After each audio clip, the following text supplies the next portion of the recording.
We're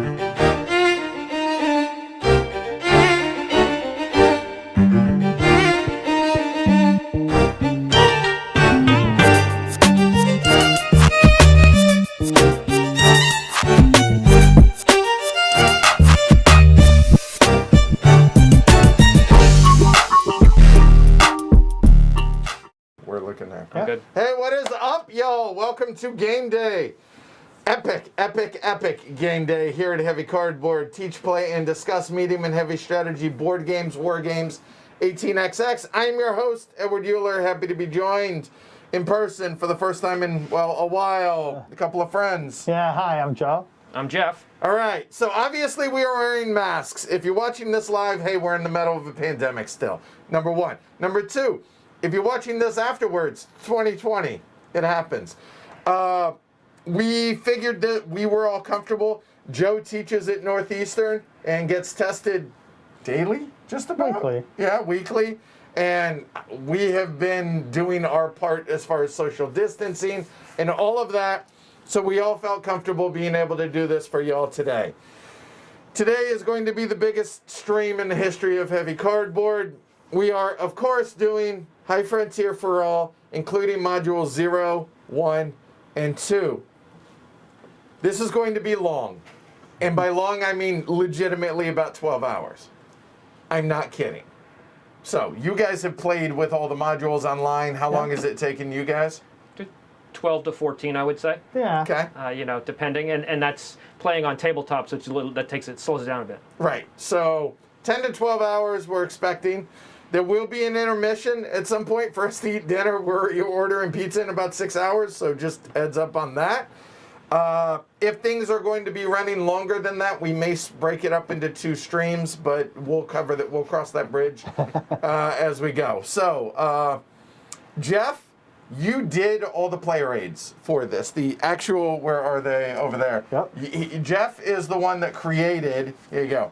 He's the one who created the player aids That is correct. you guys are going to be getting when you get your copy of this. So I think it's safe to say that Geoff is the resident expert here. Yes. With High Frontier, right? That's right. So you've played it numerous times. Yeah. You've played it over a dozen, right? Yeah, close to that. Somewhere, Right. yeah. I think I've played it 3 times, so I'm going to be the FNG. I'm going to be the new guy. So I have not played with the expansions. So I'm going to be learning this. I know the gist of them. Geoff is going to be doing the entire teach on the front end. It's going to be a very long teach. 60 to 90 minutes maybe for the entire thing with all the modules. So get comfy.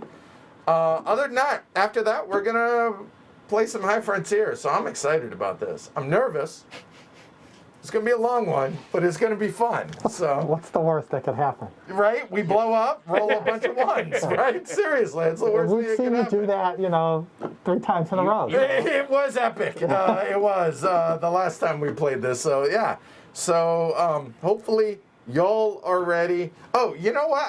Hold on. High Frontier, designed by Phil Eklund, published by Ion Game Design. I got all excited about it. I forgot about all that stuff. I know that I know that Phil is in chat. I know Jan and I think Besime is in there, Paul, and other designers that have helped design the expansion modules in this are in chat. So welcome everybody watching live around the world as well as after the fact. Ion is also a partner of ours. So they have not only provided us with this advanced production copy, but sponsored the live stream. So big thanks to Besime, Jan, Phil, Paul, Jess, everybody over at Ion. Certainly appreciate the support there. Hey, that's it. You ready? Because you're the one teaching this. Right. I gotta leave it too. Is that? So seriously, you ready for I'm ready. this? I'm good. Yeah, ready for this? I'm ready. Hopefully y'all are. So without further ado, we bring you High Frontier for All in modules 0, 1, and 2. Oh, one other thing. Yeah. You guys are used to seeing the board inside the table. We put the slats in, so we're actually on top of the table today because we didn't have enough space. And the camera doesn't zoom out far enough. So not everything is going to be on screen at once. We have the main board, we have the cards, we have the sunspot cycle and the politics, but our player boards, and especially Geoff's player board, is going to be off camera, but we do have the BTZ set up to be able to bring you guys everything. But it's the best we can do given the size of the table and size of the game. Yeah, So, I think probably what we'll do is we'll, like, when we launch our rockets, we'll stop and zoom in and narrate yeah, to give everyone a sense of context. Like, I that's think what so. I got. I think so. So without further ado, Geoff, please take it away. All right. So this is High Frontier for All. I have a couple notes for people who have played the 3rd edition. I may sort of say, hey, this is different, but I'm really focusing this on people who are learning the game for the first time. So if you've played 3rd, there is a lovely README file in 4 that has all the changes. You can look at that and see what's different. All right. And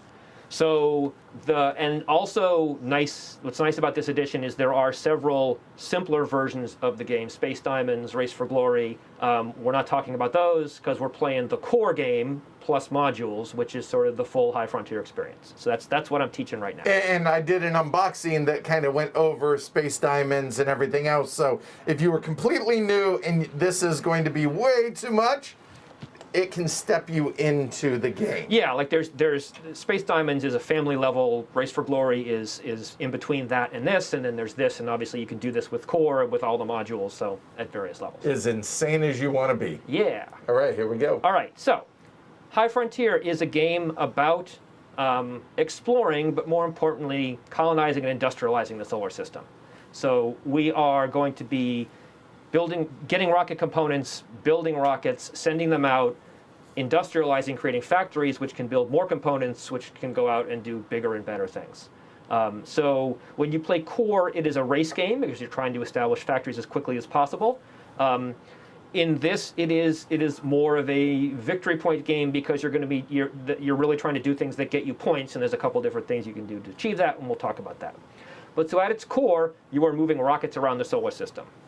So the map here illustrates the solar system, and the various paths and spaces are really focused on the energy required to get to a particular place rather than physically where it is. So all the orbits and movement of planets and such stuff is abstracted out, and it's really focused on how much energy does it take you to get from place to place. So before I go into the details of some of the rules, I want to talk about movement and what the spaces are and how you move around the map, because that's sort of the core of the experience. You need to understand how I get from place to place. So the map is divided into spaces, and then there are lines connecting those spaces. So if you probably want to zoom in on Leo, and then you can sort of point to things as Sure. I Yep. can point to things, whatever makes sense. So if you look at these lines, these are the things that are illustrating how you get from place to place. Some places those lines will intersect, and those are called, Let's like say here. There we go. Yep. called intersections or homons. And that is one kind of space. So you can when you're moving around, you can stop your rocket on an intersection. There are also a lot of circles on the map, and those are the other kinds of spaces. They're called Lagranges. They are, for those of you who know the science, they are not all technically Lagrange points, but that's what the game calls them. There are also some spaces that look like landers that are more or less treated like Lagrange spaces. Basically, when you are moving, you're going to be burning fuel, and the game calls that making a burn. So whenever the game calls for you to do a burn, you're going to spend some amount of fuel from your rocket. And we'll get to the mechanics of that in a sec. But when you're thinking about how close places are on the map, it is how many burns apart they are. And there's two basic ways that you expend burns. First of all, any purple spot, so like say that spot there, that means to enter that spot, you have to spend a burn. And again, we'll talk about what that means in a sec, but basically it costs you some fuel to go into those spots. Secondly, those intersections, those homons we talked about, if you go into one of those and want to change direction, that will cost you 2 burns. If you want to go straight through, that is free. If you stop, you can enter the space for free. If you stop there, on a future turn, you may go any direction you want to for free. So basically, you're trading time for fuel. So so that is a way to sort of, if you don't have the fuel, you can decide to take longer to get where you're going, spend less fuel to do it. And those are the things that cause you to burn fuel, and so that's how you're going to be measuring your distance. There are also radiation belts, radiation spaces that have the little radiation symbol. They are they're free to move into from a burn perspective, but you have to do some radiation stuff that we'll talk about. And there are hazards, which have the little skull icon. So probably over by Venus is going to be the closest one, or Mars. That's one here. Let's see. Okay, so let's bring it back out. Let's see. Oh, right, there's one Yeah. right here. So anywhere you see that skull is, if you enter that space, you have to roll a d6, and if you roll a 1, your rocket is destroyed. You may Space is hard. You may pay some money. Water is used in the game for money. You may pay water to avoid that, but those are risks. So there's a number of different types of hazards on the board.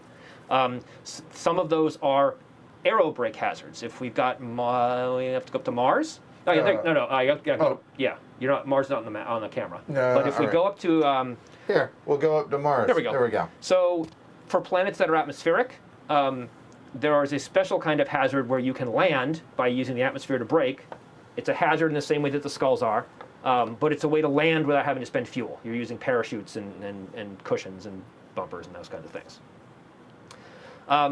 So normally when you land on a site, you're going to have a certain amount of thrust. And again, we'll get into the details. This is high level. You're going to want to have more thrust than the size of the site. All the sites have a number. So to land on Mars, Mars is size 10, you would need 11 thrust, which is a lot to land on Mars. If you aerobrake, you don't need any thrust. You can parachute in. If you want to take off, however, you would need 11 thrust. So you may aerobrake to Mars and then be stuck there. Because gravity. Yeah, this has happened before. There are a couple other exceptional ways to land and lift off once you have factories in place, and we'll talk about those when we go later. You also notice on Mars that there are some little yellow arrows. Those are buggy roads. There is one little exception rule that lets you move along them, but generally they mean that if you get to a large planet and you have a buggy, you can go around and check out the entire planet as opposed to just the space you landed on.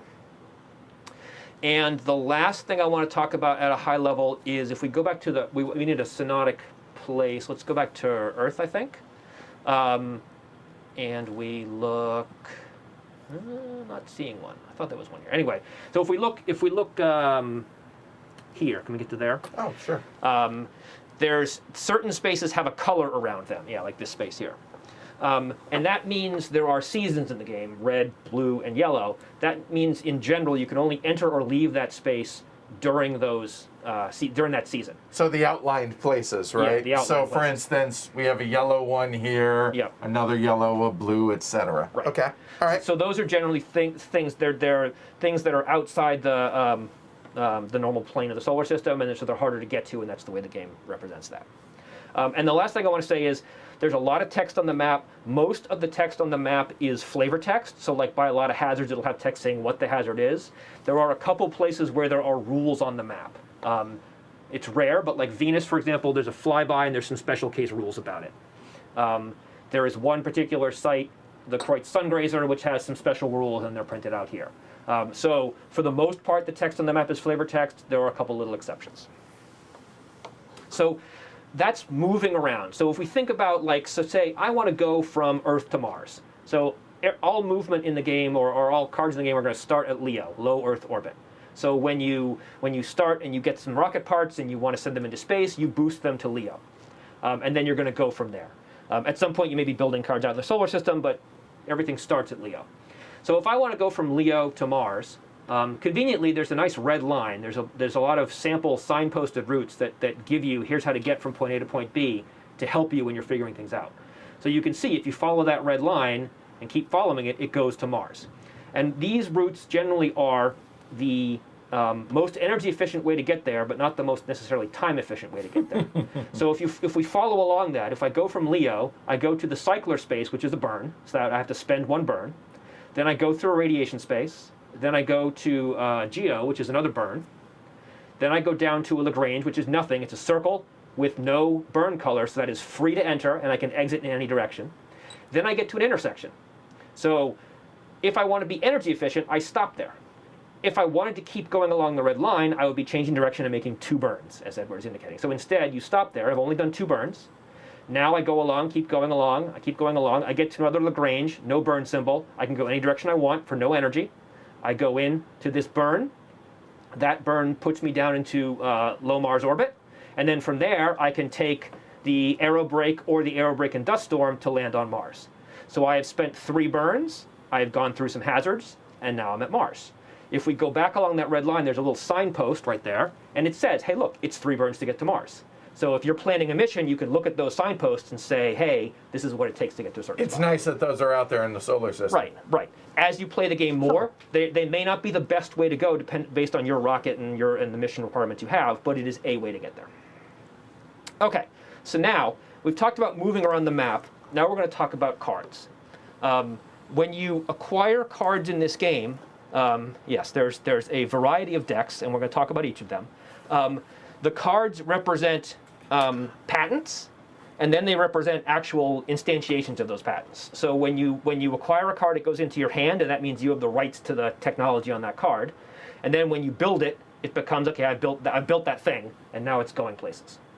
So, and you're going to need a variety of different types of cards to achieve the missions of High Frontier. So the first type of card is Thruster. And you can put all 3 thrusters down if you want. Okay. Thrusters move you around.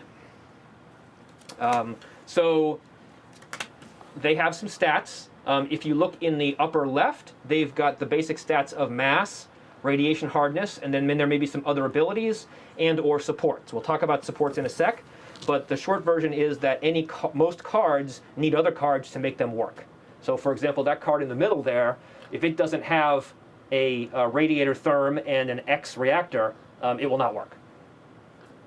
The card on the left is a solar sail. It doesn't need any supports, so you're good to go with that card as is. If you look farther down, there's a little letter in a hex, and that indicates the spectral type of the reverse side of the card, and that's what happens after you get a factory. You can build the black side of the card, but it has to be at a factory of that letter. And then the lower left is the thrust triangle. So any card with a thrust triangle can be used as a thruster. You will see in a sec that there are other cards that are not in the thruster deck that have thrust triangles. You can use any of them. And I'm going to go through this in detail, but the lower left number is the base thrust of the card, and the lower right number is the fuel consumption. So you want the lower left number to be big, and the lower right number to be small. So that card right there is great, because 5 thrust is not bad, and 1 fuel consumption is pretty darn good. The 4-3 is not as good. And then on the left, we've got a solar sail, which is a great example. It is a 0-0, so by default, it can't do anything. You need some sort of positive modifier to make it able to move. And so you have to come up with some other way to give that enough power to move. So those are thrusters. Then we have, so thrusters move you around. Need one of those. Then we have robonauts. Robonauts are cards that are able to search for and exploit resources on the places where you go. So you can see they have the same mass and radiation hardness. They have similar support requirements. And then above that, they have an ISRU platform, a type, and a number. ISRU is in situ resource utilization. Obviously. Of course. And it represents how efficiently that card can search for and make use of resources. Lower numbers are better. So they range from 4 to 0. The white side cards are going to be 4 to 1. I don't think there is white side zeros. And they can be buggies, which is that one, ray guns, or missiles, which is not shown in these cards. And those get used for 2 things. They can help you refuel, and they can help you prospect. So in this game, the main fuel that you're going to use is water. Water is also used as currency in the game. Some thrusters can use dirt, and then there's some isotope that's going to come up with the modules. So you can land on a site and say, oh, I just need to get some water from this site. And if your ISRU is good enough, you can refuel your rocket in space. Or you may say, hey, I want to search this site and find enough to build a factory, and that's called prospecting. And so again, you're going to need a sufficient ISRU value to prospect the site, and then the type of ISRU platform will tell you, it'll change the rules of whether or not you successfully prospect or not. And we'll talk about those when we get to the operations. So you want a robonaut because you need to go out and make claims and help refuel. Then we have refineries. Refineries are pretty simple. They have the mass, they have the radiation hardness, they have the supports, and that's it. Refineries you use to build factories. You take a refinery to a site that you've already prospected, and you basically install the refinery there, and then you have a factory. So you need refineries because without refineries you can't build factories. That's what refineries do. So those are the three basic card types: thrusters, robonauts, refineries. Then in the core game, there are three types of supports. The first type is generators. The next type is reactors, and the last type is radiators. These are all, if you look at the symbols in the upper left, they all correspond to the symbols that you saw in the supports. And you can see that some of these supports require supports of their own. So for example, that generator requires another therm of radiator and requires a reactor. So you could have chains of cards where card A requires card B, which requires card C, which requires, and so on and so forth. So these cards you only need to support the other cards. They may also modify those other cards. If you look in the lower left of those reactors, they have movement modifiers that may modify the thrust and may modify the fuel consumption. And so if you are using them to support your thruster, then those modifiers are applied. And they can be good and they can be bad. So these are cards that you're probably going to need based on the cards that you acquire. So those are supports. And again, we'll get into more detail in a sec, but at a high level, those are the 6 type of cards in the core game that you're going to be running around with. And real quick, somebody in chat's asking if we're doing the quick start. We are not. We are not. I'm going to go through the quick start rules, and I'll talk a little bit about why we're not doing it. When you, like I said, we're going to acquire those cards through an auction process. We're going to put them in our hand, and that means we have the patent on that card. And we could sell them from our hand, which means we're selling the patent to somebody else, and it goes back into the deck, and someone else can get it. When we decide to build them or boost them or do whatever we do to put them to make a physical component, we're going to put those cards in stacks. And so the way the game works is it has pieces we put on the map to show where a given stack is, and then places on our playmat to show what's in that stack. So for example, if we have a rocket stack, our rocket counter will be out on the board, and the cards in that rocket will be on the rocket space on our playmat. And so you have a rocket stack, you have a Leo stack, which is special because anything in this stack is in the Leo space. It doesn't need a figure because it's tied to a particular space on the board. And we have 2 outpost stacks. So we can just say, I want to leave cards somewhere, put them in the outpost stack, put the corresponding outpost marker on the map, and those cards are in that place. And so we'll get into the mechanics later, but for the most part, this works like you think it would. If I have 2 stacks in the same physical location, I can swap cards between them. If they're in different physical locations, I can't swap between them because they're in different places. I could even trade cards with someone else if we're in the same physical location. Also note that you are absolutely okay leaving cards in space. Each of the spaces on this map is basically an orbit. So you could leave cards there; they're not gonna burn up or fall anywhere or anything like that. All the spaces on the map are stable. So it's just thinking about that concept of stacks. And when I put cards in one of these stacks, I need to have a figure on the board showing where it is an important concept that how that works. I can also, if cards come out of the stack and go back to my hand, that is a process called decommissioning. I may do that on purpose. I may say, hey, my refinery is stuck on Mars and I don't need it there, so I'm going to decommission it. So I'm literally abandoning the machinery on Mars and putting the patent back in my hand. And because maybe I want to build another one and put it in Leo and send it somewhere else. Or it may be decommissioned involuntarily, like say it went through a radiation space or missed a hazard rule or crashed on Mars or something like that. So decommissioned.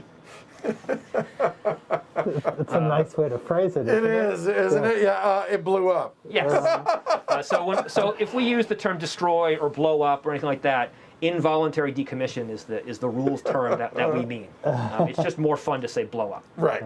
So when that happens, the card goes back to your hand and you have to build it again. You didn't lose the rights to build the card, you just lost the one that you built. That does mean that you're basically only going to have one of each card in space at a time. So like if I have this super awesome thruster card, I can't build 5 of them. I build 1 of them, put it in my rocket, and send it places. And that's just sort of like control mechanic limitations that you can only have so much running around the solar system at a time. Okay, so now, and the other type of card I didn't talk about is the crew card. So at the start of the game, this is basically your faction. So everyone gets randomly dealt a crew card. The crews have an ISRU platform. They have a thruster triangle, probably. Well, some of us do. Yep. And they have an ability. So we're all going to pick, which we can pick either side. We're going to talk about that when we get to setup. The crew are special. They are people. You can't decommission them voluntarily because they're people, unless you're allowed to commit crimes. Also, they never go to your hand. If they are decommissioned for any reason, they go to Leo. So basically, if your crew die, you hire a new crew. And we randomize this. That's how we know what player color everybody is going to be, et cetera, et cetera. Right. Also important, the crew gives you an ability. That is called your faction privilege. That faction privilege applies regardless of the crew's state, wherever they are, and so forth. You get that privilege. There are things that deny you your faction privilege, but that's independent of your crew status. Roger that. Okay. So now let's talk about movement. And now we're going to zoom in on the play mat and talk about the fuel strip. So when we were going through the cards, one of the stats we talked about was mass. So when you create a rocket, you're going to take all the cards that you want to have in that rocket, put them in your rocket stack, and you're going to add up the mass values. And you're going to take one of your dry mass chits, and you're going to put that dry mass on the black circle that corresponds to that appropriate number. So if your dry mass was 4, you would put it on the 4 space. That is the mass of your rocket without fuel. And this fuel strip exists to simulate the fact that the heavier your rocket is, the more fuel it takes to move it. If you have a super light rocket, you're very efficient. If you have a super heavy rocket, not so much.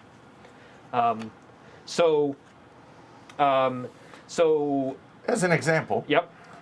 this thruster, right, is going to require this generator, so it has a mass of 3 and mass of 1, and then this generator here is going to require this, it's going to require this reactor, and it's going to require this radiator. So my total dry mass, as an example, 3, 4, 5, 0, so that would be a total of 5 mass. Correct. Like so, and all of this would be in this stack right there. Note, there's a minimum dry mass of 1, so even if your mass is all 0, it counts as if it were 1, and there's a maximum of 23. So if you get... It's further up, take my word for it. If you get past 23, you can't move as a rocket.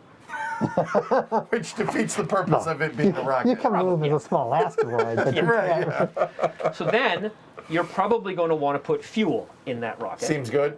So you're going to take your wet mass marker, and you're going to move it up 1. You're going to move it along the little red dashed lines for every fuel tank that you put in. So say I put 4 tanks in, I would start at the 5 and go up 4.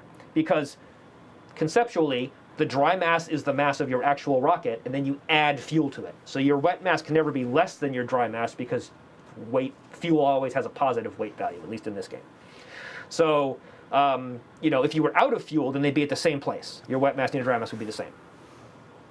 So then, we talked earlier about when you move, you burn. So when you burn, you're going to use a number of steps of fuel. A step of fuel is moving along the black lines. So you will note that at 9, if I do 1 step, that goes to 8.5, and then to 8, and so on and so forth. As you get farther down towards 1 and 2, you have like 6 steps between each, or 9 steps between each. So when you're super light, you can do lots of steps. As you get up to the top, it's 1 to 1, or even 1 to 2. It may take 2 steps, 2 tanks of fuel to do 1 step of stuff. How many steps do you have to do? That's the fuel consumption number in the lower right. So if you look at this particular... I'll move this over here so everybody can see that. If you look at this particular thruster, it is a fuel consumption of 3. So if I wanted to do 1 burn, I would have to move 3 steps. So if I started back to this at 9 there. Right, so you would go 1, 2, 3 over to 7.5. Yeah. So note that you could, if you count how many steps can I do before I run out of fuel, so 1, 2, 3 is the first one to 7.5, 1, 2, 3 to 6 is the next one, and then 1, 2, 3 to 5 is the next one. So if I counted right, that's 3. I have fuel for 3 burns. So by putting 4 tanks in, I get 3 burns and then I'm out of fuel. Right. So if I wanted to go to Mars, that's just barely enough to get to Mars. If I wanted to go somewhere that required 4 burns, I would get 3/4 of the way there and then be out of fuel. Don't do that. Yes. That happens a lot. Don't do that.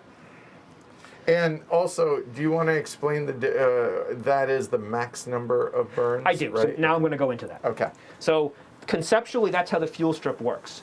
before you start using the fuel strip, you need to calculate your net thrust for the turn. And we're going to go through that process. And I'm actually going to get the player aid to make sure I'm not forgetting anything. Reset these. Yeah, okay, So the first thing you do is you choose a thruster. You may have multiple cards with thruster triangles in your rocket. You can only use one of them per movement. So you're going to pick a triangle and say, I want to activate that one. It has to be operational, i.e. it has to have supports. It's got to have everything that makes it go. Right. Then you look at the number in the lower left. That is the base thrust. That's the number you start from. Then you're going to modify for a number of things. The first thing you modify for is afterburn. I think the third thruster has an afterburn symbol on it. A moment. And if not, the top one. Right here. So some thrusters, you'll see there's a little number right there. That is, if you burn that many steps, you get a +1 to your thrust. You can only do it once. You can't. It's not every time you do it. It's +1 or you don't do it. Pick one. So I could say I've got that thruster. I want to burn a step, and my thrust is now 6 instead of 5. Then you take a mass modifier. If you look at the fuel strip, there are little mass categories at the top. And so if you are light, you will get a bonus to net thrust, +2 or +1. If you're in the middle, you'll get 0. Our mass 9 rocket will get a -1 because it is just barely in the -1 category. So that mass is the total mass, including The wet mass. not Right. just your dry mass. Right. And this very nicely simulates the fact that, to move in space, you have to get the fuel that you need to move in space into space, which means you need more fuel to get that fuel into space, and so on and so forth. Also note, however, that mass calculation is after you afterburn. So if I was at 8.5 and I afterburned down to 8, I would be in the 0 mass category. Then some rockets have the little solar symbol, and the solar sail has that symbol. If your thrust triangle or any of the supports for it have that solar symbol, you are going to modify your movement based on your current heliocentric zone. Looking on the board, there are circles coming out from Mercury, Venus, Earth, and so forth, and they have a number next to them. So if you're in Mercury, you get +2 because there's lots of solar power. If you're out at Jupiter, you get -3 because there's not much solar power. So your net thrust gets modified by that number. And I will actually show you guys this here because it's a little tight to see. But that number right there, the +2, the +1, the +0 for the various.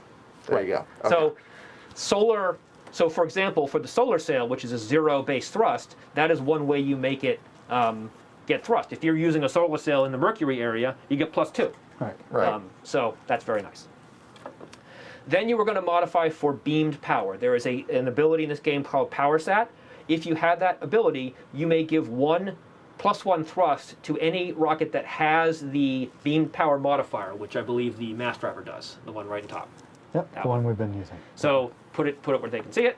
So that symbol right there, that little triangle, says I can accept Power Sat power. So if you have Power Sat, you can give it a +1. If someone else has Power Sat, you can make a deal with them and they can give it +1. Then you modify for supports. So if the supports for your rocket have things that modify fuel consumption or thrust, you apply them. So that is a +3. So if you add that support, you get a +3 your thrust. That's pretty cool. The result of all of that is your net thrust. So your net thrust does a couple different things. It is used for landing and liftoff. It is used for some radiation checks that we'll talk about. And it is the maximum number of burns you can do per turn. So if I had a net thrust of 5, I can do 5 burns per turn. Now I have to have fuel because each of those burns takes up the fuel consumption value. So if I had a 5 net thrust and a 3 fuel consumption, that's 15 steps if I'm going to use all 5 burns. I'd have to have 15 steps of fuel. So to make sure I understand that, so it's a burn is the number on the right or whatever that modified number would be, On the left. right? Or I'm sorry, or no. That's the max number of times that I can spend that number and go. Correct. Basically, in layman's speak, right? Yeah. That's right. So a burn in this case would be 3 steps of fuel, and I can do that a maximum of 4 times, modified based on all that stuff you just said. Yeah, so in our example, like if you had that +3 thrust, say you might have a net thrust of 7 or 8, but you only had enough fuel for 3 burns. So you're allowed to do 8 burns, but you're going to run out of fuel. Right. I can only actually do 3. Correct. Okay, got it. So that is that. And if at the other end, if I have a 1 net thrust, I can do 1 burn per turn. I may have all the oodles of fuel. Yeah, right. So It's gonna take you a while. right, which is fine, which may be okay. So note, in this game, if your net thrust is 0 or below, you can still move. You just can't go through any burns. There are plenty of ways to move on the map, going through intersections and not changing direction or pausing. So you're allowed to coast around, and thematically you have little dribs and drabs of fuel. So even if your net thrust is -5, you can still coast around. I've done that. And then you move. The only other thing that I'll point out is some cards like the Solar Sail have a little ballerina icon right there. Have a little ballerina icon next to the thrust triangle. That is called a bonus pivot. And what that is that lets you change direction at an intersection without spending 2 burns. It does not affect burn spaces, the magenta spaces. It only affects changing direction at intersections. So it's very nice. And there are lots of cards that give you that. And that has to be on your active thruster. Yes, has to be on your active thruster or on a support, there are some cards that just give you those, And it's just 1 bonus pivot? 1 per symbol. Per symbol. There are cards that have multiple symbols. So let's see here. You will note that you also, so you don't need to have fuel. If you're moving and not doing burns, you could have 0 fuel. If your card has a 0 fuel consumption, like the Solar Sail, you don't need to have fuel. If your thruster somehow fails, like say it blows up because it goes through radiation space, you can still keep moving. You can still do most of the types of movement that you would normally do. You can arrow brake. You can factory assist, but you can't go through like new things that give you bonuses.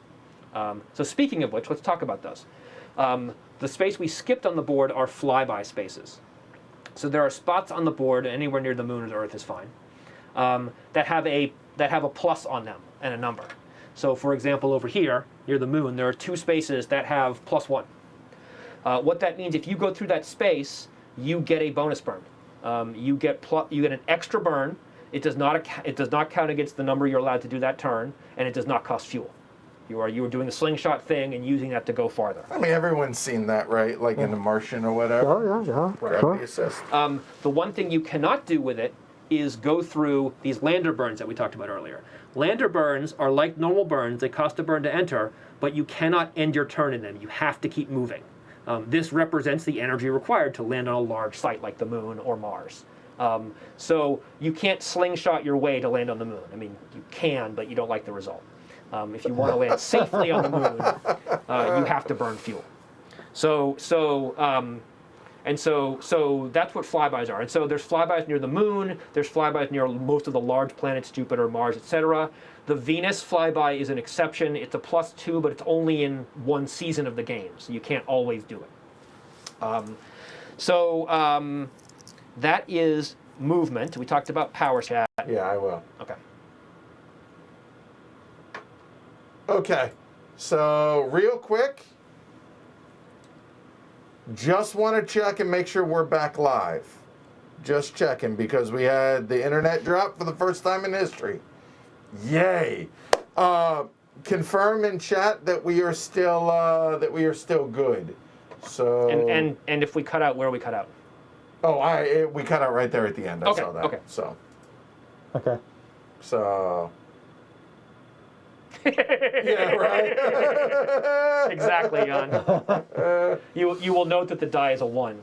Yeah, right. Seriously. All right. Okay, we're back. All Good. Right. Okay. Real quick, also, if you were watching this live, now you obviously you can't see our mouths move, but if things get out of sync, we have a backup that is recording that we'll be able to upload afterwards, so don't worry about we can always re-upload if need be. But as it is, we're going to continue, and just let us know if things are in sync, all right, as we go along. The NSA was getting confused. Right, yeah, exactly, clearly. All right, So assuming that we had talked about, why don't we start back over with Yes. the intersection So- area? Okay, cool. So All if right, we go good to deal. the play mat and Okay. you look at those white numbers that are in between the black numbers and the fuel strip, that's the number of steps when you go from one fuel point to another. So if I fueled my rocket from 5 to 9, I can add up those numbers and say 3 plus 2 is 5, plus 2 is 7, plus 2 is 9. That's 9 steps. Wow. Oh, my fuel consumption is 3. That's me. That's 3. That's 3 burns. Wow. Yes. Okay. Yeah, never noticed No, that before. I've been counting by hand forever. Well, Wow. they're new in 4. Okay. Okay, This nice. is the LEN edition. Okay. Yeah. Okay. Well, no, I appreciate that to make it simple. Right, Right. right. You got enough going on. Yeah, Okay. yeah, because nice. 9 times out of 10, I'm going to say, oh, I have a rocket. I need to go to point X. That's X burns. How many steps do I need? 1, 2, It's- 3, 4, 5. yeah. No, wait. Here, 3, Yeah. 5, 7. I have 9. Okay. Especially since Excellent. water is money, so you don't Right. want to Yeah. just- Right. Excellent. So, okay. So now, so that's, okay. So the next thing I want to talk about while we're here is types of fuel. We've been using the blue wet mass marker, which represents water. Most thrusters in the game use water. Interestingly, the mass driver that we're talking about, the 4.3 one, some thrusters in this game will use dirt. You will know that they use dirt because the thrust triangle is black or gray instead of blue. So if you fuel your rocket with dirt, you can use the gray thing to indicate it. Dirt is easier to come by. Generally, if you land somewhere, there's probably dirt there. But if you fuel your rocket with dirt, then you can't use thrust triangles that are blue. Like dirt will use water, water won't use dirt. If you mix water and dirt, you get mud, which is dirt. So if you have water in your rocket and you want to put dirt in, you probably want to take the water out first, and we'll talk about how you do that. Okay. So dirt thrusters can be useful, but be aware that you have to be careful about not intermixing the fuel. So now let's talk about landing and lifting off, because what you want to do is go somewhere, right? So when you land on a site, that ends your movement. You can't go through a site on one turn.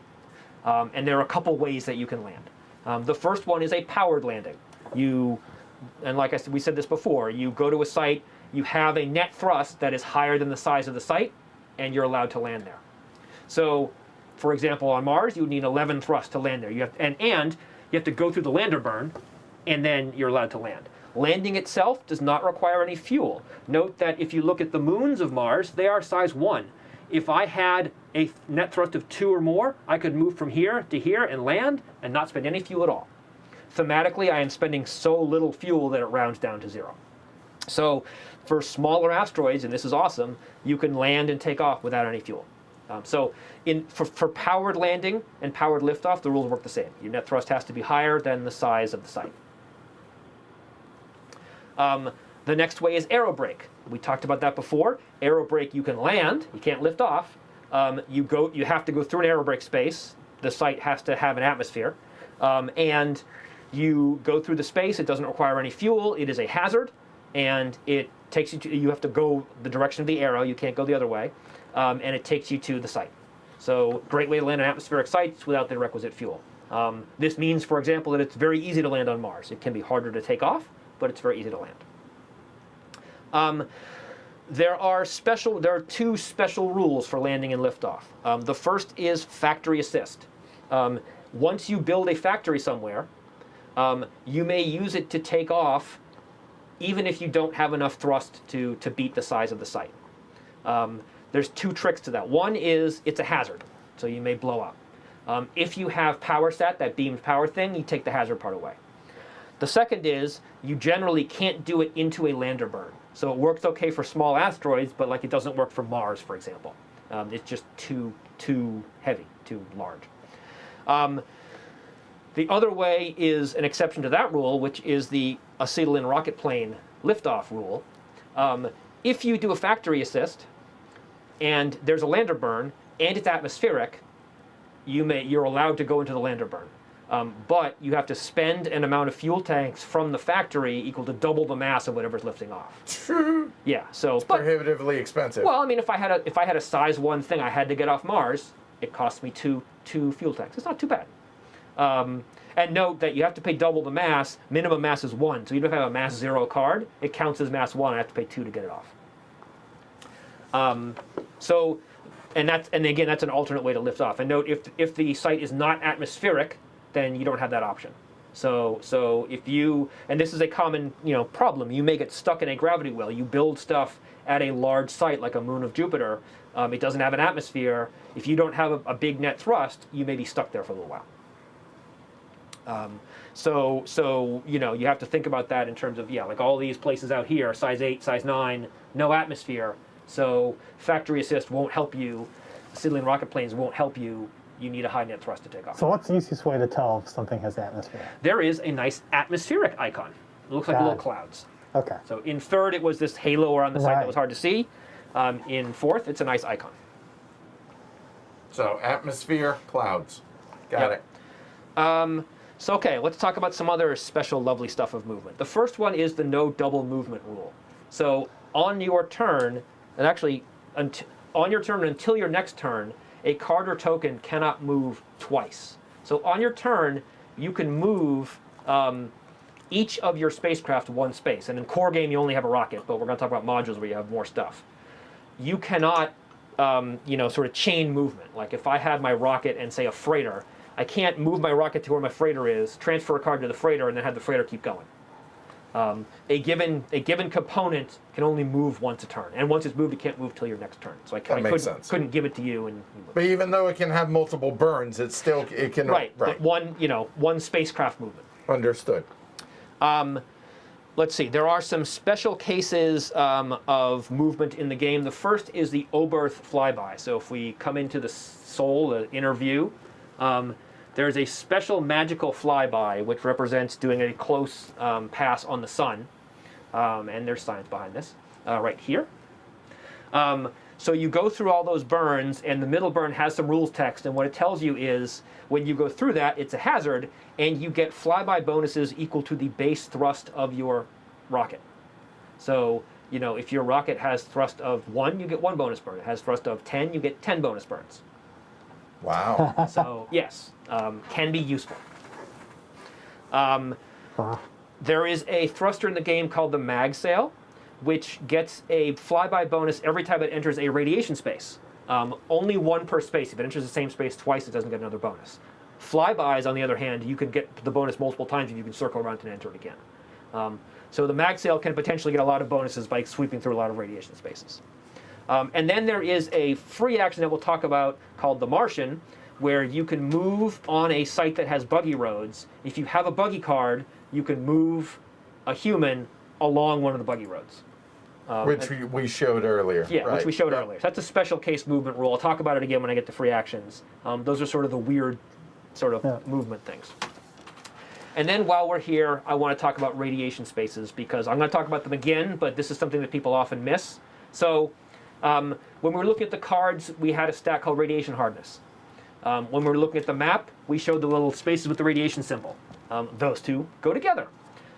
When you move through one of those spaces, oh yeah, that'd probably be better. You are passing through. Actually, show them both, because that's you are passing through radiation, whether it's Van Allen belts or solar radiation or Jupiter radiation, and you have to make a belt roll. This is going to depend on how the roll is going to be modified by your net thrust. The faster you are moving, the less time you spend in the radiation, and the better off you are. So what you do is you roll a 6-sided die. You subtract your net thrust. So let's say you had a net thrust of 4. Then anything with a radiation hardness lower than the result of that is involuntarily decommissioned. Boom. So in this case, 3 minus 4 is -1, no problem. There are no negative. There are zeros, there are no negatives. Correct. And in this case, even if you rolled so for the moment, assume that card has a radiation hardness of 1 and no special abilities. You roll a 6, 6 minus 4 is 2, 1 is lower than 2, that card would be involuntarily decommissioned. Now, note, that card has a special ability that is immune to radiation belts. But so it's nonetheless, okay. right, But, right here. Yeah. Right so this is a big challenge in the game. You've got a rocket, it's awesome, it's great, but it's not very fast moving and it blows up because it goes into radiation belts. Yeah.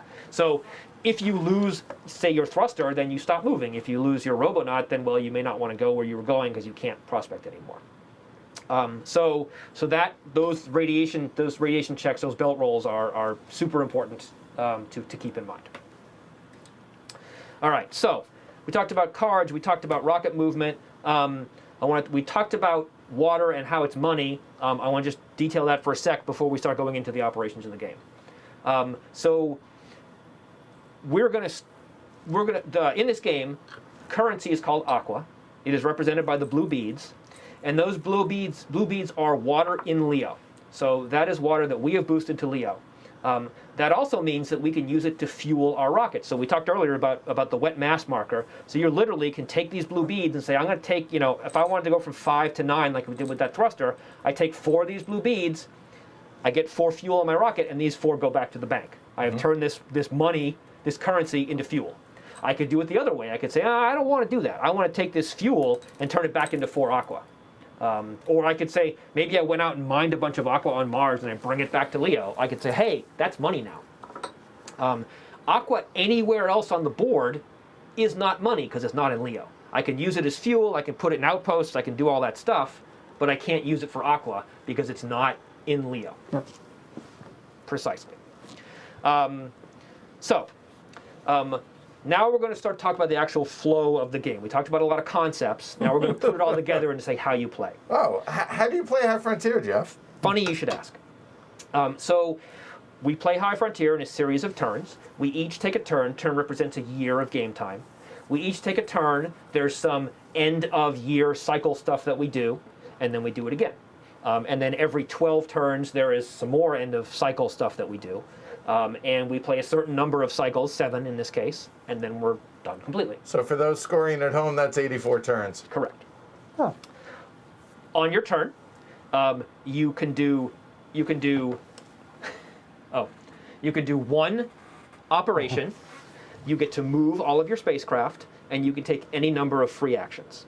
And we'll describe the operations. We'll describe the free actions, and those things do not interrupt each other.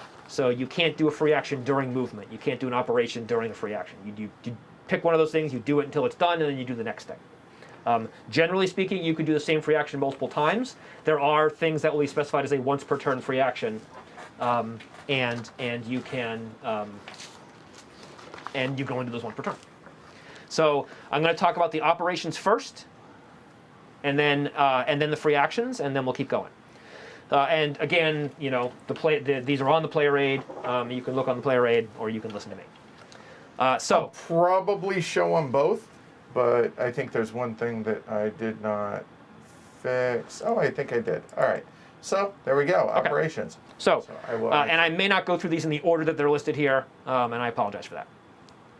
And so the first operation is income. This is simple. You get 1 aqua.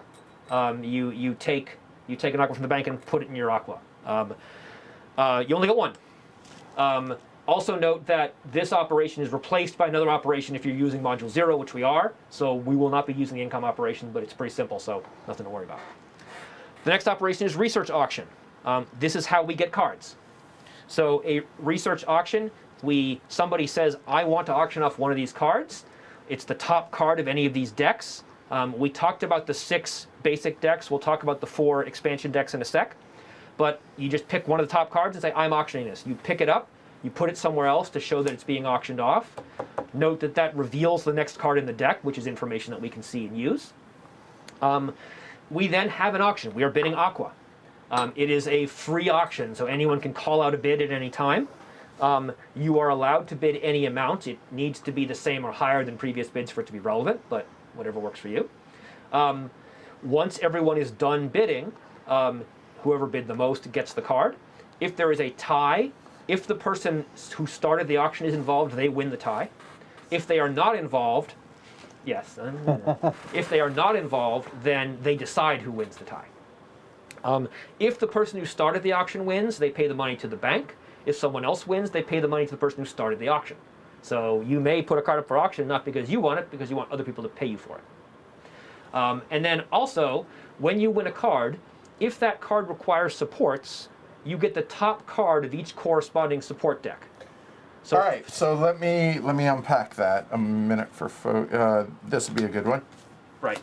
Okay, so a moment here. So we are auctioning off a generator. And that generator, as we will see in a moment. So here has those two. Yep, requires a reactor and a radiator. So if you win that generator, you get 2 more cards. You get the top reactor and the top radiator. And let's just say, for argument's sake, those Right. were the top 2. So you will note, in this case, that reactor is not what you need. It's a wrong kind of reactor. But you still get it. But you still get it. So in this case, like, you would probably, people would bid more for that just because it's 3 cards versus 1 card. So that is generally better.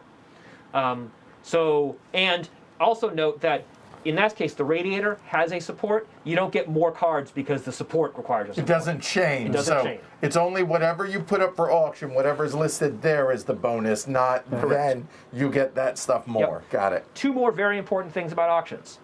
Generally speaking, if you have 4 or more cards, you may not initiate or bid in that auction. And the minimum bid is 0. So for example, if you guys both had 4 cards and I had 0, I could take whatever I wanted for free. I bid 0, you guys can't bid, I get it, good to be me. So filling up your hand can be problematic. For some people. Yes, unless you have some random magic ability that lets you ignore that. So that is research auction. That's going to come up a ton. The first turns of the game are going to be almost all research auctions, Right. Along with the next action, which is free market. Free market has a couple different uses. I'm going to talk about the primary one first, which is you can sell cards from your hand for 3 aqua each. And you sell 1 card, you get 3 aqua. That's the operation. So regardless of what you paid for it, boom. Right. Nice. Right. So obviously this affects how much you're willing to bid. Like, I'll buy almost any card for 1 because I can sell it for 3. And obviously, if I buy a card from someone else's auction, that's good operation tempo because I'm not spending an action to get the card, and then I sell it for 3. So good for me.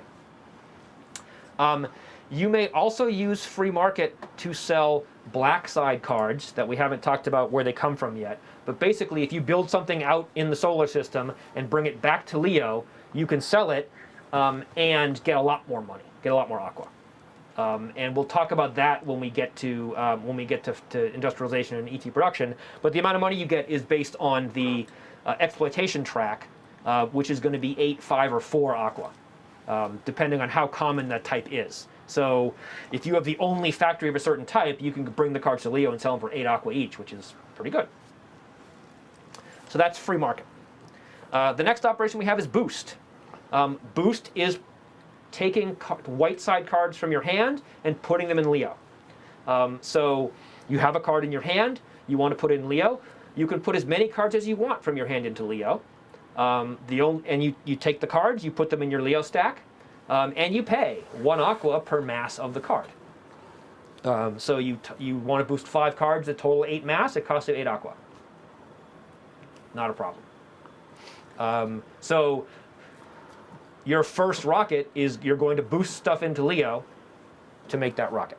So you want to be very careful because you're paying for every single mass you boost. So you want to be efficient in that way. That's the boost operation, very simple. So you boost your stuff. You get a rocket. You put fuel in. We'll talk about how the fuel gets there in a sec, but once it's in, you do the burns with the steps and all that stuff. You go to Mars, you go to wherever you want to. Now I want to actually start building factories and stuff and do what the game is about. The first thing you have to do is prospect.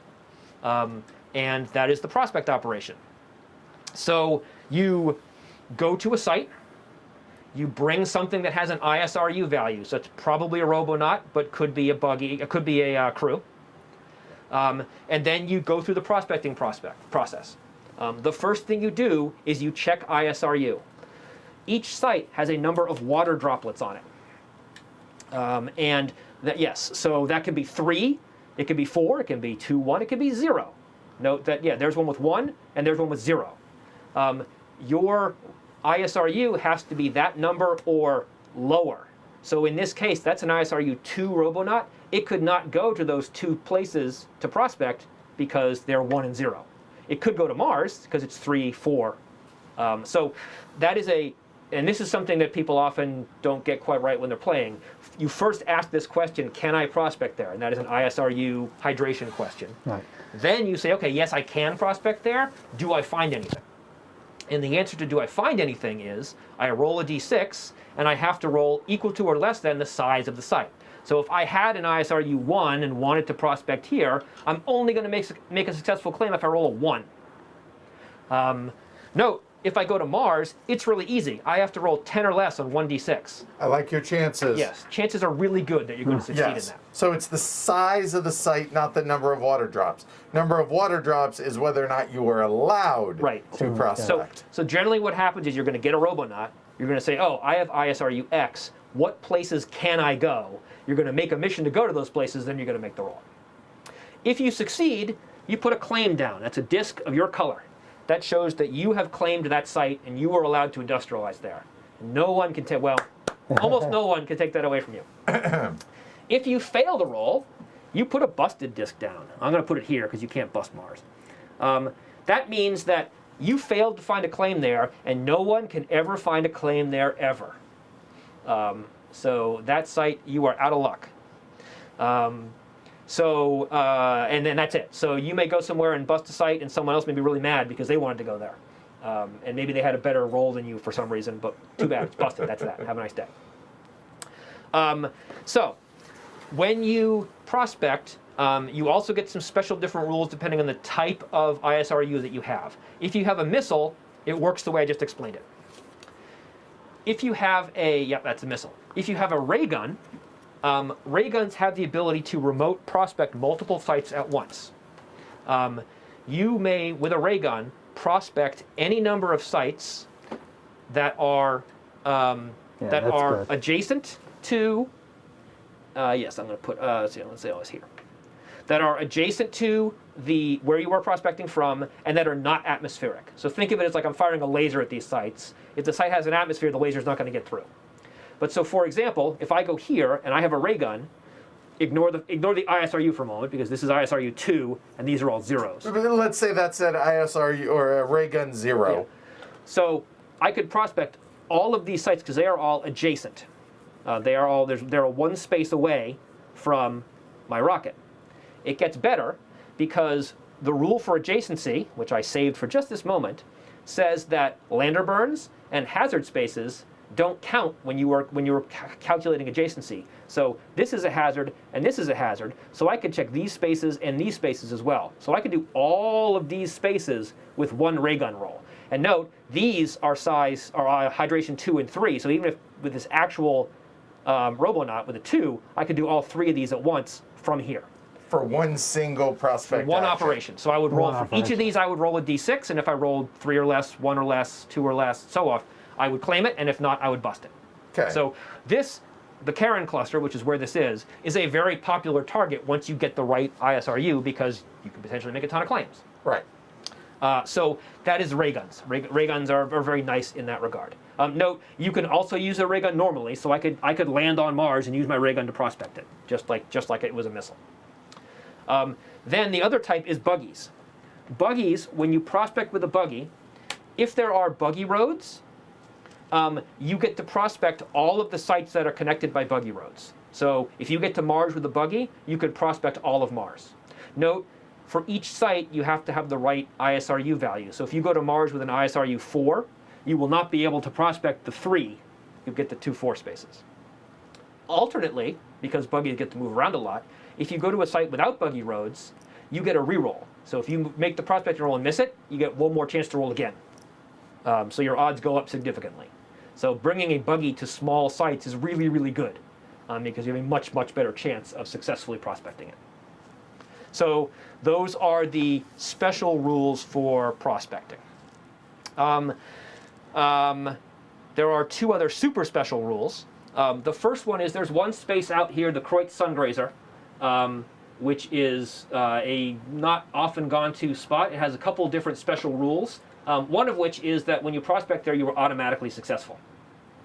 The downside is this actually, like the name, grazes the sun. So every 12 years, everything on it is destroyed because it melts. So the good news is it's really easy to prospect there. The bad news is you won't be there long. However, it can only be done in the yellow. Yeah, right. Yeah. So that's a very, very special case. Okay. The other less special case is Luna. So the moon has 2 spots. They're very nice spots. They are limited by treaty. It is a felony, which is a term in the game, to prospect those 2 spaces without the permission of the first player. So whoever is first player can let people prospect there, and they obviously do it themselves. Otherwise, you are not allowed to do it. That's the other prospecting special case. So you prospected. You got a claim. That is awesome. The next thing you want to do is turn that claim into a factory. So this is where refineries come in. So to industrialize, you bring a robonaut and a refinery to a claim of yours, and you do the industrialize operation, which decommissions the robonaut, the refinery, and their supports. All the supports that they use. All the supports that they use except radiators, because you're on a site. The reason radiators exist is in space is a really terrible conductor of heat. So when you're in space, you need like lots of tech to radiate the heat that your spacecraft generates. When you're on a site, you can just dump the heat into the site. So when you industrialize, you don't even need to have the radiators there. So you ditch your robonaut, your refinery, and all of its non-radiator supports. And then you take one of your factory cubes and you put it on the site, and you now have a factory there. It is important to note when you build a factory, there's the cube. Factories have a type. The type is the letter on the site. So this is a C factory. When you build a factory, you go to the exploitation track and you move it down 1 for building a factory of that type. So this does a couple different things. These are victory points for those factories. This is money if you free market cards of that type at Leo. So as more people build factories, the value will go from 8 to 5 to 4, and so forth. There are weird cases where you might have something and there are no factories, and the value is 10 in that case. It's an edge case. It probably won't happen. So that's industrialized. You decommission stuff, you get a factory. So effectively what you're doing is you're saying this is a way you effectively get multiple uses of the card. I'm taking this refinery, I'm leaving it here to make a factory, but I get the card back, so now I can build a second refinery and take it somewhere else. And same with the robonaut. So that is the end goal. You want to boost your rocket, you want to go prospect a site, you want to industrialize it, now you have a factory. Why? Well, there's a couple different things. The first thing is that you can refuel. So the next operation is site refuel. The best kind of site refuel is factory refuel, because you get 7 tanks of water. Just get them. So you've established the infrastructure to pull water out of the site that you're on, so you can just turn that into 7 tanks, put it in your rocket, and have a good time. You may also site refuel at any site, whether it's claimed, industrialized, busted, doesn't matter. You can go anywhere you want to, but to do that, you have to have something with an ISRU value. And the ISRU value has to be equal to or lower than the site that you're at. If they are the same, so if I went to this site, which is ISRU 2, which is hydration 2, and I had an ISRU 2 robonaut, I would get 1 tank of fuel. For every one that it's lower, you get an extra tank. So if I went there with a 0, I could get 3 tanks of fuel. So it's the difference between them plus 1. And if it's higher, if I had an ISRU 3, I can't get anything. So it is possible to sort of, field refuel. It's not as efficient.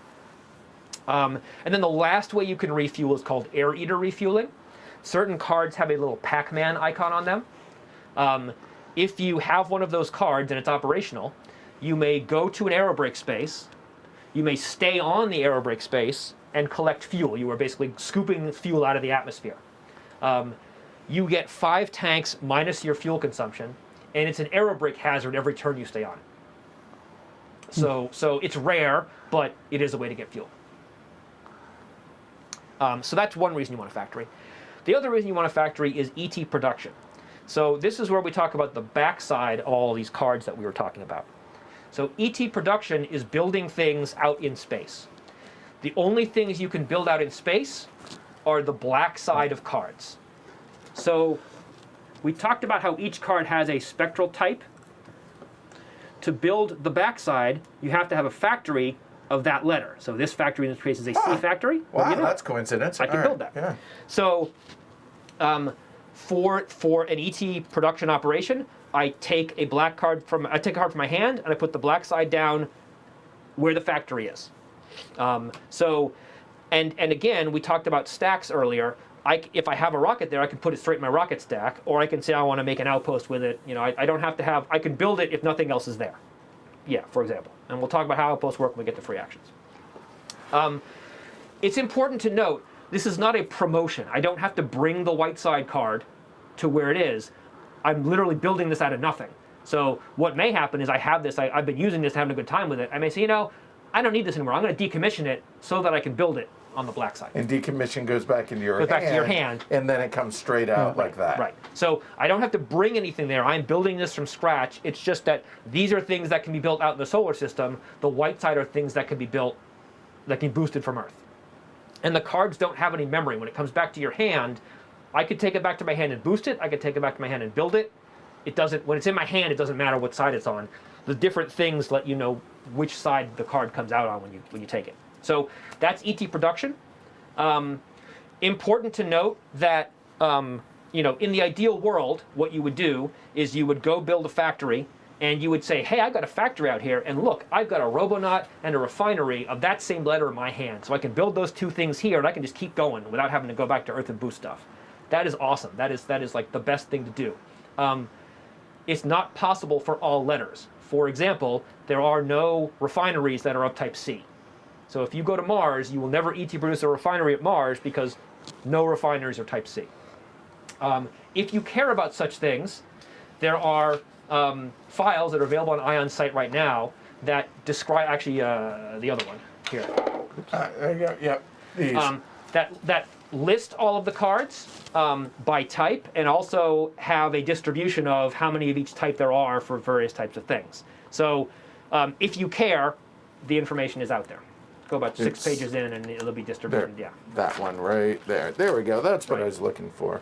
So go down a bit because that's the promotion stuff. We're not there yet. Okay. Oh, sorry. So that is like, for example, if you look at the refinery line, you can see there are no C's. There's 1 S, there's 2 M's, there's 5 V's, there's 3 D's, there's 1 H. So it is not an equal distribution, and you should be sort of aware of that, because if you're like, oh, I got a C Robonaut, I'll just wait for the C refinery to come out. You're gonna be waiting a while. Exactly. Yeah. Again, playing the first time, not necessarily something to worry about, but just to be aware that it's a thing. So that's the ET production operation. So, and that is generally the black side cards are better. And when we get to the modules, you'll see that there are cards that you can only produce on the black side. So getting good letters and matching the letters that you auctioned is super important. If you get 1 card of each letter, it's going to be less efficient probably than if you get all cards of 1 letter. Yeah, don't give Geoff all the D's. Right. Yeah. You should give me all the D's. The next operation is delivery. This is a way to move black side cards to Leo. And basically, it takes a card from a factory and teleports it to Leo. I mean, it teleports. It's using abstracted freighters to move it. It costs. You have to have fuel tanks at the factory, which you'll probably get using the refuel operation, and it costs the number of heliocentric zones between the two doubled, and then 1 extra at the site is 7 or more. There's a typo on the player aid. It should be greater than or equal to. It's size 7 or more. We can do. This operation is not used if you're playing Module 1, because Module 1 gives you actual freighters that let you simulate this more accurately. So we're not going to. In other words, ignore what we just said for today. If you're playing core, it's an operation. If you're playing with Module 1, you ignore it. So it is common when you're playing core, I produce a black side thing, I'm going to use delivery to get it to Leo, and then I'm going to free market it for a lot of aqua. That's a fine thing to do. Those are the core operations. I'm saving, the player aid has the module operations. I'm going to get to them when we do modules. So now we're going to talk free actions. So remember, you get 1 operation per turn, you get any number of free actions per turn. So the first couple free actions are talking about stack movement. So the first one is called cargo transfer. And this is the way that you move stuff between stacks. That's also the way that you refuel your rocket. So the cargo transfer free action lets you move things between stacks that are in the same location. So for example, if I want to make a rocket stack, I do the boost operation. I put a bunch of cards in my Leo stack. Then I do the cargo transfer free action to move them to my rocket stack. And that is really just a, sort of record-keeping action to say, I'm considering these cards my rocket. They're not physically moving. I'm just treating them as a rocket as opposed to treating them in Leo. So literally moving them from here to there or vice versa. Correct. Et cetera. You may also move fuel to cargo or vice versa. So I can have, we talked about having the wet mass marker to show that I have fuel. I can also carry water and isotope in the expansion as cargo. And the reason that's relevant is we talked about dirt thrusters. So if I'm running my rocket with dirt, I can't, if any water that I put into fuel, it becomes dirt. So I may want to carry water with me to become aqua when I get to Leo or later. So you can carry fuel as cargo, and you can transfer it back and forth. And note, the game points this out.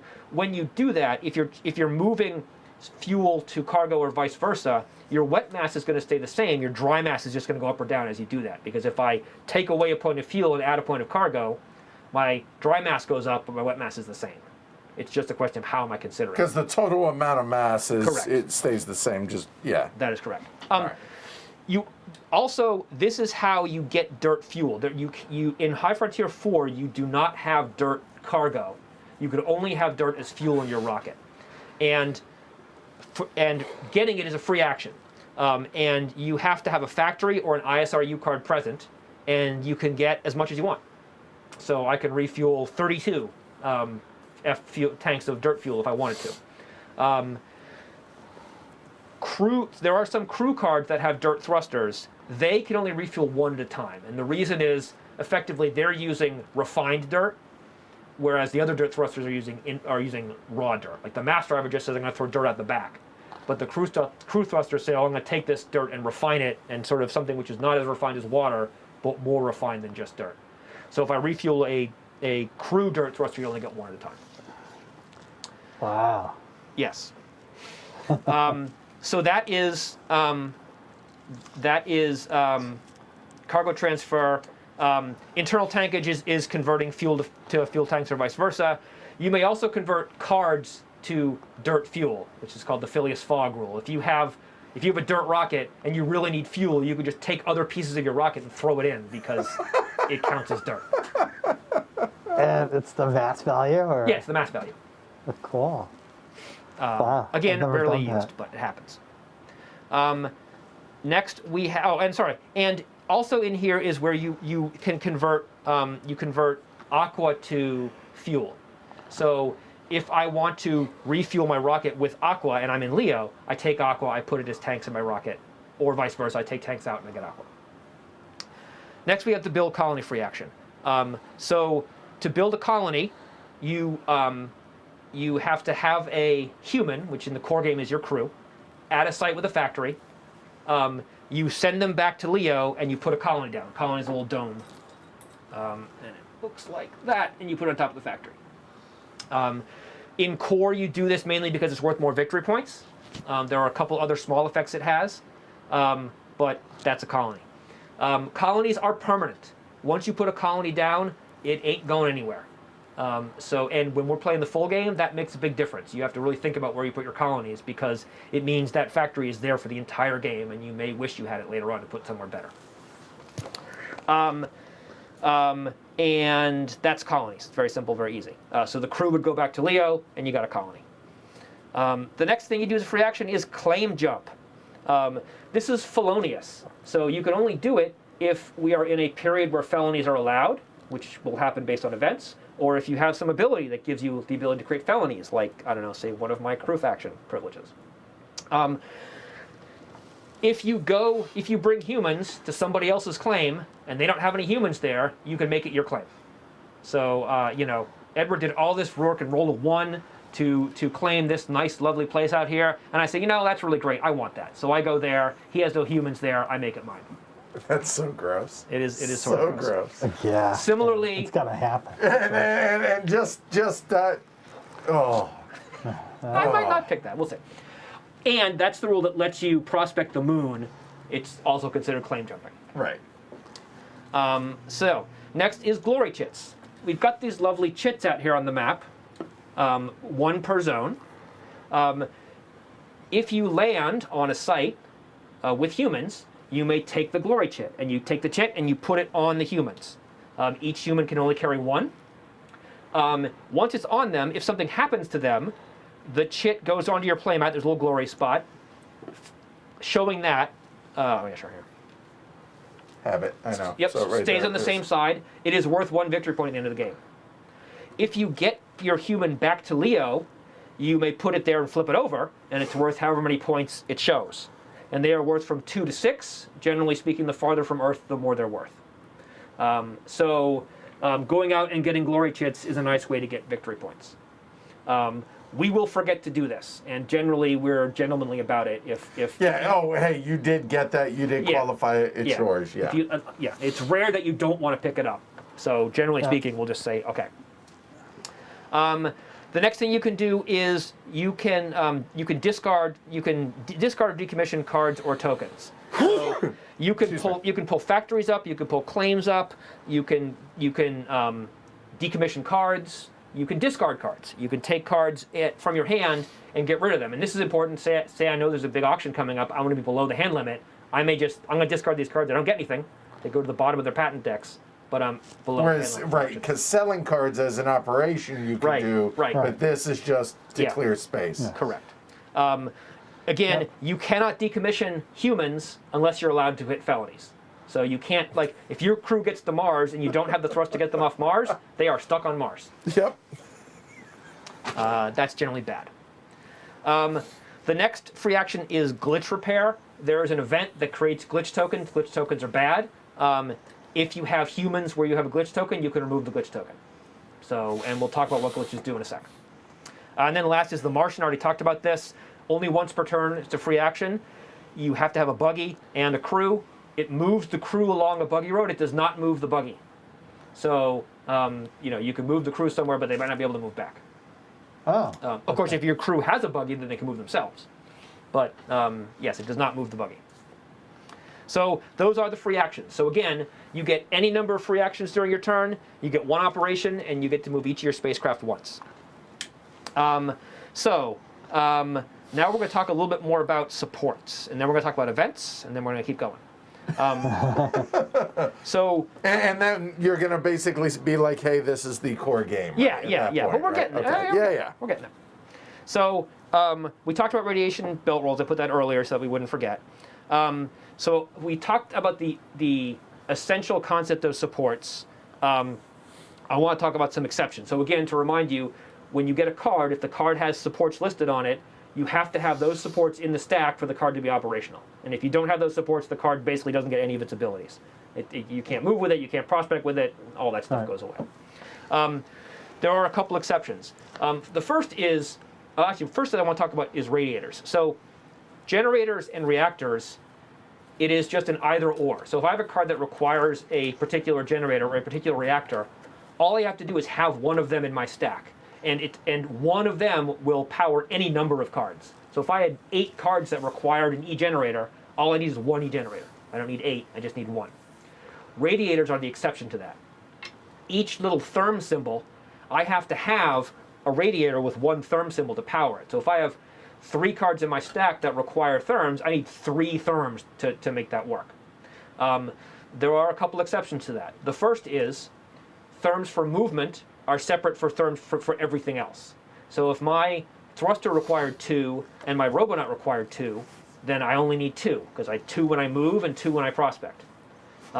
If my thruster required 3 and my robonaut 2, then I would need 3 if I was moving, but 2 if I wasn't moving, if I was just prospecting.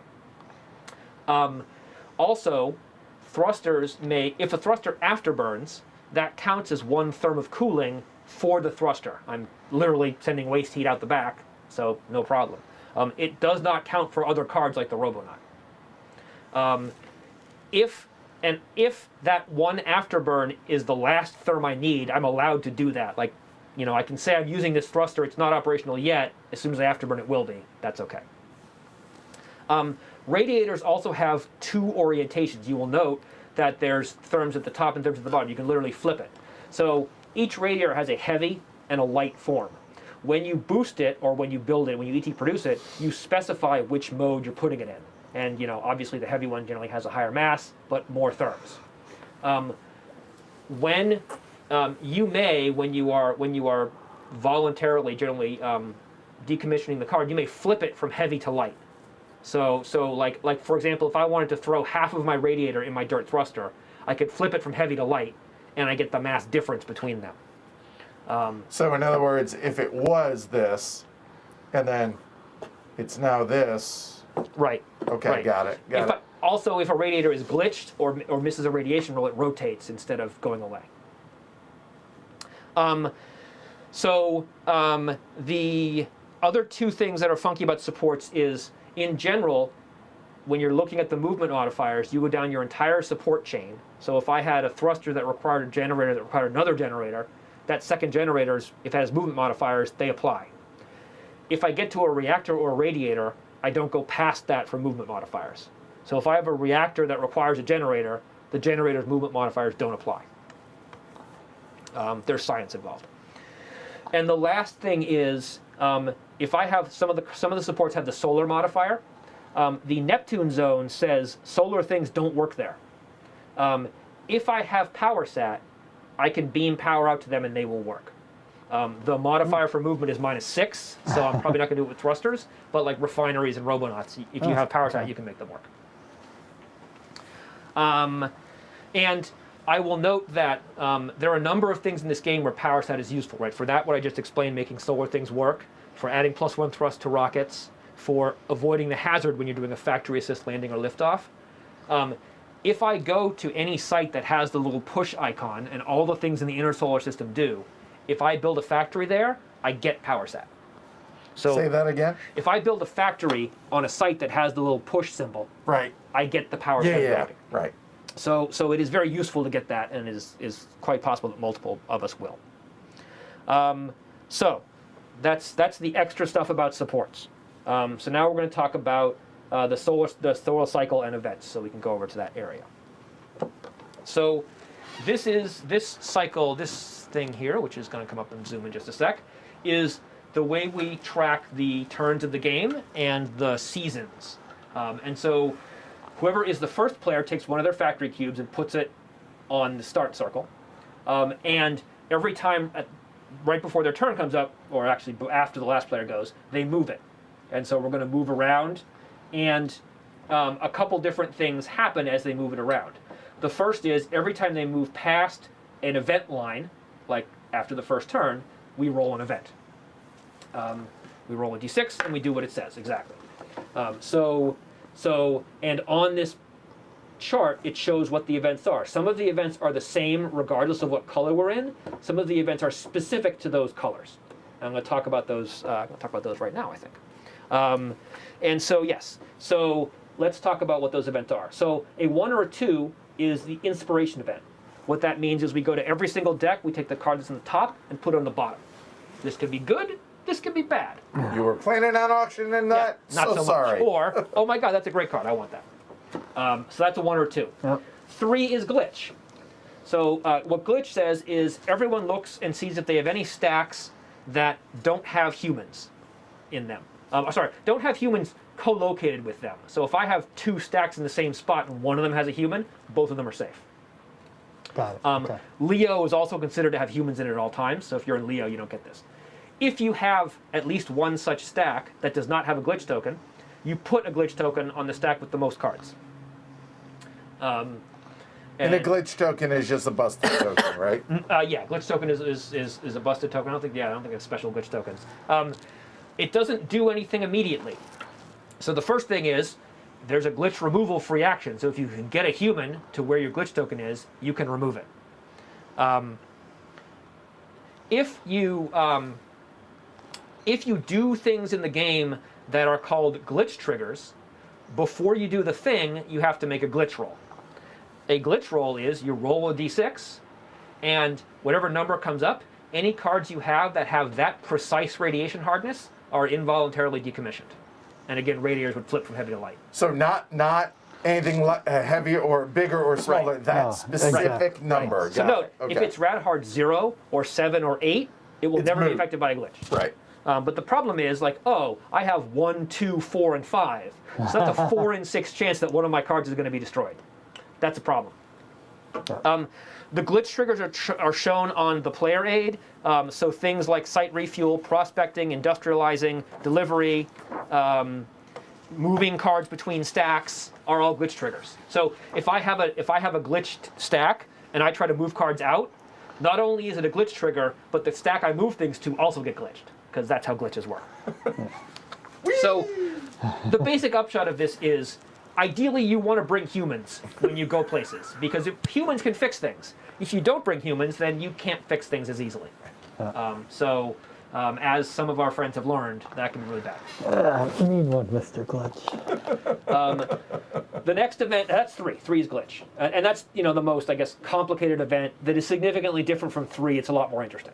Okay. 4 is pad explosion or space debris.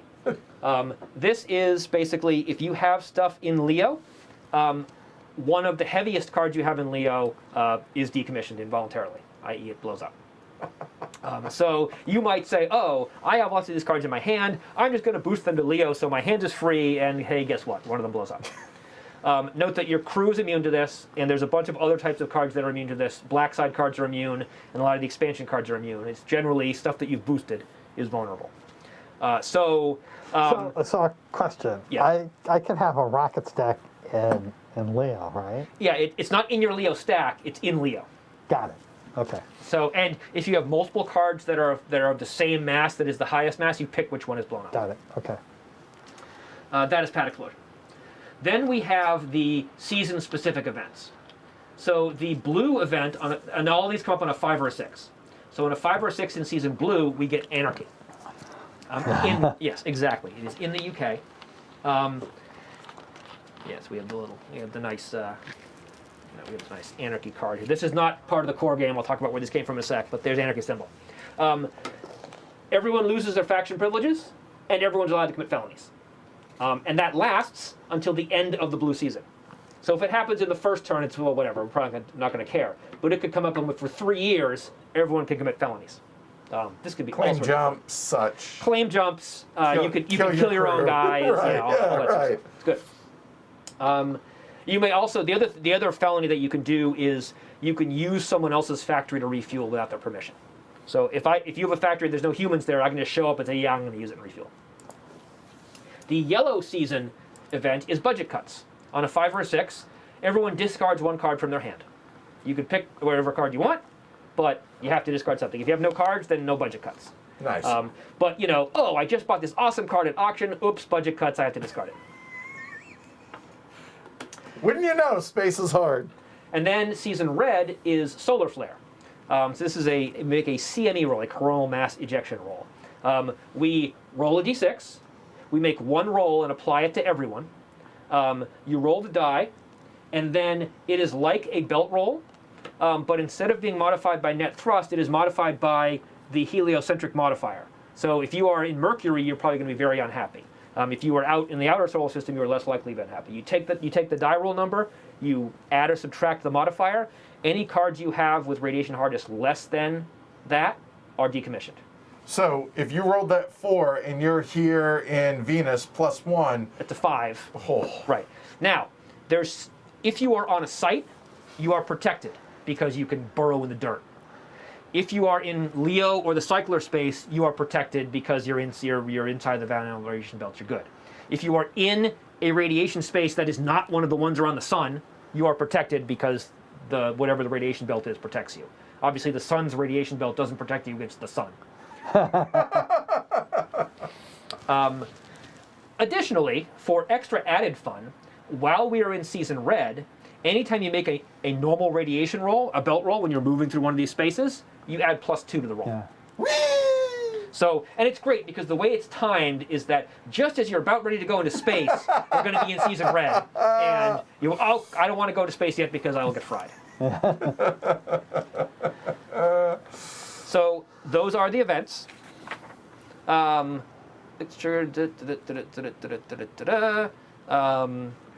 Yep. Anarchy, claim jump, hijack. Okay. So, getting toward the end, we have not talked about negotiation. So you are allowed to negotiate with the other players, deals that are not immediate or not binding. So if we agree to trade something, we have to trade. But if I say I'll do this and help you next turn, I can say ha. Right. You may exchange aqua. You can exchange hand cards, but if you do, that card cannot change ownership again for a year, i.e. a cycle of all the players. And that's just to avoid people playing hand limit tricks. Okay. You can exchange cards and figures. We can exchange cards even if we're not in the same place because people can create outposts. Actually, I didn't go into outposts. I'm going to do a little bit of outposts in a sec. You can give people your faction privileges. You can give people abilities of cards. You can glitch repair for somebody. The one weird one is you can do crew rescue. This is a very specialized rule. I've actually never seen it used. But say Edward got stuck on Mars. I got stuck on Mars. He can say, okay, I'll let you put my crew in your stack and bring it home, presumably in exchange for something. The card goes into my stack. It's still Edward's card, but it can ride in my rocket until it gets home. Oh, okay. Either of us can at any point say, nope, it's not in that stack anymore. So I could kick it out, but Edward could also say, I may take the card and say, haha, I'm going to Neptune, screw you. You could say, no, I'm jumping out. I'm going to wherever you are at the moment. That's and then just create an outpost with it, right? Correct. Okay, Correct. got it. Huh, So okay. yeah, it's rare that comes out. Yeah, I've never seen that. So I want to talk about outposts for a sec. So we talked about how you can make stacks wherever you want. You have 2 outpost stacks. Oops. You have 2 cardboard tokens that show where they are. So I could just say, I'm going to leave some cards on Mars. I'm going to leave some cards in orbit. I'm going to leave some fuel on Mars. I could have no cards there. I just have some extra water tanks that I want to leave there. You put the marker down, that stuff is there. On your turn, you may make as many outposts as you want. At the end of your turn, you can only have 2. So if I have cards in 3 places at the end of my turn, one of them I have to decommission. I have to make them go away. Now, sometimes I can say, hey, one of those 3 is my rocket stack, even if it's not. A rocket stack doesn't have to actually have a rocket in it. So I could say this is my rocket stack with air quotes, even though it just has a Robonaut. That's fine. But if I'm not meeting the rules of 1 rocket stack, Leo, outpost 1, outpost 2, I have to get rid of cards, decommission cards until I meet that rule. So there's lots of things you could do in terms of maybe my rocket only works well when it's light. So I'm going to bring my Robonaut to a site and prospect. Then I'm going to go back. I'm going to leave the Robonaut there as an outpost, go back, get a refinery, bring the refinery there, and then use them to build a factory. Obviously, it takes more time, but that may be more efficient based on your rocket stats than bring it all at once. Right. And this will all make a whole lot of sense once we get started so you guys can see the different rockets that we create. So then at the end of the core game, we score victory points. Victory points are good. You score 1 point for every wood or plastic thing on the board. So your claims, your factories, your colonies, your rocket, basically everything except your outpost things, because those are cardboard. You get 1 point for those. You get extra points if your colonies are on special places. If it has the astrobiology symbol, which is a little leaf, you get an extra point. There is Venus. one. There's one here as well. And if it's on a subsurface ocean site, which has a little ocean thing, it is worth +2. And show me a ocean that is up yonder. A moment. Let's keep going. Slightly more up. Yeah, so There we right there, go. that's the little ocean symbol. That's an extra 2 points if you have a colony there. Okay. So generally you want to build colonies in those places. So colonies are points in the core game. They do other stuff in the modules, and we'll get there in a sec. You get glory points based on, like you said, if it's whatever side is face 2 up. to So 6 or whatever, or 1 to 6, depending. right? Yep. And then there are also 4 heroism chits. So heroism chits are assigned during the game by vote. Someone can nominate someone if they did something particularly heroic, and the 4 categories are listed there: devastating event, loss of human life, aiding an opponent, and newbie miscalculation. And they are worth 2 points each. Generally, they are sort of consolation prizes. They're pity points. Yes, they are. Oh wow, that really sucked, man. Yeah. I think we should give it to Edward. Yep. So Like the Jupiter Fly. yes. So that is core High Frontier. To set up the game, I'm sorry, I forgot one very important thing over here. If we can go over here for a sec. Okay, hold on. Over at the sunspots. So when we're going through the sunspot cycle, we talked about events. We didn't talk about the seniority discs. Every time, so we're going to go around 12 turns, around like this. When it crosses the seniority line, we take one of these seniority discs and we get rid of it. When we take the last disc off, the game is over. That is the game timer. In a core game, there's 4 of these, so we do 48 turns. In this, we're doing 7 84 turns. Something else happens with these discs in this, but I'll get to that in just a second when we talk Module 0. So that is the game timer. That tells us when the game is over. You know how long the game is going to go. So when we're setting up the game, we put these discs down. Yeah, I'll get there. Oh, I'm sorry. Yeah, I was going to say, you didn't talk about the points for factories, did you? I did not, because I got distracted. Okay. The other victory point source that I missed is... This is a big one. This is a big one, the exploitation frag. So wherever these stats are, each in addition to being 1 point for having the thing on the board, each factory is worth that many points. Right. So it could be 8, could be 5, could be 4. And so if you build the factories that no one else did, they're going to be worth more points. So yeah, this is where the bulk of your points come from. So in core, the point is to build factories. Like you build factories, that gets you your points. Glory chits are good. The other things are, I mean, colonies still get you some points, but generally, if you don't have the most or the rarest factories, you're not in the running. Right. In the core game. In the core game. That is correct. Okay. So when you're setting up, you put the glory chits down, you put those discs down. We each get a crew determined randomly, which determines our color. There's 2 sides. We're going to secretly pick which side we want. That determines your faction privilege. It also has a clout letter. Whoever has the lowest clout letter, closest to A, is the start player. So which side you pick may make a difference. In our game, I have the one that has B and C, and nobody has A, so I'm going to be start player. So he's going to be first, which is why my cube is over here. But that's not always true. You get 1 aqua per deck that is in the game. So in core, that is 6. In ours, that is 9, even though there's 10 decks out there, and I'll explain why when I get to it. And your crew starts in Leo. That's what you need to do to start. So, good luck, Godspeed, have fun. Yeah. Oh, wait. And now we're going to get into the modules. Correct. So, so there's 3 modules. I'm going to sort of talk at a high level about each one, and then I'm going to talk in detail about each one. The first module is Module 0, which is politics. It comes in core, so even if you just bought core, you have Module 0. This is very different from politics in 3rd edition, so pay attention. There is this nice new political assembly board. You will notice that we have cubes there. When you're playing with politics, your cubes, when they are on that board, represent delegates in the assembly. And note that there is a trade-off, because if you have delegates on the board, that means they can't be factories. So having more delegates means you have fewer factories available. Building more factories means you have fewer delegates available. Having delegates there is going to affect which law is active, which is indicated by the nice gold star. That law will change the game, and at the end of the game will have a victory point consequence. So from a setup perspective, the law starts in centrist, and everyone who's playing gets a cube in their color. Note that Joe is playing gray. In core, there are no gray components, so he's using the mint green cube. So that's why the mint green cube is in the gray space, because Joe is technically gray. Right, and because it's one of the expansion ones, I think, are right. Conflict has gray pieces. I forget I think as an option. And we just randomly assigned it, so in hindsight, we should have just gave him green. But yeah, that's why it says he's gray, green. They're kind of 6.5 does the demonstrates the concept. But his default is going to be gray, which is individuality. Yes. Right. All right. Right. So. So there's a couple changes to the game. So like we said before, the income operation, which gives you 1 aqua, is not used when you're playing politics. Instead, there is a fundraise operation. Conveniently, it gives you 1 aqua. Additionally, however, it lets you place and move cubes in the assembly.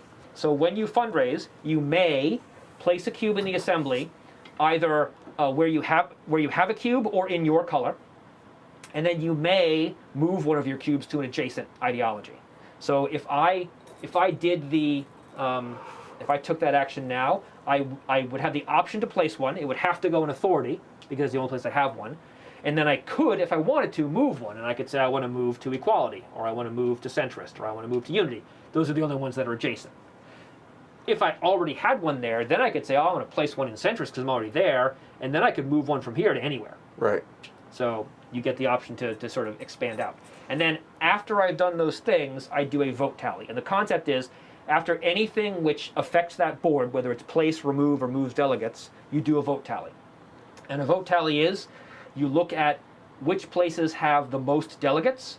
One of them has to be the active law, and whoever changed the board gets to pick which one. So for example, if I said, I'm going to do this, now the active law has to be authority, because there's 2 there, and there's no 2s in any other places. So now that's the active law. If I moved it to here, now I can pick any of those 4 to be the active law. Pretty simple. When you build a colony, your crew has a little ballot box in the upper right corner. So when you build a colony, you get to put a delegate, and again, it's optional, of that color in that space, in the appropriately colored space. Say that again, sorry? So when you build a colony, basically the colony gets a vote, and you can put a cube there. You are allowed, if you want, to pull a cube from the board to put it in the assembly, and you are allowed to pull a cube from the assembly and put it on the board. Note, you cannot pull a cube that has a colony on it. Colonies are permanent. So once you colonize a factory, that cube is there forever. Yes.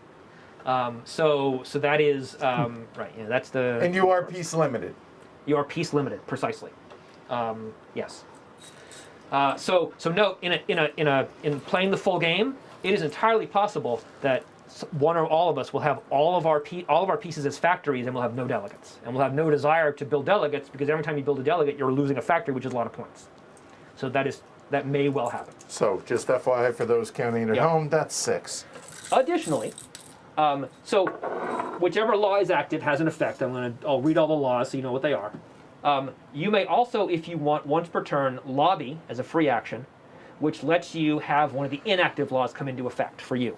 You pay 1 aqua, you remove a delegate from that ideology, and you get that law. So if that's the emergency, I need this law to happen, you can lobby it. So, what are the laws? Centrist is a great law. Mishap insurance. If you have a delegate here, and remember that pad explosion event that blows up things in Leo? Not for you. If you have mishap insurance, it blows up, but you get 1 aqua per mass that was blown up. So basically, whatever the cost to boost it, you get that cost back. You still have to do a boost operation, but you get the money back. So not the end of the world. Like, kinda, right, yeah. Note, you have to have a delegate here. So if this is the active law right now, I'm the only one with mishap insurance, because you guys don't have a cube there. So it's not uncommon to make sure you get a cube there early, because it's good. So let's start with honor. The honor law, when anyone does a fundraise, instead of getting 1 aqua, you get 1 aqua per glory chit that you have, whether it's on your human or back on your board or whatever. Note that if you have no glory chits, then that number is 0. So it is an entirely valid strategy to do an early rush, get a bunch of glory chits, and then every time you fundraise, get 2 or 3 or 4 aqua. It's a cool option. It may happen, we'll see. If this is the active law at the end of the game, it's 1 victory point per glory chit that everyone has. That applies to everyone on the board. Obviously, if you have the most, then you want that to be the lowest. So those boxes are in-game points? Yes. Okay, in-game scoring, sorry. Yep. Unity just has every law with 2 or more delegates on it is active, and there's no lobbying. And at the end of the game, it's +1 point per different ideology with your delegate on it. So you want to be spread out. In a full game, it's less. You're just less likely to have that many delegates here, so it's less likely to matter. Authority. When you do the fundraising operation, you may involuntarily decommission an opponent's delegate from the board. So you're martial lawing people off the board. And that's +1 point per claim disc that you have that everyone has at the end of the game. Equality. Instead of research auctions, you pay 1 aqua and you take the top card of 1 deck. You don't get supports, and you don't care about hand limit. You just pay 1 aqua. But if you really want that card. Yeah. And the victory point bonus is +1 per colony dome. Individuality. This is a great one. You may treat opponents' factories or burn-alls, which we'll get to, as your own for non-victory purposes. So, you want to build an S-type card, but you don't have an S factory? Well, you can use someone else's. Well, let me borrow your factory here, Joe. And they can't say no. The card shows up at their factory. You have to go pick it up, but they can't say no. And it's still your card, though. Yeah, it's still your card. Yeah, Yep. right. The victory thing here is 1 victory point per site that is adjacent to a hazardous lander burn or half lander burn, which I didn't talk about. So that could be a lot of points because there's a lot of places in the outer solar system that are adjacent to those types of Landerbergs. And then freedom, the law is instead of selling 1 card for 3 aqua, you can sell 2 cards for 5 aqua. And it's plus 1 point per factory cube that you have. So those are the active laws that can be running in the game. So they can have a significant effect. There's a couple other things that change. When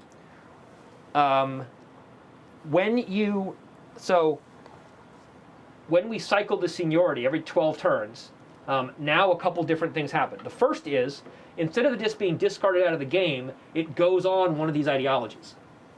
It does not count for vote tallies during the game, but it does count for the vote tally that determines the active law at the end of the game. So you can affect which of these victory point things is going to be applied. So it counts as a pseudo-delegate. It's a delegate at the end of the game. Right, okay. Additionally, then, whoever was first player chooses a different person to be first player. Yes. And they have to choose a different person. And so they get their cube back, and the other person puts a cube down. Note, if, say, all of your cubes are factories, you have to pull a factory up and put it down there. Now, if all of your cubes are factories with colonies, then you can't, and you can't be first player. Right. So obviously that means that who can allow people to colonize the moon is going to change. And obviously whoever's first player for the last cycle is super important because they have 1 fewer cube to industrialize with, but they also get to do the vote tally to determine the final law for victory points. So depending on how things have turned out, that could be a significant victory point swing. The other thing that's different is when the anarchy event happens, there is a purge roll. We roll a d6. Each of these ideologies has a number by it. Whichever number is rolled, each color loses 1 delegate if possible from that ideology. Wow. Yeah, anarchy sucks, man. So that's politics. So when it crosses that threshold, what determines where that disc goes? The first player chooses. It's going into Unity, it's going into whatever. They don't have to have a delegate there. They just say, awesome. I was the UN Secretary General. I am. This is my legacy. Put that back on the stack, I think. Oh yeah, sorry. And this comes out. There we go. Okay. So that's politics. It's not. I mean, it's nice. It's definitely better than, in my opinion, than 3rd edition politics. And it adds an interesting. Pretty much universally reading chat, everyone's in agreement that it's much more compelling, much more interesting. Like you're playing your first core game, you're learning. You don't need to use it. Once you've got the hang of it, it's easy to add it. Right. Low overhead and just do what it says. Yep. So now we're going to move on to Module 1. I will note, for those of you following along with the player aid, there is 2 pages of the player aid that are sort of dedicated to summarizing the modules and talking about the specific changes. And the specific intent there was, it's very easy to sort of lose track of what's in here. And so, like I'm in the middle of my game, oh right, I can build a space elevator. It's just good to remember that stuff. So I guess I should have shown this too real quick. That's all right. So here. So there you go. That's Module 0 here in the player aid. And now we're going to be moving over to some of Module 1, depending on how you're going to teach us. Yeah, so Module 1 has 3 things in it. It has freighters, gigawatt thrusters, and futures. I'm going to say futures till the end because to play with futures you need Modules 1 and 2. So I'll just do that last. Got it. So I'm going to talk about... I assumed you'd do it the same way you and I went over it. Yeah, because I think that just makes more sense. Yep. So freighters are the first new type of spacecraft. So I said earlier, in core game you have a rocket and that's it. Now in freighters you have a freighter stack. And there's a little add-on, and you've probably seen it in the player mat shot, where there is a separate piece to your playmat, and it has a space for your freighter stack. So, and I'll show you guys this real quick. So it's this. Yep. So we have the base board normally ends right, or the base game board, the core game. This board specifically right here, you can see Terawatt Futures Module 1. That's this board right here that he's talking about. And you have a nice big cube, which is how you mark your freighter on the board. Freighters are a new kind of spacecraft. They have their own movement rules. So each turn you can move each of your spacecraft once. So you can, if you have a freighter, you can move your freighter and you can move your rocket. There is a new deck, the freighter deck, and I think you have, yes. And put one up. You auction off the freighters like you auction off any other car. They don't generally have supports. You will note that the freighters they start with a black side. So you don't boost freighters, you have to ET produce them. And that is out in space. Out in space, at an appropriately lettered factory. Conveniently, some of them say any in the hex, which means you can build them at any factory. Some of them will have specific letters. And then they have a mass, they have a radiation hardness, they have a load limit. So freighters can only carry a certain mass of other stuff. That limit does not count themselves, is in addition to whatever mass the freighter is. So you can only put a certain amount of things on them. So when you build a freighter, it shows up in your freighter stack. You may only own one freighter card at a time. So once you have a freighter card, whether it's built or in your hand or whatever, you can't get another one. Unless you discard it out or sell it or something like that. So right. if you two guys each get a freighter, then I get mine for free because I can put it up for auction. You guys can't bid on it.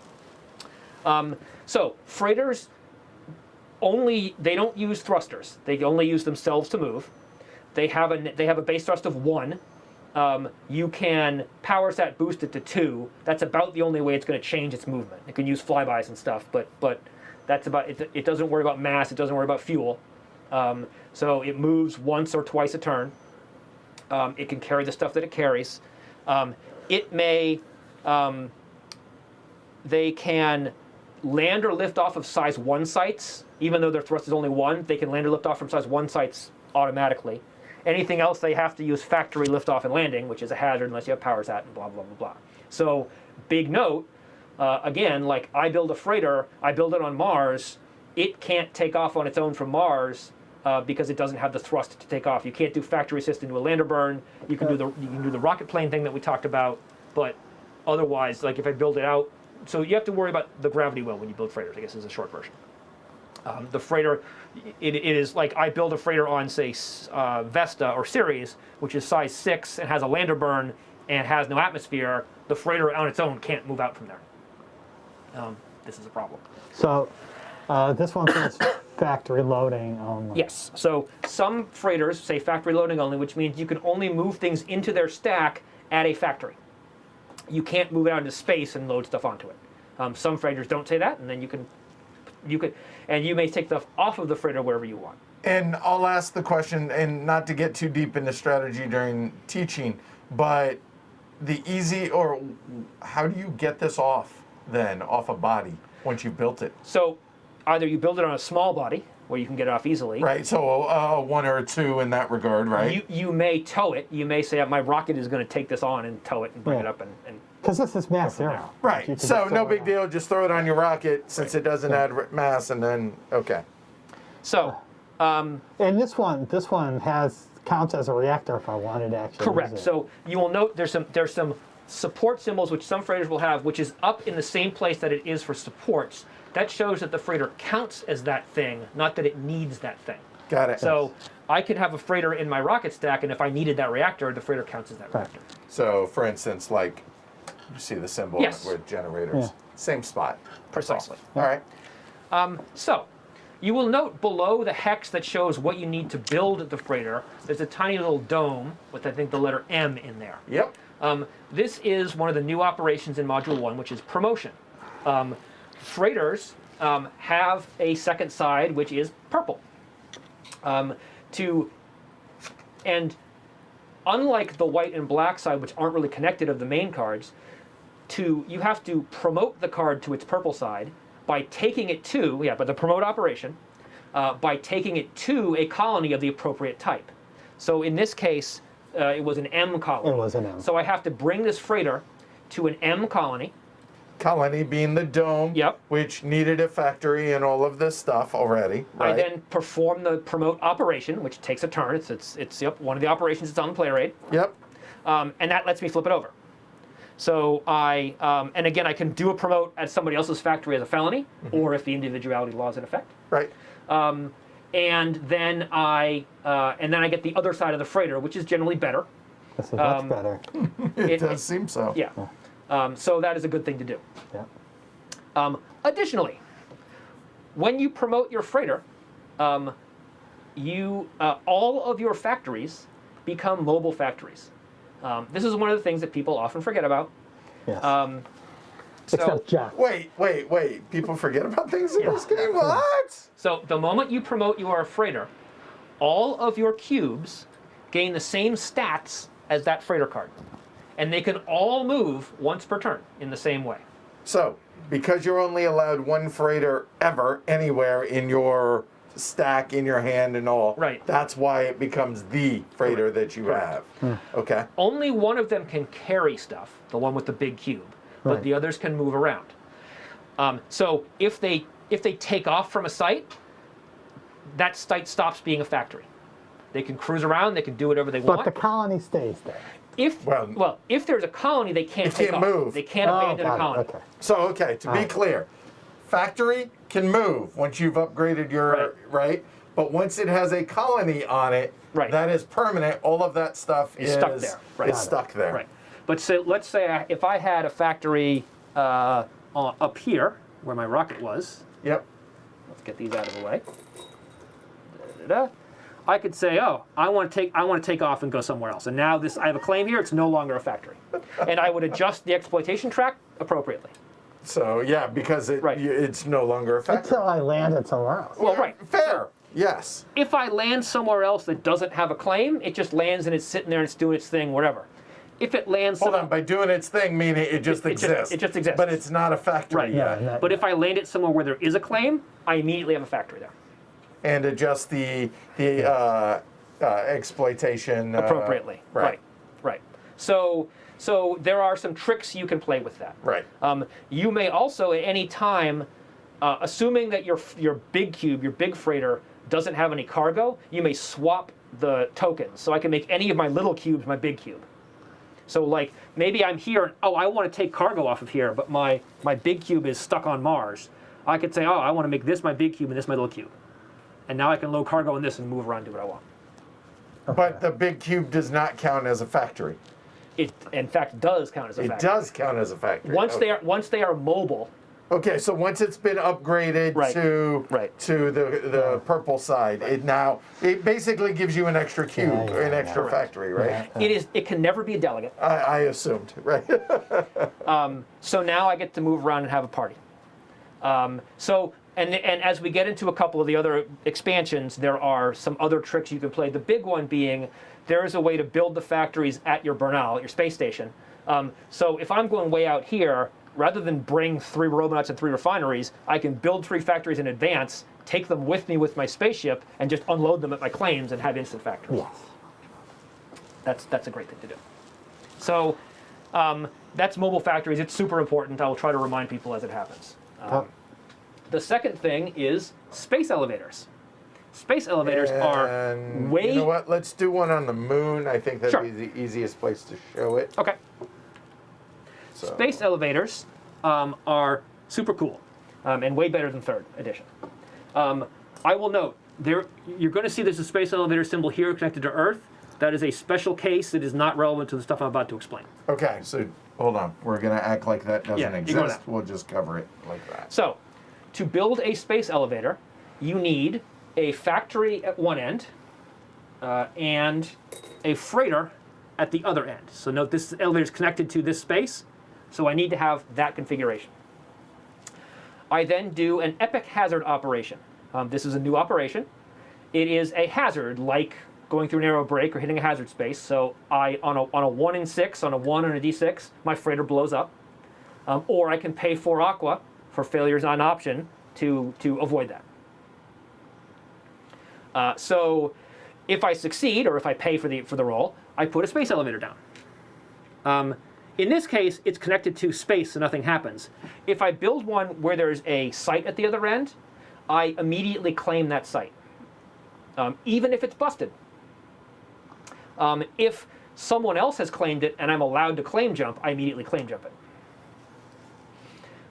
So that's nice. Provided there's no human there, right? Correct. Yeah, right. Following the claim. Yeah, right. So now that there's a space elevator, anyone with a factory at either end may use the space elevator.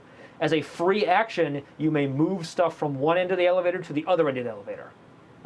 And note that does not count as liftoff, so I don't need any liftoff rules. So moon is size 9, I need 10 thrust to take off, or I can just go up the elevator and be here for nothing, for free action. Woohoo! So all of a sudden you build an elevator and the gravity well problems go away. But wait, there's more. Additionally, factories that are connected to space elevators, when you look at the exploitation track at the end of the game, you double that. They're worth double that number of points at the end of the game. For those factories. For factories connected to an elevator. So it could be 16, 10, or 8, respectively. Does the freighter have to stay there? Nope. Once it's built, the freighter can go on its merry way. Okay, so just the actual building that's got to be there, and then it can just go off Correct. and go do things. Yep. Got it. Yep. And so there's the moon, there's Mars, and then there's a bunch out in the outer solar system, like Neptune and Uranus and And Saturn. there's one in Saturn. Yeah. Yep. So generally I mean, those two are early, and then the other ones are way late game. Okay. If a space elevator has no factories at either end, which is, because Because the factory moved, right? yeah, in this game, yes, then the space elevator is destroyed at the end of that turn. So if I move my factories away, then the elevator goes away. Okay. Cool. That is space elevators. They are super cool. Right, so that is freighters. Pretty simple, generally, pretty easy. Let's see here. From double approachable factories. Okay, now let's get to gigawatt, terawatt thrusters. These are like the thrusters that you know and love, but better. They basically, they use special fuel, but they give you super high thrust values. So again, they are a new deck, so you auction them off like anything else. They have support requirements like anything else. Yep. So if you auction this one, you would get a generator and a radiator, because those are the requirements it has. Yep. They, again, like freighters, they start on the black side. So you have to build them at a factory in space. And they have a promotion icon, a promotion dome. So you promote them in the same way and flip them over to the purple side, which is even better. And then they have a thrust triangle.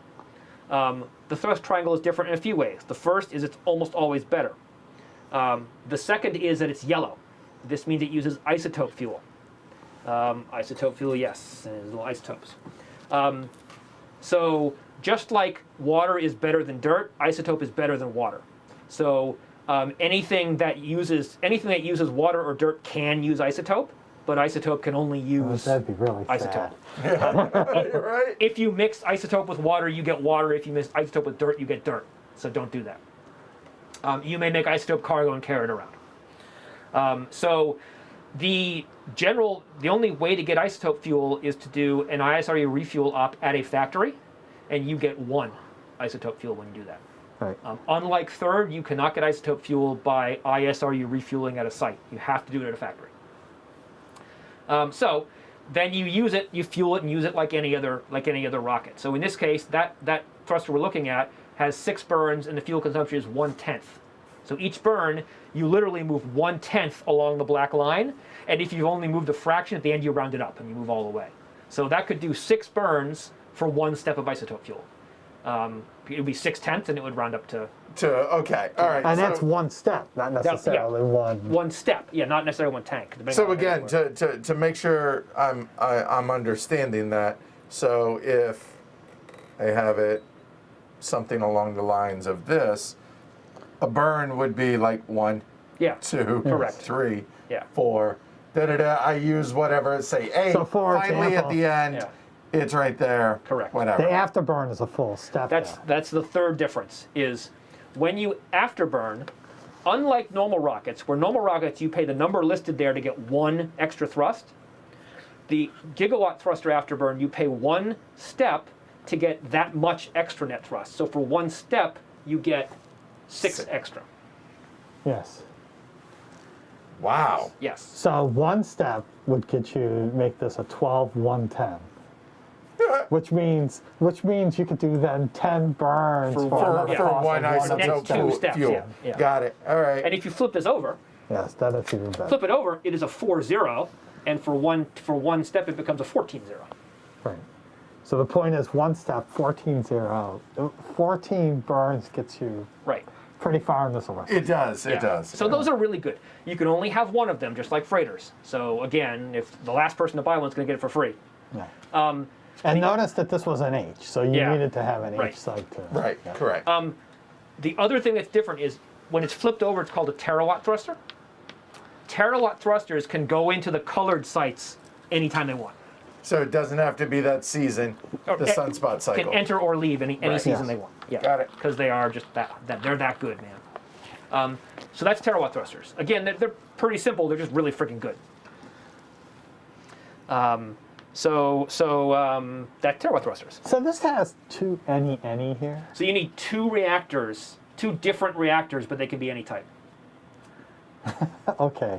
But it can't be the same reactor twice. It has to be two different reactor cards. Okay. And by the way, where it says future here, that's what he's talking about. He'll talk about it at the end. Right. We'll So come back to that. all of these, the freighters and the thrusters, all have futures on the back, as do the colonists, and we'll talk about those at the end of all the modules, just because it's a good last thing to talk about. So I'm going to skip the futures part. We'll get back to that. So that's other than futures, that's module 1. Freighters, terawatt thrusters. The other thing I forgot to mention, I think, for when you're playing with freighters, you don't use the delivery operation. I talked about it in the delivery operation, but freighters replace that operation. So the thing that teleports stuff to Leo, you don't use that. You have to actually do work to deliver. Right. Yeah.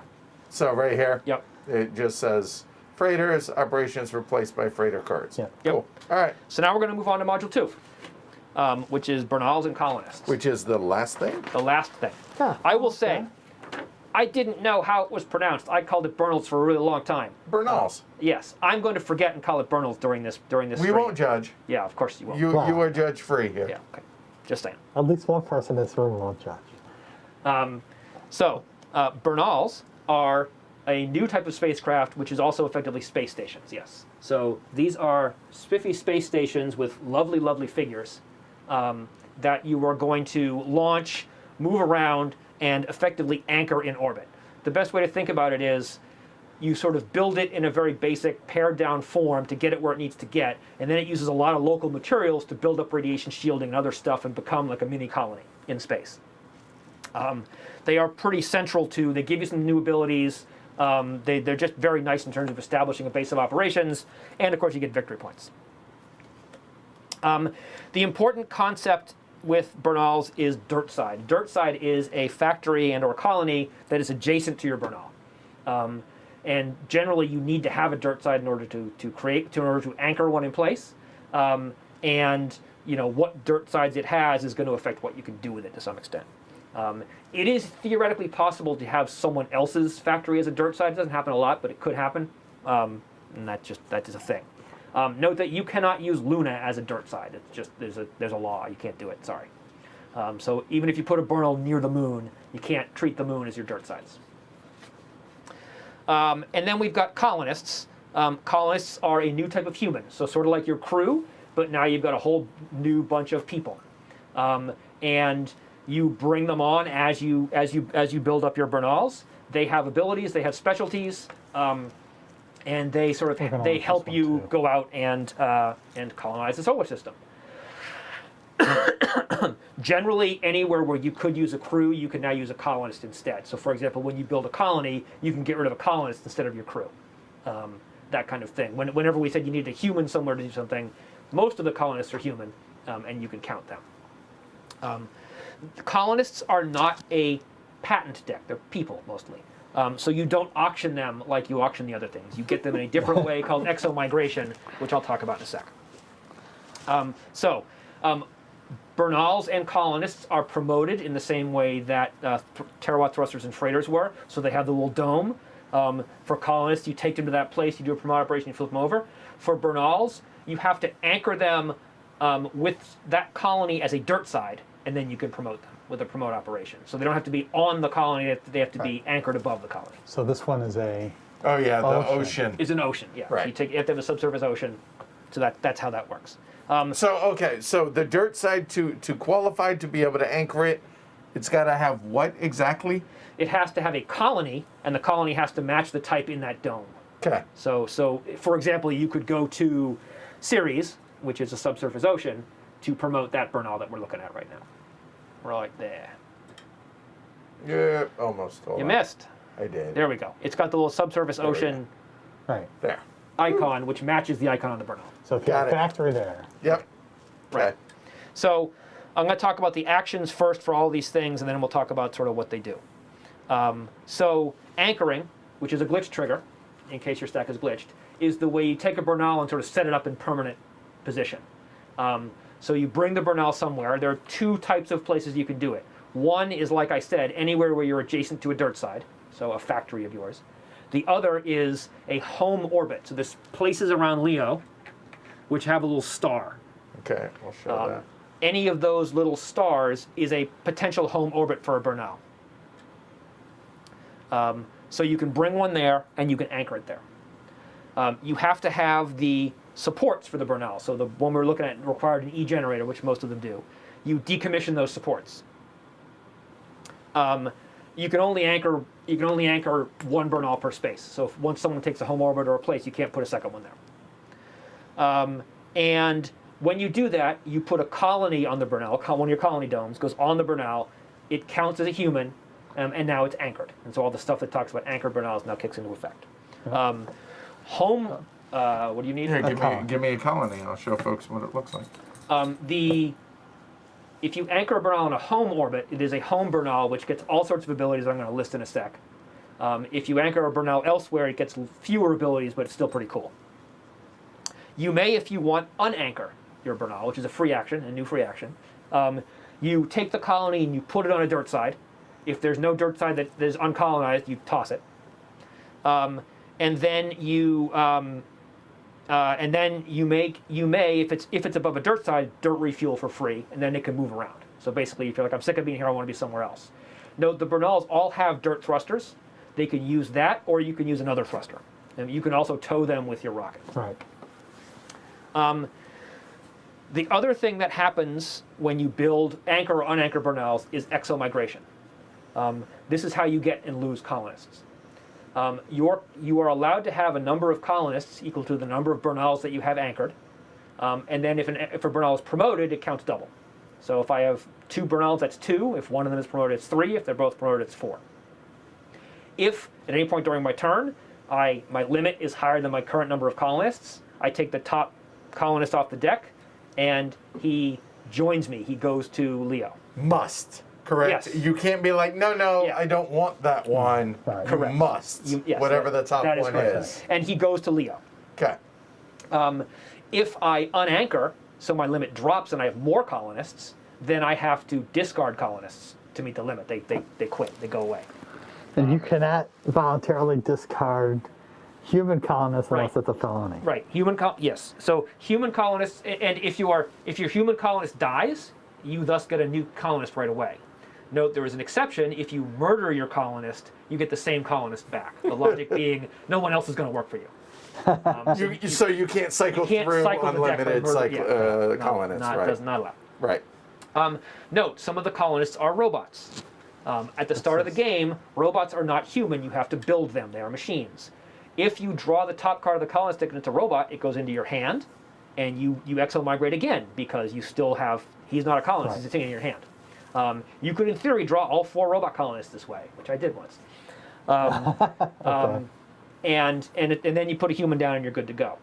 There are actions in the game that emancipate robots, at which point they count as human. If you have any in your hand, you discard them and they go back to the deck. And when they're out on the board, they count as human. So before that happens, you can build a robot and decommission it wherever you want. It's a robot. Who cares? Got it. When you build a robot, however, you have to discard a colonist because you are replacing him with a robotic. The moment you build him, your colonist limit's you're going over the colonist Got limit. it. Okay. So you replace him with another colonist. So that's sort of how robots work. The 2 ways to emancipate them are there's a future that does it, and if the colonist deck is empty, which is unlikely to happen in a 3-player game, they become emancipated.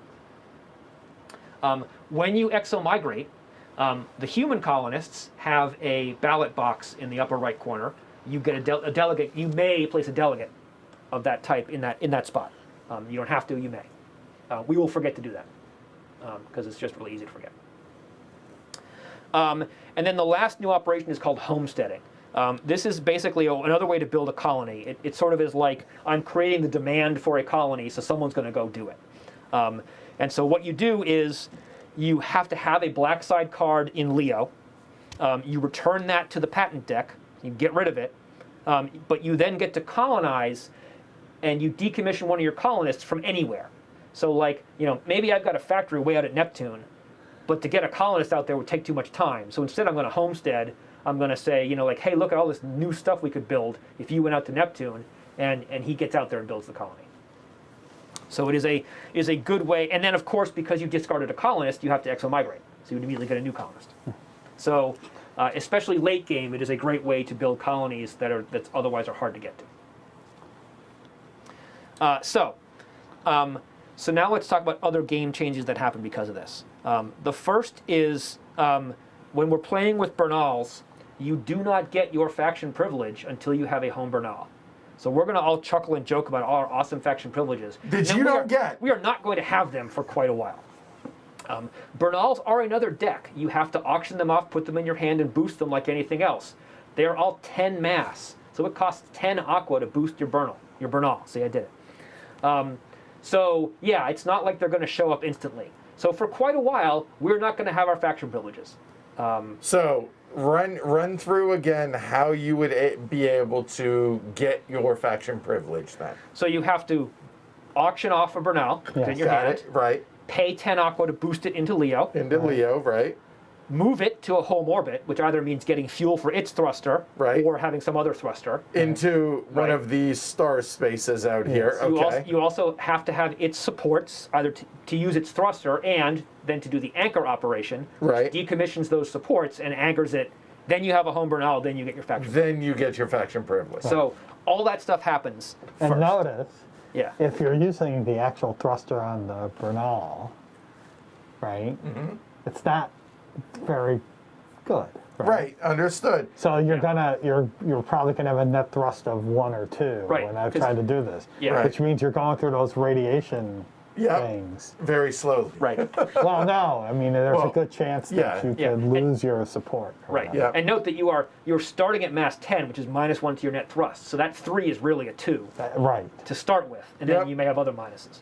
Right. I forgot to say there was an extra playmat for Module 2, which has stacks for each of your 2 Bernal types, Kalpana and Stanford, which are, other than the different figures, they're identical in terms of functionality.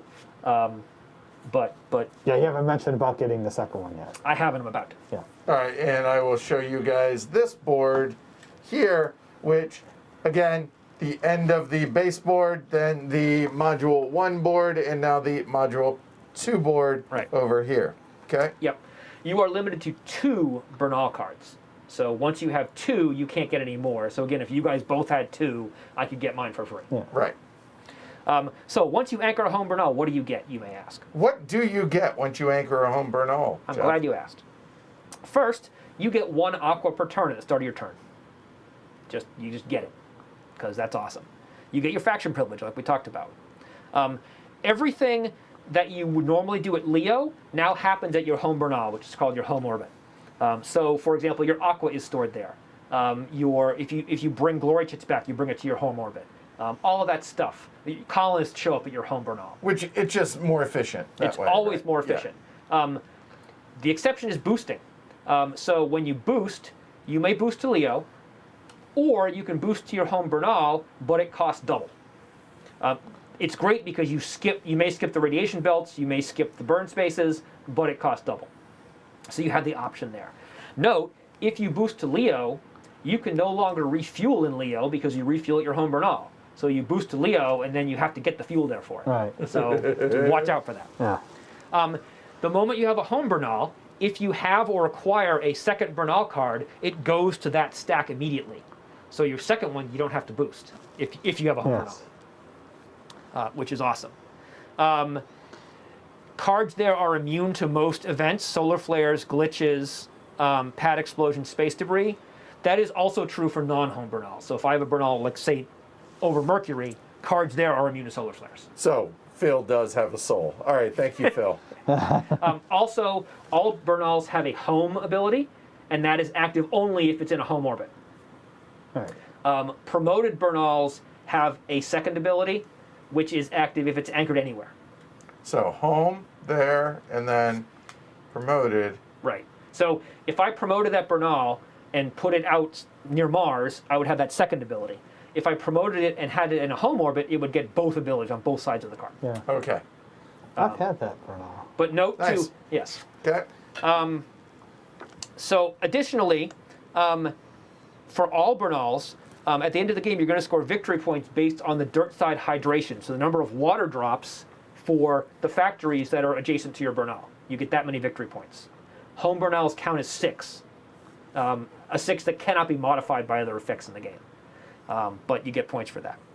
They give you the colonist limit. When you factory refuel or ET produce from a dirt side, it can go straight to the Bernal. So if I have a Bernal over Mars, I can ET produce cards and they just show up in the Bernal. Right. Another way to dodge the gravity well. Additionally, and this is another thing that people will forget, if you have a promoted anchored Bernal, it is a lab. It can promote any non-Bernal card, regardless of the little dome icon. This is really important. So I can take all my colonists, all my freighters, all my thrusters, and promote them at the Bernal. Regardless of what it says on their Yes. cards. The only thing I can't promote is another Bernal. Super important. So those are Bernals. Getting a home Bernal is super important. It's not necessarily the first thing you need to do, but you should do it pretty early. Yes. I would say most of the time people do one other thing first, There like get a are factory things somewhere. that can happen later that make it really difficult. Right. Bernals So- are also the only promoted card that don't have futures. But they are involved in many futures. Then we have colonists. Colonists come into play like we described above. You exomigrate based on your colonist limit, which is based on Bernals. So you're not going to get colonists until you have Bernals. The white side colonists, so note that it's the white side, but they're like crew. You don't boost them. They show up by exomigration. They're never going to be in your hand. The robots, the black side ones, can be in your hand, and they get built by ET production. Either way, they've got mass and radiation hardness. They may or may not have ISRU values. These two happen to. They may or may not have thrust triangles. One of these does. So they can do all of those things. Additionally, each colonist has a specialty. So you can see the robot is an engineer, and the Juice Cosmonauts are a prospector. That gives you a free or an enhanced action every turn. So the engineer, if you ET produce and there's an engineer on the factory, you get an extra card. It's in the Module 2 section. Module 2 section. You get an extra card per engineer. So if I had 2 engineers at a factory, I could ET produce 3 cards. Note, it's very important. Even if the cards are going to your Bernal, the colonist has to be on the factory itself. Right. So I can't be like, oh, I've got a Bernal over 3 different letters, I'm going to produce 1 of each. You have to be one specific factory. The prospectors give you a prospect or a promotion operation as a free action once per turn per prospector. So if I bring a prospector to a new site, I can prospect there as a free action. Pretty nice. Or Which saves your action, your operation. Yeah, so Well, free action prospect and then industrialize. Yep. or the promotion, right? Right, or the if promotion. I have it at, Yeah. Yep. So if I have a prospector sitting at my Bernal, I can just promote one thing a turn. for free while Yeah. doing Yep. other things. They're industrialist colonists. They can do a industrialize, anchor, or nanofacture, which I'll talk about now, as a free action once per turn per industrialist. So industrialize is building a factory. Anchoring is anchoring your Bernal. Nanofacture is building a factory at an anchored Bernal. So I talked earlier about there are cool mobile factory tricks you can do. Nanofacture is a new operation which lets you build a factory at your Bernal. You have to decommission the Robonaut and the refinery and all the supports, and you have to include radiators because it's out in space. Yep. But then you get a new cube, a new mobile factory cube that sits at your Bernal. You can only do that once you have a promoted freighter. But that's how you sit there and you do that in advance. Like maybe you've got, I don't know, a couple of engineers there, so you can each produce your cards super fast. And maybe you have a free, you build it up in advance and then you go out to space. And then the last one is minor. Minor gives you a co-located site refuel once per turn as a free action, and that minor can be in the Bernal. So the best way to build up isotope fuel for your gigawatt thruster is to have a minor colonist sitting at the appropriate letter, mining the isotope. Oh, I didn't mention that. The isotope fuel, it is tied to the spectral type of the gigawatt thruster that you have. So we were talking about the card that was an H gigawatt thruster. You can only mine isotope fuel for that thruster at H sites. So if that was your Right. gigawatt thruster, you have to go to an H factory to get the fuel for it. Which are And if you lose that, if you decide to get rid of that thruster, all your isotope fuel becomes water, and because you can't remember what type it was. And if you Right. Yeah. It can't be a M type or whatever. Correct. Yeah. I Yeah. got you. Right. So anyway, those are the four professions or specialties of the colonists, and they always get that. Additionally, when you promote them, and they have domes like everything else, they will get extra special abilities, which are super awesome, and they introduce futures.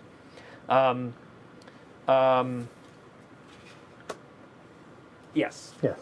So that is good. We talked about the murder-suicide exception. Some colonists have onboard supports, like that prospector has a reactor at the top. So just like before, they count as having that. Note, so say you wanted to industrialize and you needed that reactor. Normally, you cannot decommission the colonists because they're human. There's an exception to the rule where you are allowed to decommission them as part of building a factory, and they build a colony at the same time. So it's basically like combining the industrialize and build colony things. interesting. Oh, that's cool in a single operation. Okay. Yeah. And so that is colonists. So don't have to worry about them until you get Bernal's out, but they're lots of fun. So now we're going to talk futures. So all of these cards that we can promote, except Bernal's, have futures on the back. And they say on them, requirements equals this, do these things, and then you get some stuff. So generally speaking, they will say if you do X, Y, and Z, you will get some victory points and you may get a new ability. In order to do that, for every one of these things, you have to do an epic hazard operation. It has to be with a human, and the card with the future has to be with the human wherever they're doing it. Right. Some of the futures require to be at a certain place, and the future will say that. If they don't, you can be anywhere, but the human and the future have to be in the same place. You do the epic hazard operation, which again, you roll a d6, and if you roll a 1, the human is decommissioned. You may pay 4 aqua for failures on an option to avoid that, and then you get the effects. And the effects are going to be, some of them are fixed number of victory points, some of them are formulaic victory points, and some of them have other requirements. So for example, all of the robots, their future is uplift. It emancipates the robots. You have to go to a promoted Bernal, and you have to spend 20 aqua. And then all the robots are emancipated. And the effects that we talked about, they count as human, and you discard them from your hand, and blah, blah, blah, blah. Note, in order to do that future, the robots have to be unemancipated. So there may be a race to see which of us wants to complete it if we all have robots. Because once one person does it, no one else can do it, and it's worth points. Yeah. Each future can only be completed once. It is entirely possible that we complete a future, the Collins gets cycled back into the deck, and he comes up again. Can't do it again. Can't do it again. Either by you or anyone else. To that end, we have some cards. These are not part of core. These are cards that were produced by me externally. The file is going to be available on ION's site shortly. I need to tweak them for a couple final little rules changes that happen to some of the futures.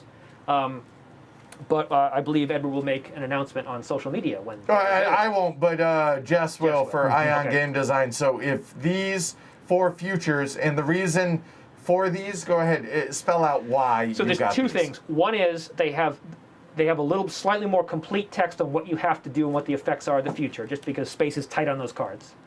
And then secondly, once you complete it, you flip it over to the green side, and it shows you exactly how many points you get, any lasting effects that you have, and it's much easier to see, oh, that feature's been done, I can't do it. So for instance, you have the ET Life future. It's very truncated there, whereas this has a lot more info, and then, hey, when it's completed, it's that. Right. As opposed to... So in the core, you get these future stars, and basically you get a star to indicate that you completed it. The trick being that you might not keep that card. So it may be trickier to remember what So what it was just connected have to. this. So this is just Again, this is just something extra. yes, it is that- not required. It's just it's Keep an eye on social media for Ion Game Design to make those available. that is okay? correct. So that is futures, and what I will say is futures they could be a lot of points. And so, you want to think about, when you get cards with futures on them, you want to think about what those are and what I need to do, because some of them are very, very specific. Like I was showing Edward one where you have to have a colony on Triton, which is the moon of Neptune, and you have to have a Bernal out at Neptune, and then you get a whole ton of points. So you can't just sort of flippantly decide to do that. You need to plan for it and do a lot of work. That's once you have the card. Right. So kind of working backwards, as somebody, me, coming into this to where I'm familiar enough with the base game to be dangerous. But now once you add in Bernals and Colonists, basically Module 2. Yep. As well as Module 1, but like my brain kind of explodes when we hit Module 2. And basically, what I've been told is you need a Bernal relatively early, but maybe not the very first thing that you do to be able to get your faction ability. And then at that point, as you get these things, then once you get them, then your focus may shift into going towards doing what that is. Yes, fair? that is correct. I'm going to have a little bit of like what your game flow should be in just a sec. Okay, cool. That'll work. So we do all this stuff. We're going to play 84 turns. At the end of that 84 turns, whoever's first player at the end does the final vote tally, which sets some victory point conditions. Then we're going to count up victory points. So we talked about what the core victory points were. There are a few extra things. The first is delegates in the assembly count as 1 point each. They count as wooden things on the board, so you get points for that. You count the law bonuses that we talked about. Don't forget that factories on space elevators count double. You count the stock price, the exploitation track price doubled. Some futures start a war. The war does not go on forever, and we'll cover it if it happens. If the game ends and we are at war, then factories are only worth 2. Instead of the exploitation track, the number is 2. So that could happen and could be War. Good God. Yes. What is it good for? Seriously. Reducing victory points. Right, yeah, clearly. You count, obviously you count your future scores, whatever the future says you get. And then you count your dirt side hydration. Again, home Bernals count as 6, the others count the water droplets for all your dirt sides. And some Bernals grant extra victory points. So if you have a Bernal ability that says get extra victory points, you get extra victory points. And we should shuffle all those. We will. So those are the end game points. Let's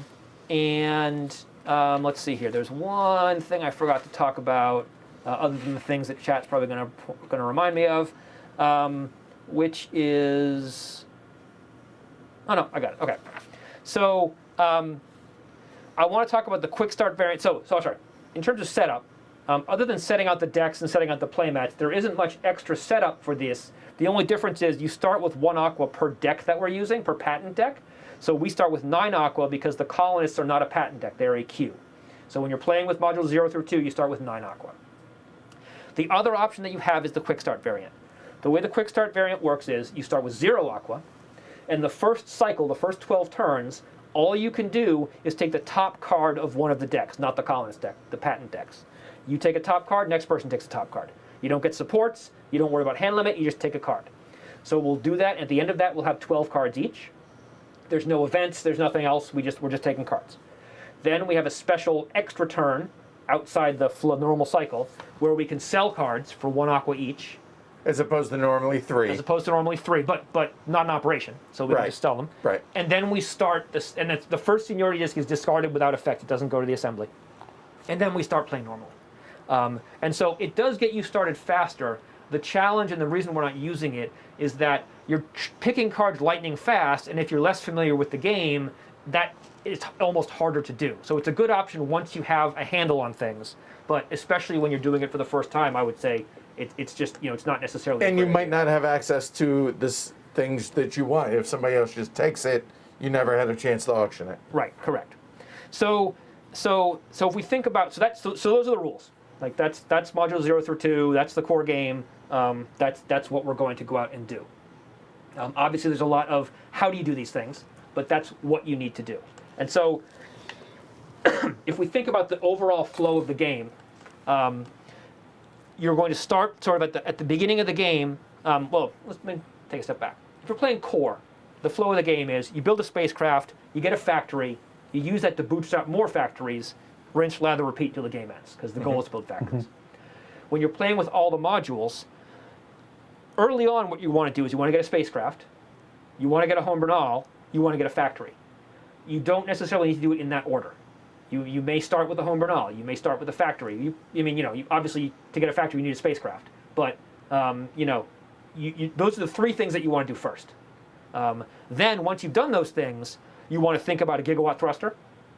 You want to think about promoting cards, especially your Bernal to get a lab, because that makes promoting cards super easy. And you want to think about your second Bernal, which is more colonists. And then you want to think about futures, because once you promote cards, that's when the futures actually become available to you. So at some point, you want to sort of go off of the make more factories route and get onto the promote cards futures route. You don't have to complete a ton of futures to win the game. There are other things you can do that get you lots of points, but you want to be very conscious that you're doing them. And just building factories is probably not the thing that will do it. Whereas in core, that is the core. That is what you're doing. Right. Here, that's supplemental. Right. And I will repeat, we talked about the glory rush strategy, where it can make sense to get a spacecraft running super fast, get a ton of glory chits, and get money that way. That is a completely valid thing to do. Note that when you're doing that, you're slowing down in the factory industrialization race. So you're falling behind. You're getting something, but you're falling behind. So you may choose to do that, and that is a valid option. It is not a requirement. It is not, it is a thing that you can do. And so far, it seems like a nice balanced thing that you can do. So that's sort of how you want to think about approaching it. Is you have more initial options. Like, do I go for my Bernal?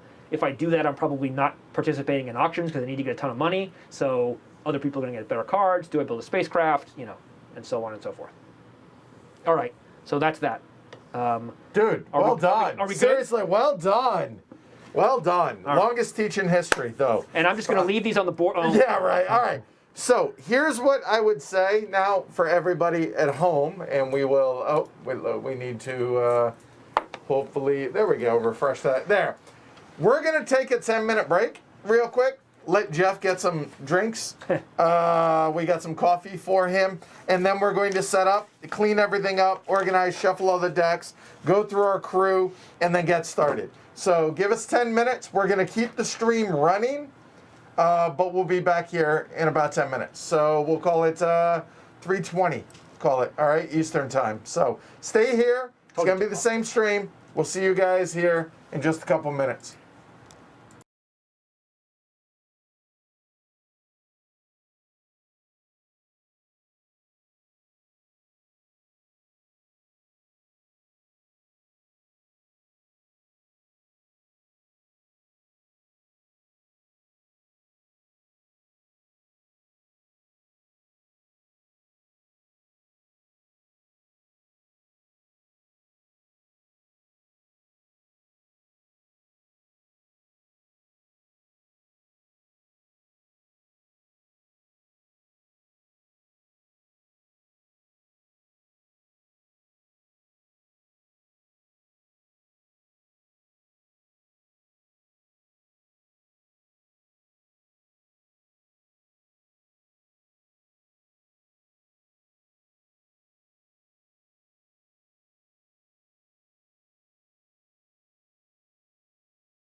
And we're back. All right. So, thanks to everybody that's hanging out with us. Certainly appreciate that, everybody. Obviously, I know Phil, Yoon, Basime, everybody, Jess, everybody over at Ion is hanging out today as well. So big thank you to them, as well as to everybody that is hanging out. It's going to be on the honor system, but I want to know how many of y'all at the end are still here. I expect the answer to be like 3, but we'll see. All right. There was one thing that you wanted to make sure that was clarified before we get started. 2 things actually. The first is you have a limited number of colony domes in your player color. Right. But you are not limited by that because in particular your Bernals can get colony domes and your freighter could get one at the end if it's a mobile factory. You are allowed to use more, but you can only the number that you have can count for victory points. So you can use more if you need to, but they don't count for victory points. And that's why we have an extra color, which we're going to be using as white in case we need that. The other important thing is you have 2 Bernals. There's only 1 fuel strip for them. You're only allowed to move 1 per turn.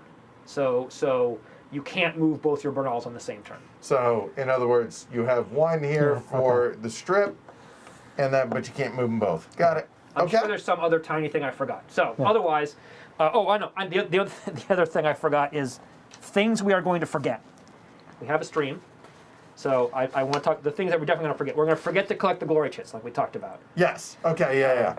We're going to forget to place delegates when we colonize. Okay. Always forget that.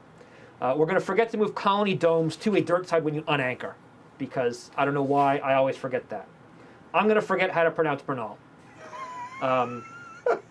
We're going to forget about mobile factories and space elevators because people tend to forget about that. Okay. And the other thing is, this is a game where, there aren't a lot of cards that have, like, game-affecting abilities, but they exist. And in particular, there are futures that, like a future that sends everyone to war.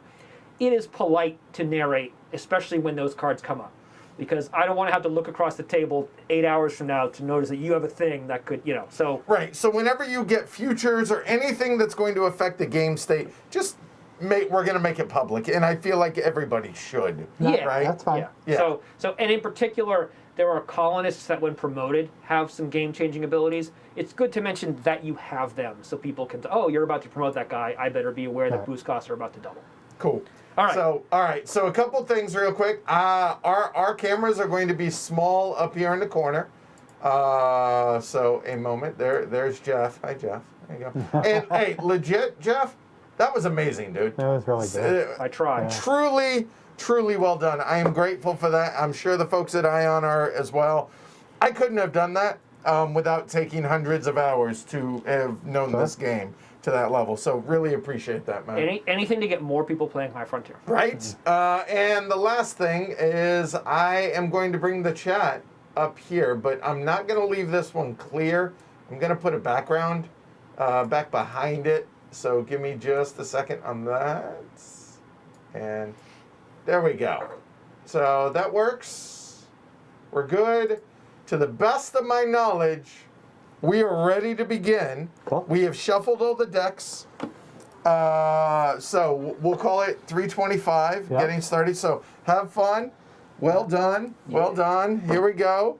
And we start with the crews. We start with the crew. So we each have received a crew card, which has 2 sides to it. Yep. Technically, we secretly and simultaneously pick a side. So, just pick a side and say when you're done. I'm going to pick this side. I'm done. You don't know what I picked. Okay, and I'm done. Okay. I'm fine. So here, we'll start with Geoff. So okay. I'll bring it over to yours to start with. So right there. Okay. Because I'm such a nice guy, I have picked Rose Cosmos, which their ability is anytime someone claims or industrializes, I get 1 aqua. So you didn't choose the other side. I did not choose the felonious one. Okay, so what is the other side? The other side is I can commit felonies whenever I feel like it, which is fun. Don't get me wrong, but I'm just such a nice guy. And also note that they have a nice big 15 thrust, 10 fuel consumption rocket. So that's great. And I have Clout B, which is going to be the lowest, so I am start player. Normally we'd be checking it, but that's the way it is. That sounds good. All right. And for me, who are you, by the way? Rose Cosmos. Okay. And so I'm Shimizu.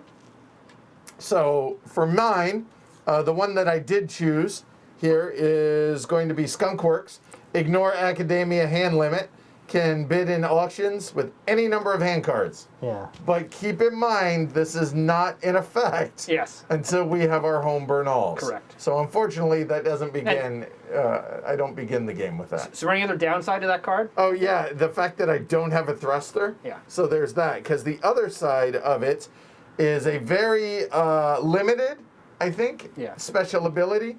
Here, it does have a thruster, but the I'm not good enough to know how to make that work, What's that effectively. ability? Which it says a moon cable.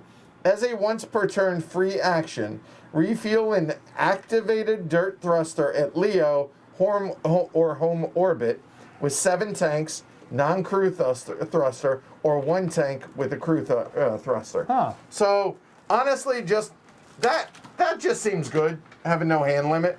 Yep. That seems good. I'm good with that. Alright. And then we have Joe. So we'll bring it over to you, good sir. Yeah. And, go for it. I took SpaceX, so I win ties on auctions. So Which is pretty cool. That's really good. And the alternate, you have to say what the alternate was. Yeah. oh yes. So the alternate were the Norse astronauts. It actually is pretty good. I could fix glitches anywhere. Yeah. Ooh. Which is not bad. No, I thought about it, but I like the Winning ties is good. Yep. But again- and the 1510 thruster. As good as all this is, we don't have it right now. So Correct. keep that in mind, okay? So we start with our 9 aqua. Yep, and So- just verify 3, 6. Yep. And also place your bets, Geoff or Joe. And then not me. My goal is to successfully land on Jupiter once again. You can't land on Jupiter. I want a point handicap. Give me 20. Oh, okay, not on 30. Jupiter, but yeah. Out here? Sure, Yeah. I gotcha. And then and over under on Glory to Rome. This is a long stream. We'll do 1 per hour. Yeah. That's fair. That's fair. If you roll the way you usually do, it'll be more than that. I know. Yep. All right, so Geoff begins. All right. And then it's clockwise from there. The other thing I'll point out is, so we have the cards that are available that we're all looking at right now. Mechanically, you can't, you should be able to know what's on the back side of these cards. What's on the black side of these cards is relevant. We can't pick the card up because then we would see the next card, which is hidden information. Correct. We have player aids available on Ion Game Design's website, which list all the cards and make it possible to say, oh, I see the nuclear drill. What's on the back of the nuclear drill? You can look at it. I am so not even going to worry about that. That is fine. But I encourage using those things because it makes a big difference. So I could fundraise, but I'm probably going to auction because there's cards up. So I'm actually going to put that nuclear drill up for auction. So you see the robot, the red one, right there. There we go. I will match up the colors here eventually. So here we go. Oh, look at that. Wow. What? That's having a Robonaut with a thruster. But it's a 3 Robonaut, which is not great. But it has a thruster, which is good, and it comes with a reactor. And a 3 buggy Robonaut is what was under. Okay, with a massive 0 and a 5 red hard. Right. And it comes with a reactor. And the reactor that it comes with. See, okay. So this is going to be a little tricky for me to manage. So I will do the best I can. Yep. But since we're going to be auctioning early, I mean, so here's the reactor that it comes with. right. Okay. We could move the decks over there if that would help. That. Uh. Yeah. we'll think about it. Okay, We'll leave all right. it. We'll leave it. So I put that up. By default, I bid 0. But because that is the correct. it is the reactor works with that Robonaut. So It yes, does. it is functional. So it makes it a 5-2, which doesn't. Yes, it correct. Together that would be a 5 thrust, 2 fuel consumption thruster, which is not bad. Yeah. Which is why I put it up for auction. Yeah. That seems pretty And I'll good. say 2. Remember, it's not it's not around the table. It is Right. a open call. And you know what? One thing. Give me just a moment here. I will actually. I am not going to bring the chat up in anything on these. I'm just going to do it on the main one. Okay. So Joe bid 2. I am going to also bid 2, because I am the person initiating the auction, I win ties. So I don't have to bid 3, I can bid 2. It seems good, but it's not amazing good to me. So No, I'm gonna pass. yeah. Okay, so All right. I win. I Yep. pay 2 to the bank, Yep. and those 2 cards go to my hand. So he gets that, and then over here he's also going to get this reactor there, Yep. which opens up that reactor. Which is also a good reactor. It is. So the 1/1 that's on there, how does that work? That means it has no impact on fuel consumption. Oh, it's it just a multiplies the +3 fuel- thruster. Multiply the fuel consumption by 1/1, which is And 1. the wrench? The symbol? wrench indicates that it is a movement modifying card. Okay. All right. So now that was your operation. That was my operation. I have no rocket movement, so I'm done. It goes to you. Okay. So basically what I'm doing is I'm looking at all the cards. So here, let's go ahead. I'm not worried about the Bernal. I'm not worried about the gigawatt thruster right now. The colonist that's on top, we might as well. It's going to be there for a bit. But a minor colonist, massive 2, 3 rad hardness. You can't auction it. No, I'm aware. I said it's going to be there for Yeah, a while, so well, let everybody right. know. And then the freighter that's on there is as you see it. So thanks, Vince. Appreciate it. So there you go. Oh, is Okay. that a D card? I hadn't noticed. All right. Oh, Jeff's for. Yeah, because D's. Oh, was it the? Was it? One of the no, it was cards is the a D. H. Yeah, it was. Okay. The Robonaut was a D card. What's the So back not of it? really terribly That's it. interested in any It's of just a those. ray gun 0. That's all. Dirt thruster. Oh. All right, so Hold on. refinery and radiator, not going to be putting either of those up probably. The Robonaut that's there isn't terribly sexy. It's fine. It has no mass, which is nice. And it comes with a generator, and it happens to be an E-generator that the Robonaut needs. Yep. So that's kind of nice. But note that the generator needs a reactor and 2 therms. It does.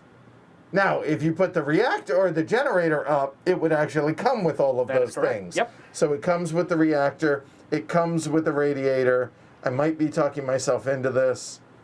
And, I mean, it's a decent thruster also that's available right now. Thruster's very. I almost put the thruster up, but the thruster requires the pulse generator, which is the harder one to get. Okay. Which, it's not out there. So you know what?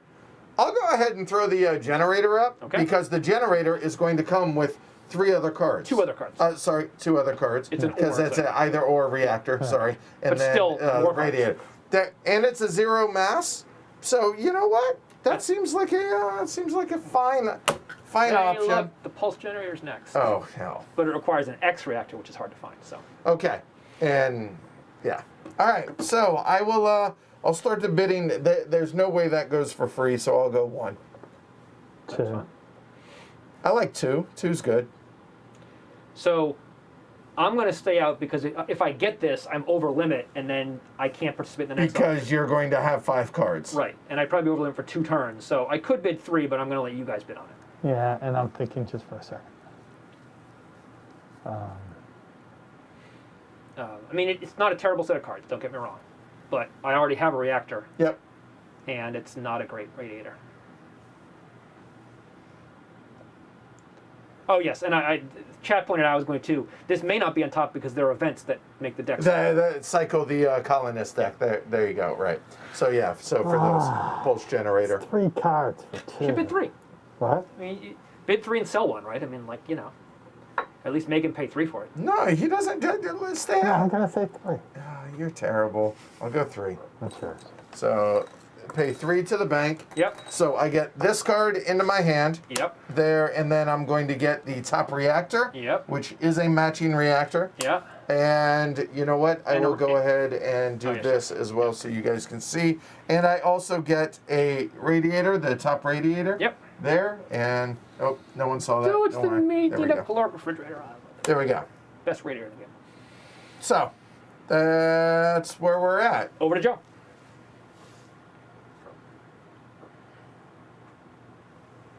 So, you know what? I think that would be a better one for that. What's the There we go. top Bernal? Top Bernal is always the first player. The climate control Bernal. Always the first. You stay first player. The moment you anchor that, you become first player, and you stay first player as long as you have it. It doesn't shift at the end of the cycles. Oh, interesting. That could be. Yes, Justin, Joe always wins ties with SpaceX once he has a home Bernal. Yeah. Yeah. No faction privileges. Exactly. Yep. Yeah. Which is why I asked about the Bernal, because. Right. Right. Maybe that's what you want to go with to early And on. that anchors above a. The Bernal wants atmospheric. Yeah. And you know that because The little it dome. shows the little dome right there. Sorry, There I you was go. just Yep. thinking. But it's I believe it's what's its promoted ability? Kiara says, being an astrophysicist, I really want to like this game, but the rules are too much for me. The one thing I will say about that, Kiara, is this game steps you up. Yeah. Okay, it starts with Space Diamonds, which legitimately is family weight game, and then it can go to the level that we're taking it today. Right. This is like maximum craziness level. Which, if you put a gun to my head, I like the idea of Module 0 and Module 1. Module 2 with the Bernals and that's where You love it, is what you mean to say. I'm just saying You're feel gonna you. love it. I will go ahead and put the thruster up. All right. Okay. So the thruster will come up, and just FYI, that's the thruster that it revealed right there. So there. What? What? What? Nothing. No, come on. No inside info like that. Come on. No, you guys are leaving me the D Robonaut. I'm gonna get another D card. Oh. But you got the D robot. You need 2 to make it work. To make what work? The D strategy. Which is? So, in 3rd edition High Frontier, the best spectral letter was M. It was very easy to get an M Robonaut and an M Refinery. That would get there, and there were 2 good M sites, and then you could rebuild and take over the universe. Okay. In 4th, M's are not as good. D's are the best for that type of strategy. Okay. And the past 2 times I've played, I have successfully done that, gotten a ton of D cards, colonized the D sites, and gone from there. So I really don't want to do that, but if I get all the D cards, guess what I'm going to do? Well, you're not necessarily getting the D card. I understand that. All right. So thruster, it's going to come with a matching generator Yep. as well. Yep. So what? Well, it's what- 0, right? You guys have to say something. Okay. Well, I'll throw it out for 2. I'll say 2. I'll also say 2, which doesn't do anything. Come on, don't let him get it for 2, Geoff. Well, I mean, it's okay. The problem is it requires a pulse generator, which you would get, but then it requires an X reactor, which you would not get. Right. Beggars can't be choosers. So, but that is a D generator. I don't know, man, if I can let you get a D generator. But I don't know that I need to give you $3 for it, so I'm going to pass. Do I want to pay 3? It's not good enough for me to pay 3. I don't know if it's good enough for you. I don't know what. I have no idea yet, and I'm all over the spectrum with letters right now. You don't have a thruster. Right. If you got that thruster, you would be in the same position Joe is, which you would need to get an X reactor to make it work. Right. It is a pretty good thruster. It is. So, and it's 3 cards. I mean, sorry, 2 cards. So I don't know. Your call. Nope, I'm not going to go 3. It's yours for 2. Okay. So he has that. He is going to also get, per this, he's going to get the generator. Yep. That's right here. And that generator. It's an E generator. Okay. All right. So each of us has had a turn. So we go over to the sunspot cycle. Oh, yeah. Sorry. I will get in the habit of this. I'm not going to do here this as we every go. time, but Right. just No. to I hear demonstrate. you. I hear you. All right. So there we go. Right there. So we have each taken a turn. So I, as first player, advance this. We crossed the event boundary. So we roll for an event. Joe's going to roll because he's going to the die tower. We roll a 6. So a 6 is anarchy. So the first thing that happens is we're in anarchy, so we can all commit felonies, which is not going to matter because there's nothing we can felonize right now. Right. However, we're also going to have a purge roll. So roll a d6. We rolled a 4. Hey, look, my delegate is destroyed from the anarchy, and he goes away. And the reason it's a 4 is because you were in authority. Yep. And they will not respect your authority. Exactly. And so this anarchy is going to last until we exit season blue, which is going to be my next turn. So Right. it's not going to last very long. Nope. So the So- anarchy part doesn't have much effect. Losing the delegate was annoying, but not the end of the world. You know what? I'm actually, now that I see this in action, I'm actually going to just make do one. it Yeah, that that makes way. sense. That makes right sense. now that we've gone through the teach Yep. and everything. So there we go. So I have 2 cards which I do not want to sell. So you know, I am actually going to. By the way, this is the reason I wanted to get the PTZ camera. Yeah. This was the game specifically that we that we did this. And real quick, how do you get delegates back out again? He's going to do it I'm right about now. to do it. Okay, well So there you go. I don't want to put anything up for auction because I don't want to be over hand limit for all of your auctions. Right. So I'm going to fundraise. So I get 1 aqua. I place a delegate on my color or anywhere I have a delegate. Well, that's my color. I'm then allowed to move a delegate. I'm going to move my authority delegate to the center, and I'm going to keep the active law as centrist. So now I have mishap insurance and no one else does, which is one of the reasons I did that. So that Okay. later when I start boosting things, I don't worry if it blows up. Okay. So now it is Edward's turn. Okay. So the interesting thing for me now is That was a good question. Does the purge roll trigger a vote tally? That is a good question, actually. I'm not sure the answer to that question. I'm going to check the rules. It's not relevant because I immediately did a vote tally, but I did a fundraise. But if I hadn't, what would have happened? Oh, yeah. That is a good question. and by the way, that is that's one of 84 turns down. Yeah. It's fine. All right. And evidently that was 15 minutes. So so my estimate is it's going to be It'll be a minute. it'll be Yeah, a it'll be 21-hour fine. game. All right. So while Jeff's looking that up, hold on. I thought I Your turn. fixed that. Did I not? I did. Come on, come on. Funny I mentioned this about the PTZ, and now it's going to act a fool on me. So here we go. That is a good question. My assumption would be no, but I'm if only the designer of this game were on this stream and could tell us for sure. Okay, good. So looking at my hand, I'm going to keep my hand cards out here. I have a C of E, Charlie, Victor, Mike here. However, they all work together, sort of. Yeah. Because remember, that one is reversible, and you'll notice that reactor, generator, I need 2 rads. I have a total mass here of 2, Ah. okay? Which I kind of like this setup. So Wait. notice The Jones do the thing. arithmetic again. How many rads do you need? How many thirds? Oh, I need 4, don't I? Yes, you do. I need 4 because these Yeah. would be... I have made that mistake. And Because we don't want to these- give you that medal this early. Joe has made that mistake when he got there. Okay. because these happen at the same time, it's not thruster. Right. These are actually while on planet, if you will, or on land side. I didn't cheat. So- You don't No, know no. spot. Yeah. So looking at this, You just said, "Oh crap!" You said this radiator. Yeah, that radiator is not great. Yeah, so I'm thinking I could go ahead and just sell this to get 3 aqua. That's a capital idea. And I think that's probably what I'm going to do. So what I'm going to do is do the free market action here. So I'm not going to go through this every single time, obviously. Get 3 aqua for a hand card. Right, if it were black side, whatever, yada, yada, yada. So I'm going to sell this. This goes to the bottom of the deck, correct? Yep, and you Yes. get $3. And Yep. I will get 3 aqua. And So, I am up. So I put a little anarchy card down here, which is again part of the not part of core extra stuff that's going to be available on Ion's website, just There you to go. remind us that we're in anarchy. Yep.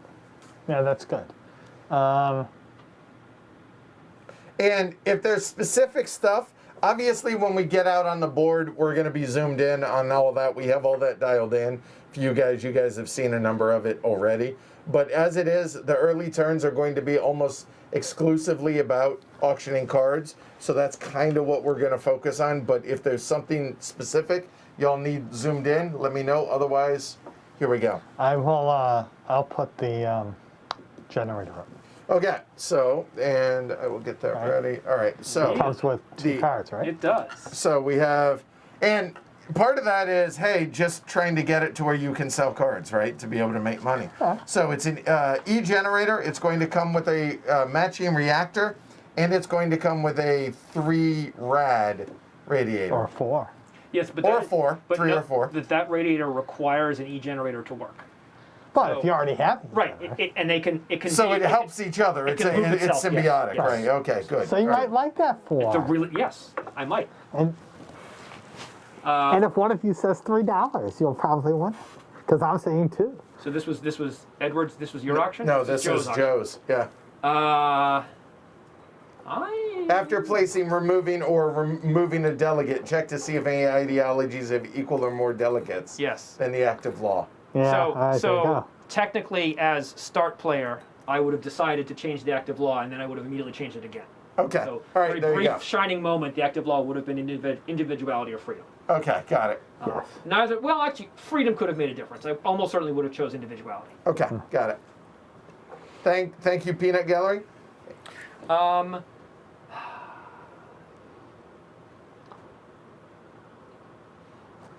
And then if I do it, that happens, and that's not good. There's no event this turn.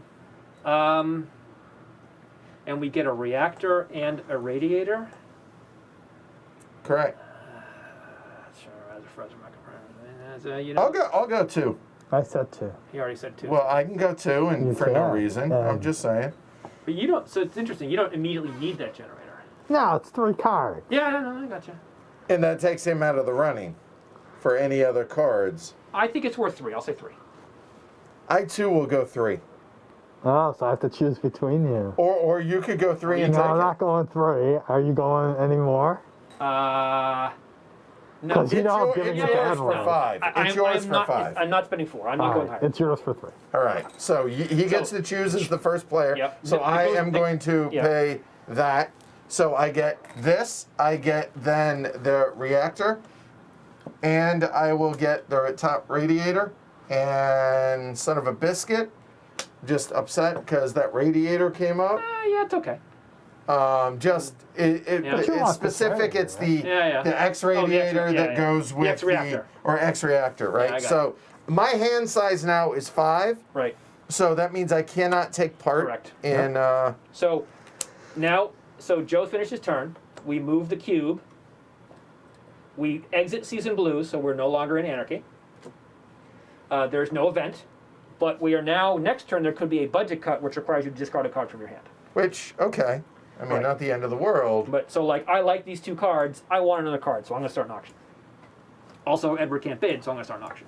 That makes sense. What am I going to start? It's a good question. There we go. That actually fits right. And this is driving me nuts. Hold on 1 second. There. It's just cleaner. That's all. Okay. There we go. Sure. I am going to. Thanks, Vince, and no chance of that. But I appreciate the support nonetheless.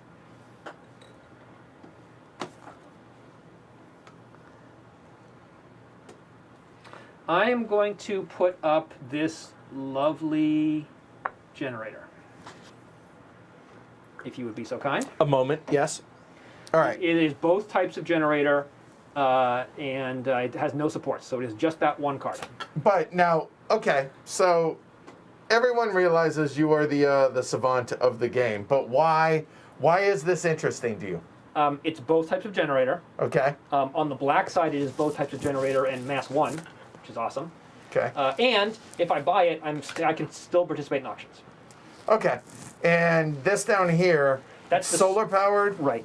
and it will affect the Yeah. thrust, right? Which is Okay. it affects it because of the solar powered. Right. Got it. Okay. Got it. Okay. So Well, I elect to not take part in this, and that is because I have 5 cards. I bid 0. It's not amazing. It's not the best card in the No, world. it's but not. I'll say 1. I'll say 1. And you can have it for Okay, 1. so I'll pay 1. I'll Okay. take that generator, and it is Edward's turn. And okay, so I cannot put anything up for auction. So realistically, my 2 options right now are free market to sell something. And theoretically, I could boost something to Leo, but I don't have a thruster yet, so I can't do that. And Well, fundraise. You can without a thruster. You can boost whatever you want to Leo, and then just sit there. Fair point. Note that it may get blown up by events. Fair point. But for example, if you had 2 things that were 0, I could just throw them up there for Right. free, you're using that action. Cost Right. an action, but yeah. Yes. yeah. and it gets it out of my hand, though, right? Yes. Okay. Yeah. which is the whole point. Yep. I could have boosted my 2 cards as well. Like that, so- that would have been an option for me. I'm just going to temporarily put, there you go, that's my hand of cards right there. And by the way, whenever you have a hand, it's open info, Yes. right? Yeah. Okay, Yes. everything in this. So fundraise is I would get 1 aqua, and then I could mess around with the Correct. delegates, but I don't really have a good reason to. Well, the main reason would be to put somebody in centrist so you have the insurance from the pad explosion event. Then you could put stuff in Leo. And the pad explosion One is... in 1 in 6 chance on every time we do an event, and your heaviest card in Leo goes back to your hand. And if you have the insurance, you get paid 1 aqua for each mass that it has. So basically, you get the boost cost back. Okay. So looking at this, I have 2 of the exact same generators.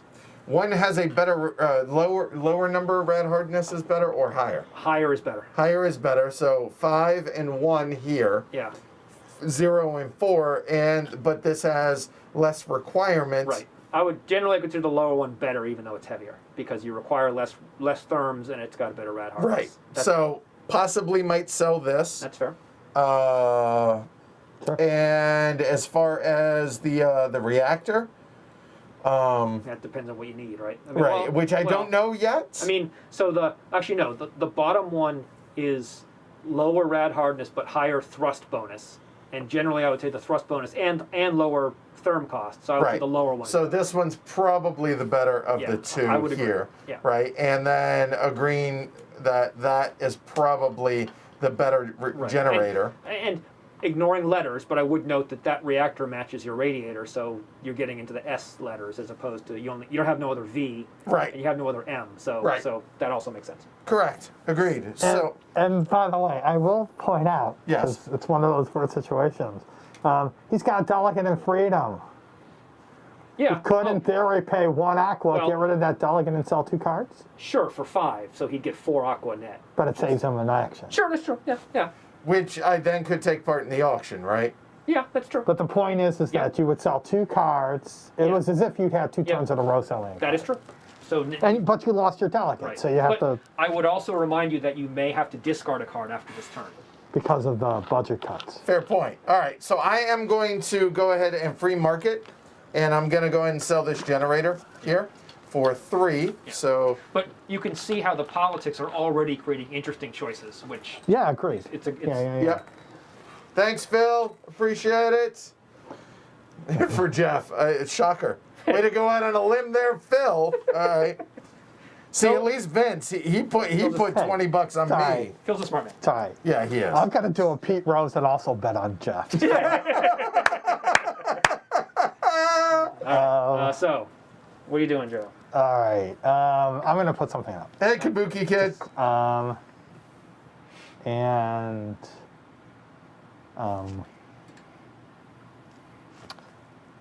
I mean, let me see here. If I have, I think that's actually pretty clear. That's not terrible. If that's the case, then hold on, because we have more room. Yeah, sure. So hold on. If I can make all the cards in Yeah, one, yeah. I don't need it super zoomed. No, that's yeah. I think that's good. I think, and then actually I can kind of go the No, other way it's actually with good these. because so I mean, the best thing about it is I could see him better on the screen than Yeah. I can. Oh and that's fine. So lower- here, yeah, you know there you what? go. I'm just gonna do that and set that as Yeah, that's good. cards. Because That way it's all in one. Because again, sometimes you don't know this until you're actually streaming it. yep. yeah. So there you go. And now, yeah, you can see it all. That works out. All right. Oh, you're thinking? Yeah, I'm going to put something up. I'm just deciding what Well, to think. while Joe's thinking, the other thing I forgot to mention is Yeah. there's a site on the board where there were some new scientific discoveries and maybe some typos in a spreadsheet. And so Lutetia, which is over here, on this board, on the printed board, is a 3M with 3 hydration. In module 3, and I think on the neoprene mat, is going to be changed to be size 4 and 1 hydration. Basically based on the science. And where is it again? That is right here. So Okay. instead of 3M and then 3 drops, it's going to be 4M and 1 drop. Okay. So we could, in theory, have played it the new way, but it just makes more sense to play it based on what's printed on the board. Yeah, for And sure. again, this is not a balance thing. This is a science thing. So I want the, let's put the Robonaut up. the Robonaut up. Okay, which is, so- hey, what letter is that? That would be a Whatever. D Robonaut. Look so. at that. I don't have There. a plan yet. Okay. I know. And there's another D. And a Yeah. 2 buggy as opposed to a 3 buggy Yep. on that. Yeah. Okay. Stupid X. All right. So, and that comes with an E generator, which is okay. Well, I'll bid 1. 1, I'm not allowed because I'm at 4. Yep, I'll bid 2. 2. And because the person putting it up for auction gets the tiebreaker as of right now, it's Joe. God, it's so good on the back. I will give it to you for 2. Okay. I'll pass. Because it was yours for 3, Yeah, I figured. which is why. I figured. So he pays that to the bank. It comes with an E generator. It Yep. does actually come with a Now the problem. needs a E generator. Now the problem is Geoff gets anything he wants. He Well, wants for unless free. there's budget cuts. That's why. Oh, right. Okay, so now we go over to the sunspot because that's the end of a So I turn. move to here. We move past events, so Joel can roll the event. And it is budget cuts. And that So is everyone fine. discards a card, starting with me. I'm going to get rid of this generator that I just got. Well, okay, Bottom of and the this will go to the bottom right. I'll take care of that. Oh, yeah, Not quite. sorry. There we go. You know what? And I'll get rid of the generator I just got. Okay, and I am going to get rid of a moment. Right. I'm going to get rid of the higher radhard reactor Yep. that I got. No, technically this is in order starting from the first player, but what doesn't matter. Yeah. Okay. So now I'm down to 3 cards. Now everyone can bid, which is Right, unfortunate so for me. There we go. So that worked out actually. It would have been great. I know what I would have gone for if I had anything I wanted for free. The D Robonaut. Probably. Right. And so instead I'm going to go for it anyway. Because, hey, look, it comes with a reactor that powers it. A moment So- while it gets over there. All right. So this one, it needs a reactor, which that's an X reactor, so that's good. And it has a buggy, Buggy 2. ISR of ISRU of 2, which is... ISRU of 2. So there you go. Yeah, so, and honestly, that's why I'm buying Well, it. Because actually, hold it's a on. friggin' buggy 2, which is Ooh. really good. And a 2 ray gun's not terrible, right? No, it's not. Because oh no, you want to go up here. Ideally, you want a Well, 1. a 2 ray gun gets you those 3 sights. You want a 0 ideally. A but this 0. gets you, That's this it. gets you those Right. 3. Yeah. Okay. So I'm putting that up for 0. I'll go 1 because it 2. comes with the. Yeah, Okay. I'll bid 2. I don't know.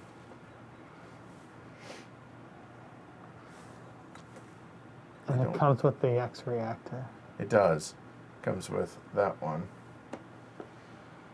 And that's a D. I'm almost feeling like I'm hate drafting by taking it just because I don't I'll know. say 3. I'll say 3 because it's 3 cards.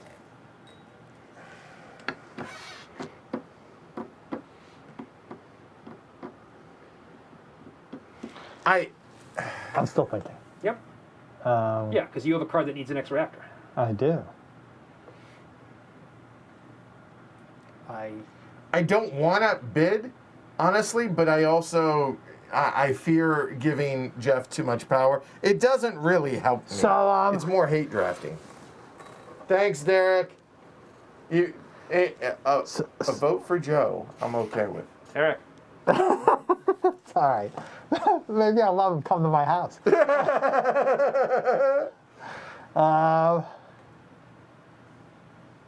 So, do you only care about the Robonaut? No, because the robot needs an X reactor. So if I get the robot, I need the X reactor. It's that robot there. Oh, this one. Yeah, Right, yeah, So yeah. no, I can't. I won't give you the X reactor because I need it. No, got it. So, and that's some of the negotiation you can do in Yeah, this like game, yeah, right?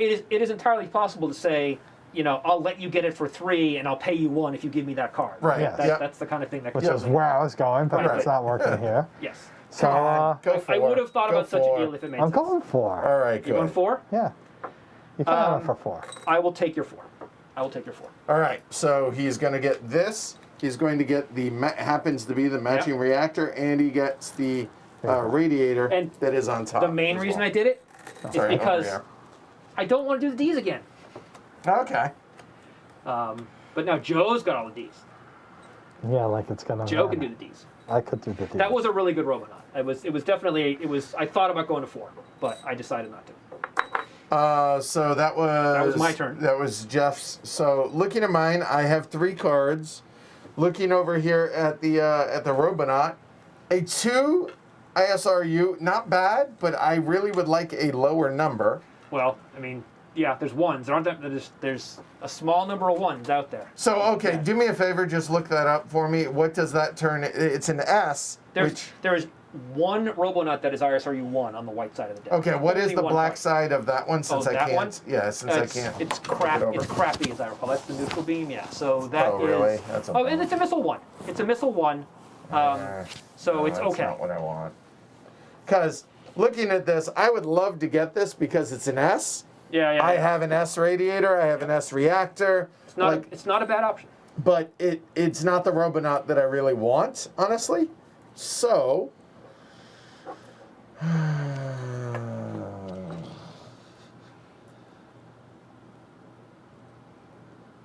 Yeah, all that kind of. Yeah, I probably could have made Joe go to. Would you have gone to 5 if I'd said 4? Yeah, that was my thought. My thought was that Joe would have made me pay 4. It would have been good, but I don't know. I part of it was I just don't want to do that strategy again. No, I get it. And it's not clear I know how to execute that strategy. But having said that, I like at least the fact that I have something that's almost looks like it can work. Oh yeah, no, it's good. I mean, I don't have a good thing to do. I don't see any of those as like super sexy on what I would be able to put up for auction. So I think what I'm gonna do actually is I'm gonna go ahead and fundraise. Ooh, other way. There we go. Fundraise. Okay. All right. So I'm going to. I gain an aqua. Yep. And then I play a delegate. Okay. So okay, So let's do that. Gain so your aqua. I will gain an aqua, and then moving over to the sunspot area in politics. Toss a cube over. Yep. Thank you. And so. So you must place it here. Right. And then, so now, a moment, I'm actually going to zoom it in on this so I can read it a little easier. I could keep it there at freedom, which then it moves to freedom, right? Yes, if you kept it there, freedom would have to be the law. Move your cube off of there so I can read it real quick.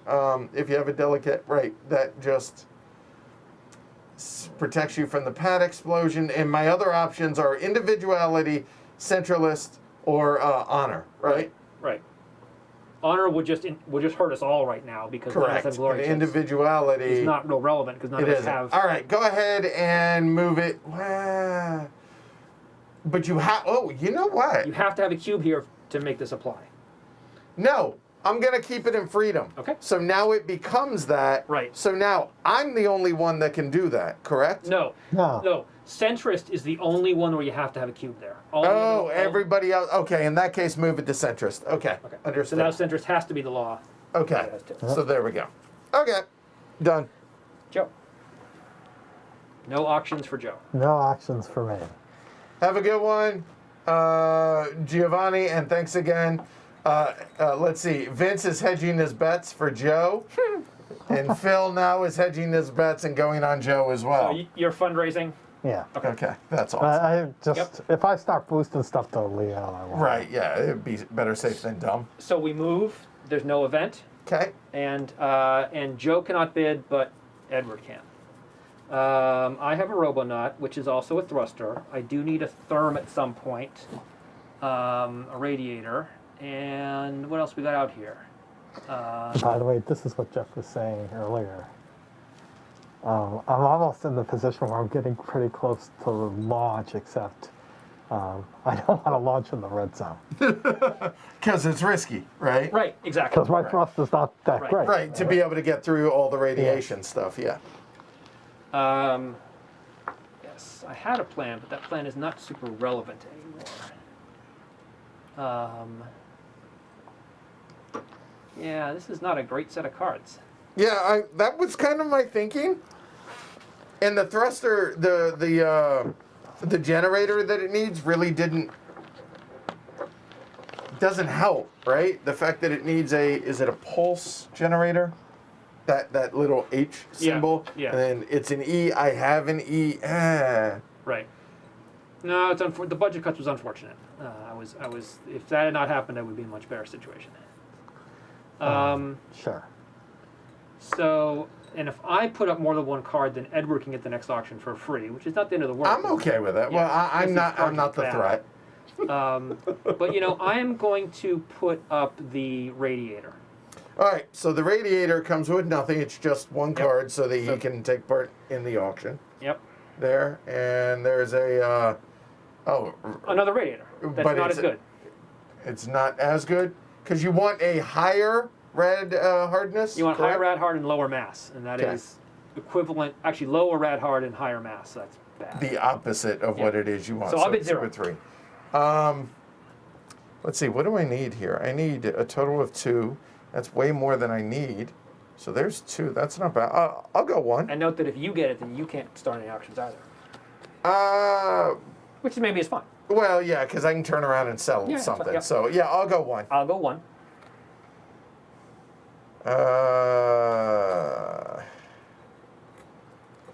It's yours for 1. Okay. Yeah, I don't think it's worth more. Yeah. Take it for 1. I'm done. All right.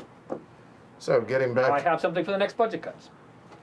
Exactly, right? And here's the thing. Like, I would like to put that thruster up, not because I want the thruster, but to be able to see what's under it. Sure. But the problem is, if I do that, then I don't get a chance to bid on it. bid on it. I mean, you could buy it and then discard all the cards if you want to as a free action. For the politics again, if I do not have a cube in freedom over there, Doesn't matter. where does my cube go? Where I have when a you- cube? You may always place in your color or That's- where you have a cube. That's what I was stuck in. So Right. doing that with freedom might not be the end of the world. Sure. To be able to get money and to be able to churn through this, but I do so, and it allows Geoff to be able to get something for free for one Not auction. Not necessarily. Joe may I boost. get a turn. Joe Oh, may, Joe may fair boost. I have You do get a I turn. have 3 0 cards. Right. So he could boost all those 3 of those. And I'll lose the radiator and budget cuts if I have to, because Right. they're not that hard to find. Yeah. Okay. So if that's the case, I don't mind you two fighting over things. So I'm gonna go ahead. Yeah, I like metallic hydrogen too, Dom. It's not relevant to me at the moment. You got like these health aids that'll tell me where things are, right? Yes. Look at that. Color coded by different ISRU values. So That's depending on great. if you have ISRU 2, for example, So if I have ISR2, for you example, could go to, I think it's yellow orangey. There you go. there it is. Ordered by letter, then distance, then size. You know what? I'm looking at the reactor, which gives me a radiator as well. It's a Victor and a Mike letter. Doesn't really help much there. All right, screw it. I'll put the thruster up. It's Okay. going to come with this generator as well. Yep. Oh, hold on, and I'll leave that. Next is a crappy card. Oh, yay! All right. The So solar model. that is that one that's available, and the auction. I'll bid. I'll put it up for 1. I'll bid 1. I'll bid 2 actually. Sorry, because there's 2 cards. Yeah. I'll go 2. That's fine. It's yours for 6. I bet it is. I don't like the generator. No, it's yours. I'll pass. All right, so it's mine for 2. So I pay 2 to the bank. I get this generator, Yes. and this generator is trash for me, and that's what that one is. Crappy generator. Okay, yay. so I got those cards. Done. Over to Joe. I will. Now that I can actually see the back of them, so. I'll boost. Okay. Okay, so here, walk people through. So, hold on. Since Sure. it's the first time doing it here, so bring them down, and again, we're not going to walk through this every time, but here you go. So you have. So I have 6 cards in my hand. I don't want to have 6 cards. So I have 3 cards that all have mass 0. So for 0 cost, I can put them all in my Leo stack. Yep. Which I'm going to do. There we go. And you have insurance. So if one of them blows up, you get 0 aqua back. If I do. Well, right, because the crude can't go away. There we go. Okay. All right. Cool. So that's the end of Joe's turn. So we're moving and we're having an event, which Joe's going to roll. It is inspiration. So we cycle the decks. So top goes to the bottom. Okay. So Correct. hold on one Okay, second. hold on. So I'll yeah. undo that. Okay. So and there we go. All right. So go for it. You So the top of each deck goes to the bottom. That includes the colonist queue. Okay. So here we have. Come on, baby. Come on, baby. What are you looking for? I'm looking for many things. Okay. So am I. That is not one of them.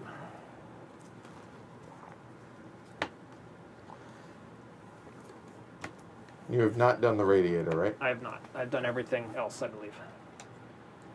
Wow. Okay. Anything decent out here? Well, the reactor's decent. The reactor is almost strictly better than the reactor that I have. Okay. Because it would make, instead of a 5-2, I'd have an 8-2. Oh, because of the plus So 3? The plus 3. Right. So okay. that's what I'm looking at. Yeah, that makes sense. I mean, it's one extra therm, but I can handle that because I have a 2. Right. My radiator is at least 2. So that's definitely the best thing for me. The thruster is terrible. The Robonaut's okay. Yeah, I've had that Generator's thruster. okay. Bacardi says the Bernal is pretty good.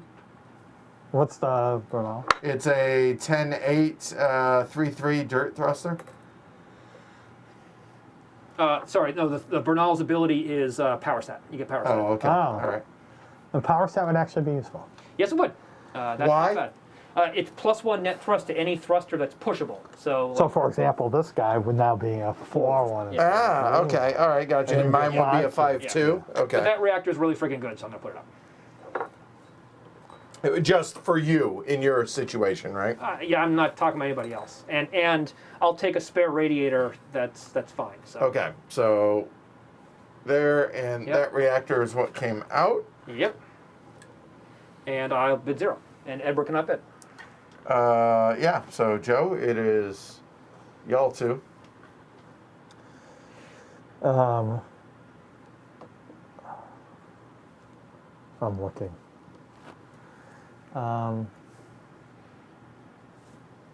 That's a crappy thruster, if I'm looking right. And then I mean, also, I mean, the hit here is if I win this, Joe gets whatever he wants for free, probably, depending on what Edward does. But I'll take that risk.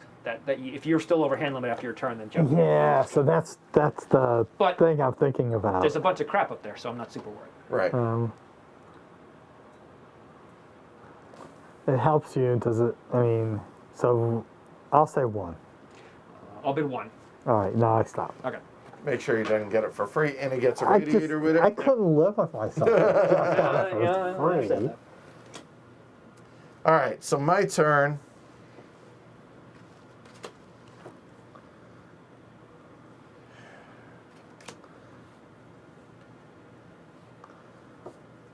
No, I need this. Need that to run that. Yeah. I think what I'm gonna do is where was it? Hold on, I'm looking for the.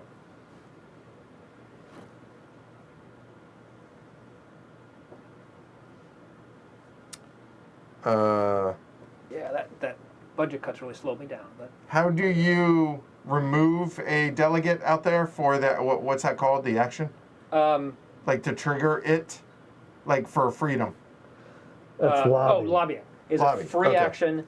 You pay 1 aqua once per turn. You can only Okay. get one And you remove the delegate. You remove Yeah. delegate, yeah.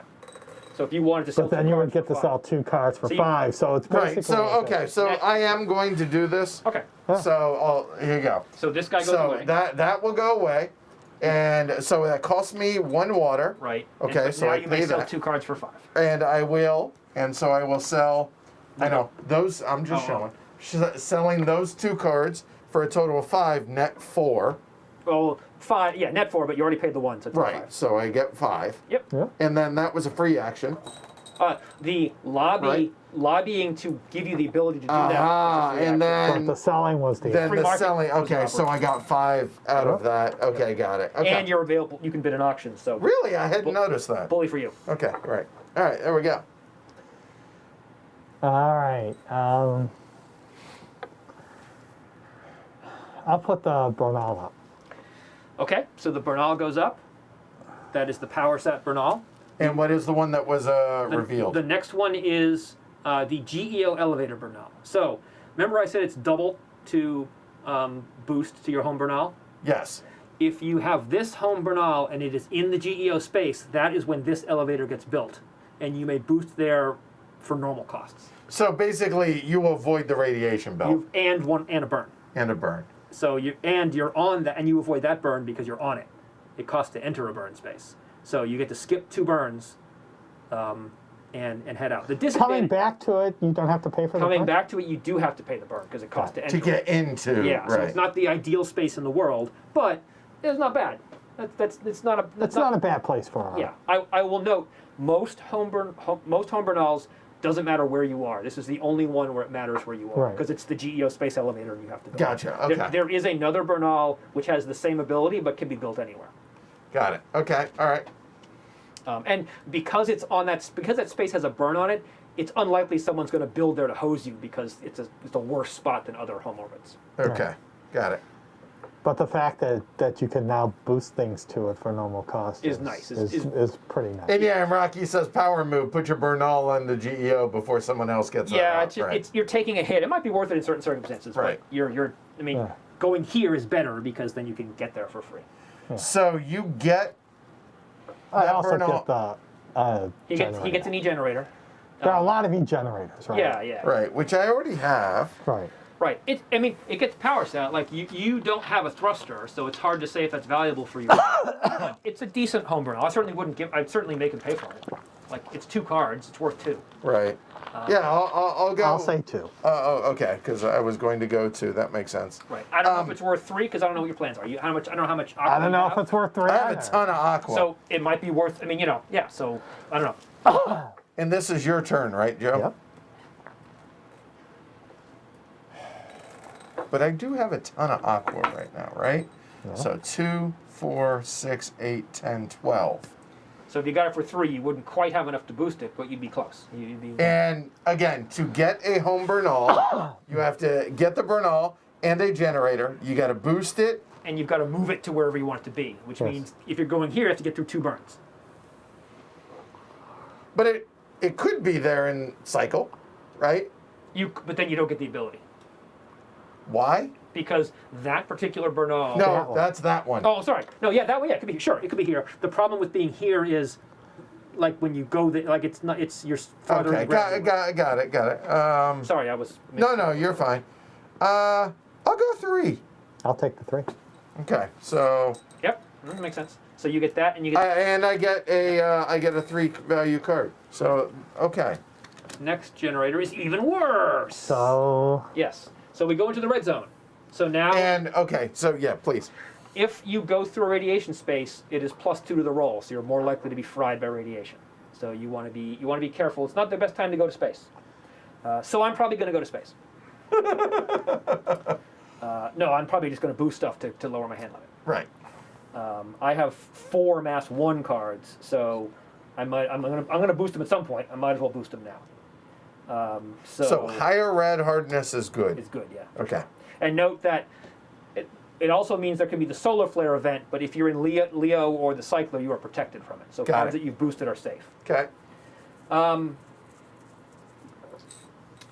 Yeah. So, Okay. Noted. Peanut gallery. Thank you. oh, and we're out of budget cut zone. So yeah, I'm going to boost these 3 cards.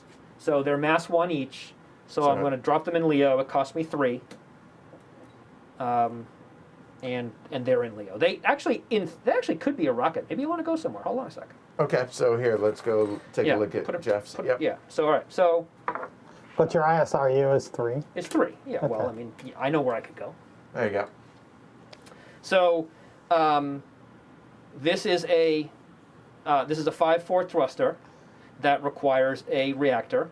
Here's a reactor of the appropriate type. That makes it a 5-2. Note that I boosted the worst of my reactors because it was lower mass. I could change my mind, obviously heavier one if I'm going to go somewhere. And then it requires a radiator, and hey, there's a radiator. So this is a mass 3. If I put my crew in, it's a mass 4. So so it's a mass 4 rocket, and it's 2 fuel consumption, which is not bad.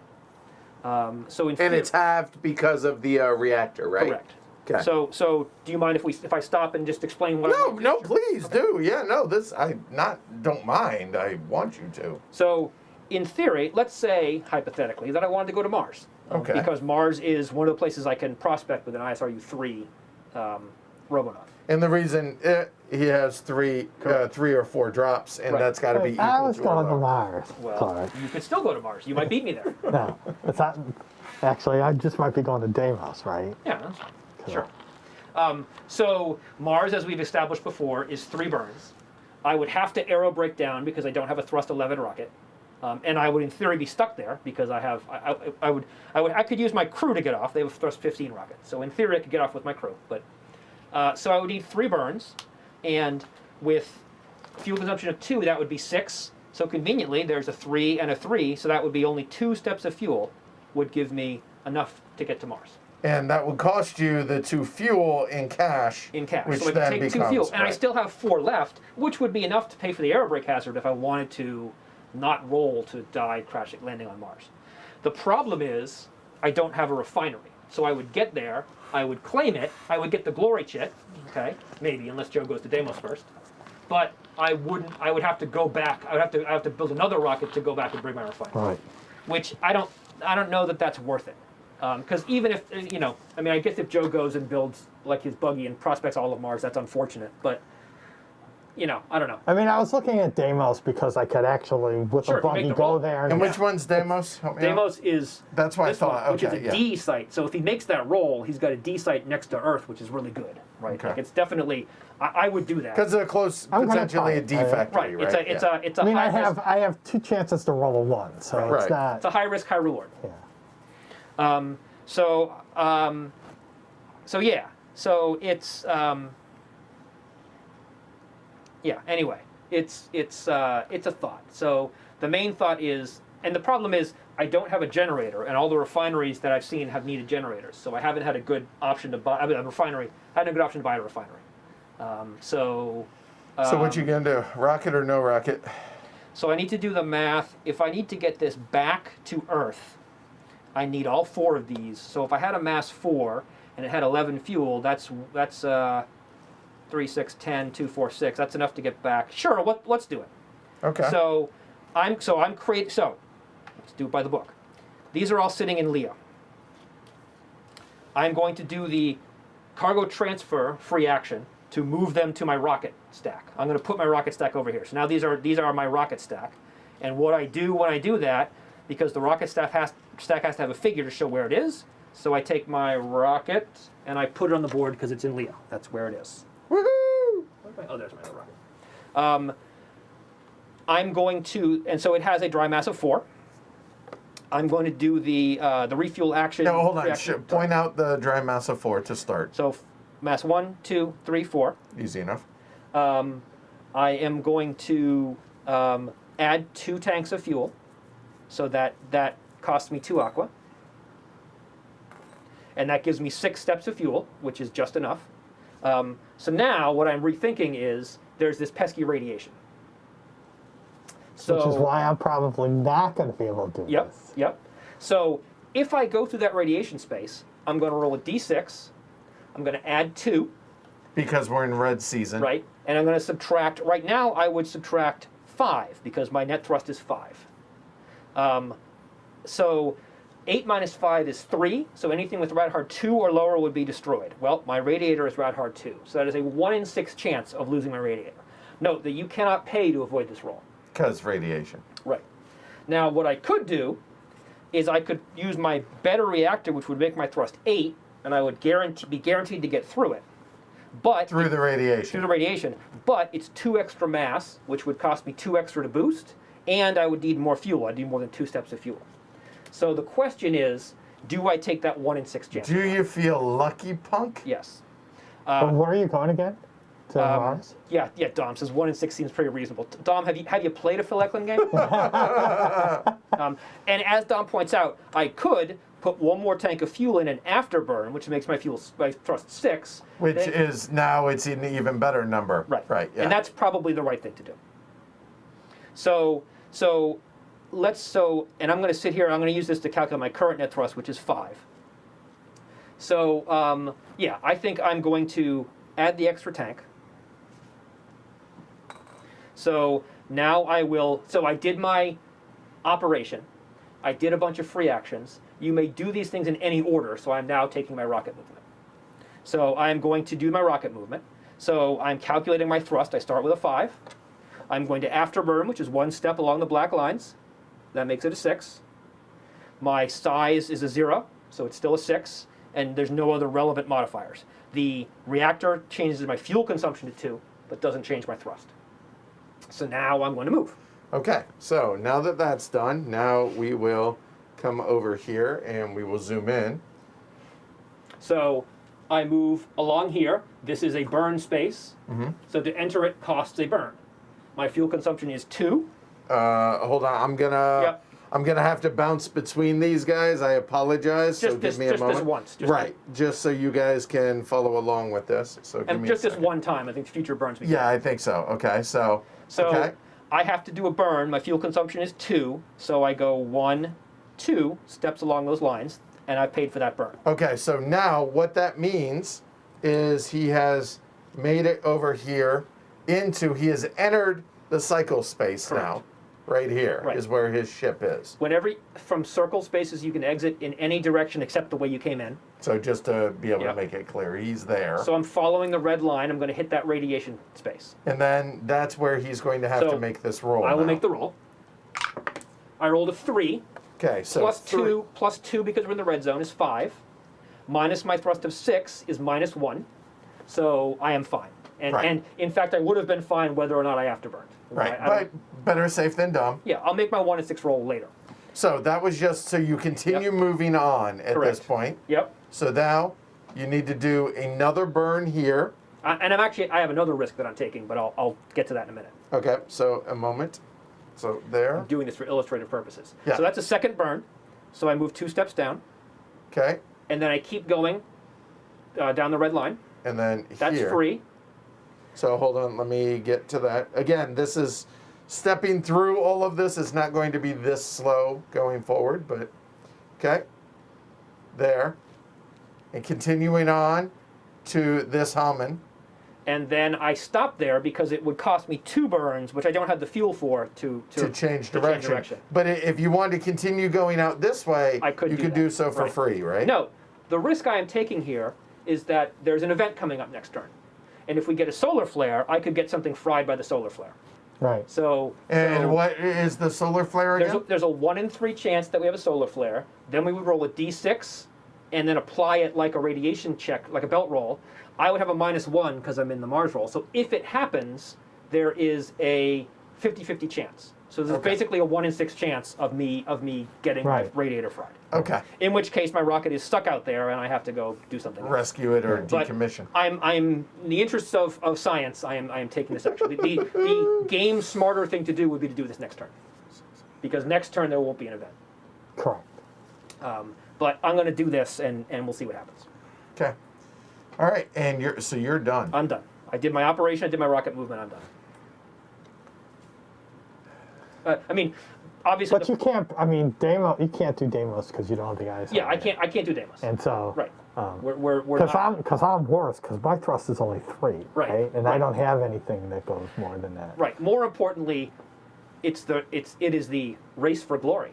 I'm the upside if it says roll doesn't kill me, I get the glory chip, which is points and But it's 2 points probably. It's 2 points. I could in theory start doing the whatever. It's a thing. This is certainly not. I wanted other cards to come up, and it would have done something different. They didn't come up. Okay, so walk me through the steps of boosting So, check that.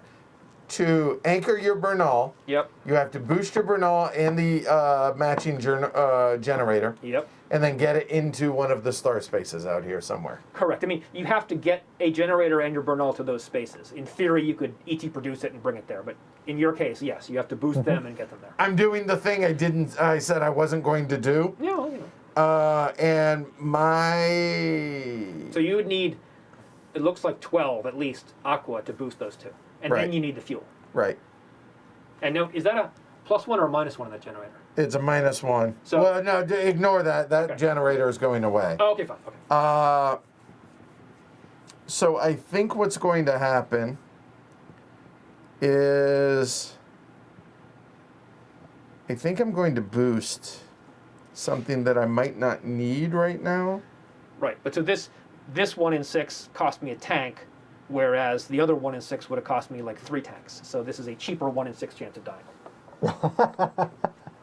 Yes. if you're gonna die, you want to pay as little as possible. Well, and now I can Right. next turn I can sell this if I want to pay the 4 and not do the air break hazard, which I'm probably going to do, but we'll see. Right. So that is my hand right now. I think what I'm going to do is You I'm don't going have a to buggy though, right? I do not have a buggy. I'm going to boost these 3 cards. Okay. They have a mass total of 4. Yep. So I will spend 4 to boost them up to Leo. Yep. And they All go right. into your Leo stack. So that means there, and there. These are now in my hand and done. That's it. Joe, Yeah. I all of these could be yours. So we're all under hand size because it's off camera. Joe has 3, I have 2, I have 2. and Geoff has 2. yeah. I am, and Edward is somewhat poor, and I am poor. I have 3. Aqua. I have 5. And I want money. And the only way to get money, realistically right now, is selling cards. Selling cards and fundraising is not super efficient. Right. No, it's not. Like, if I manage to get 2 glory chits and make that the active law, then fundraise for 2 is a pretty good deal. Right. But for 1, for 1, it's right, like yeah. Although, in my case, because I get the freedom 1 over there. Sure. Well, I could too. I fundraise. I could put a cube here, move it to freedom, and be able to do that. Fair point. But yeah. So yeah, right. Sorry, I'm trying to see what the. Oh, sorry, I thought I had it up. There you go. If that helps at all. It helps a little bit. Okay. Let's put the reactor up. Okay, that's a bomb reactor. All right. That's a good reactor. That is a good reactor. All right. So this reactor, and it's going to come with The a generator that doesn't match. Yep. And a generator that is pretty crappy. And That is the let's do that. okay. Bad generator. I don't. And what do you put? I'll bid 1. Yeah, I'll bid 1.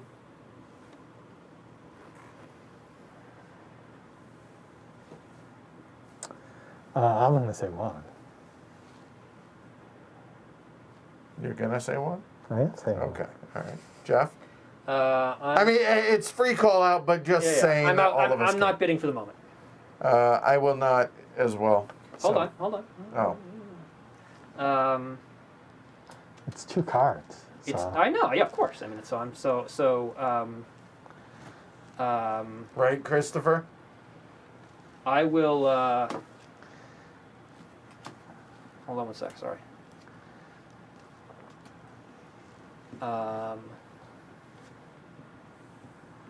Do you care about the generator? I might not care about the reactor.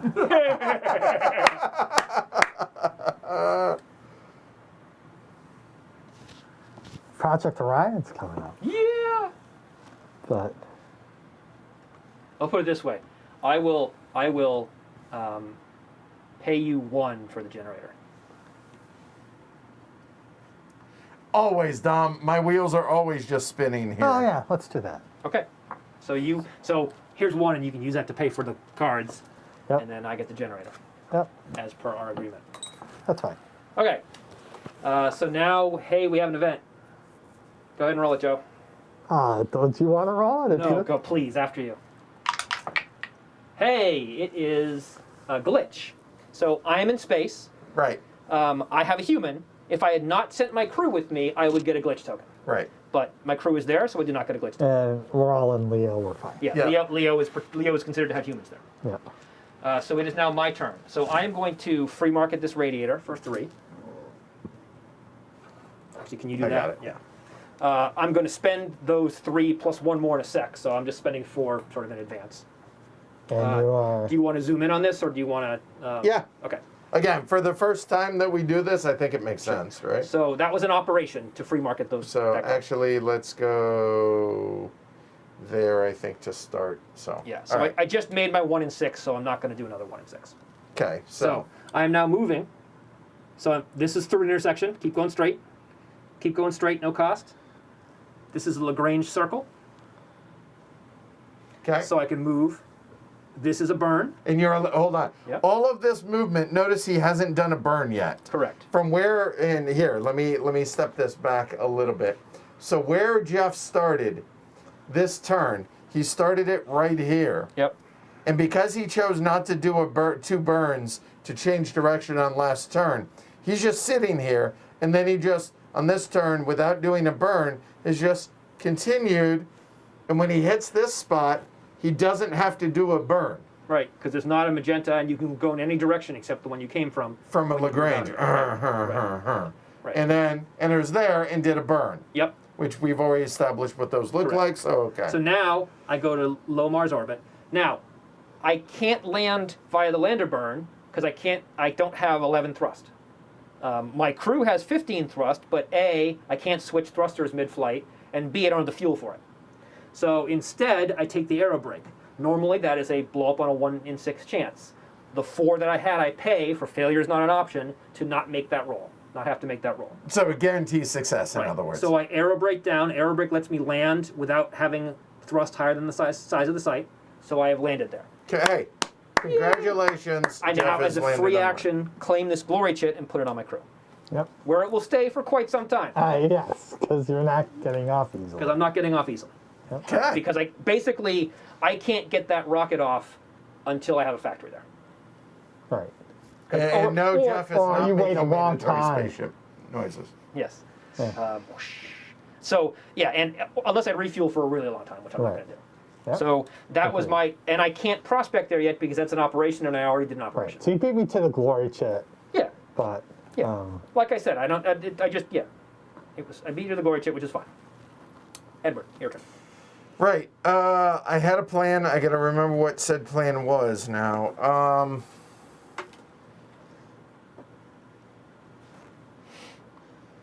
And note this means that probably when I send my next set of crew to send the refinery there, I'm probably going to do it without a crew, which makes me glitch vulnerable. yeah. But I don't care because if I get a glitch, I land and then I remove the glitch. But you're putting a factory on Mars. Yeah. Yeah. Okay. We'll see how it goes. I can use all the C cards that. Oh, I don't have any. Never mind. Yeah, I was gonna. Yeah. Well, like I said, I had other plans and they you know. All right. I paid one too much money previously. And my by the game way. usually derails because some problem with the thruster that I pick. Right. So So I'm gonna.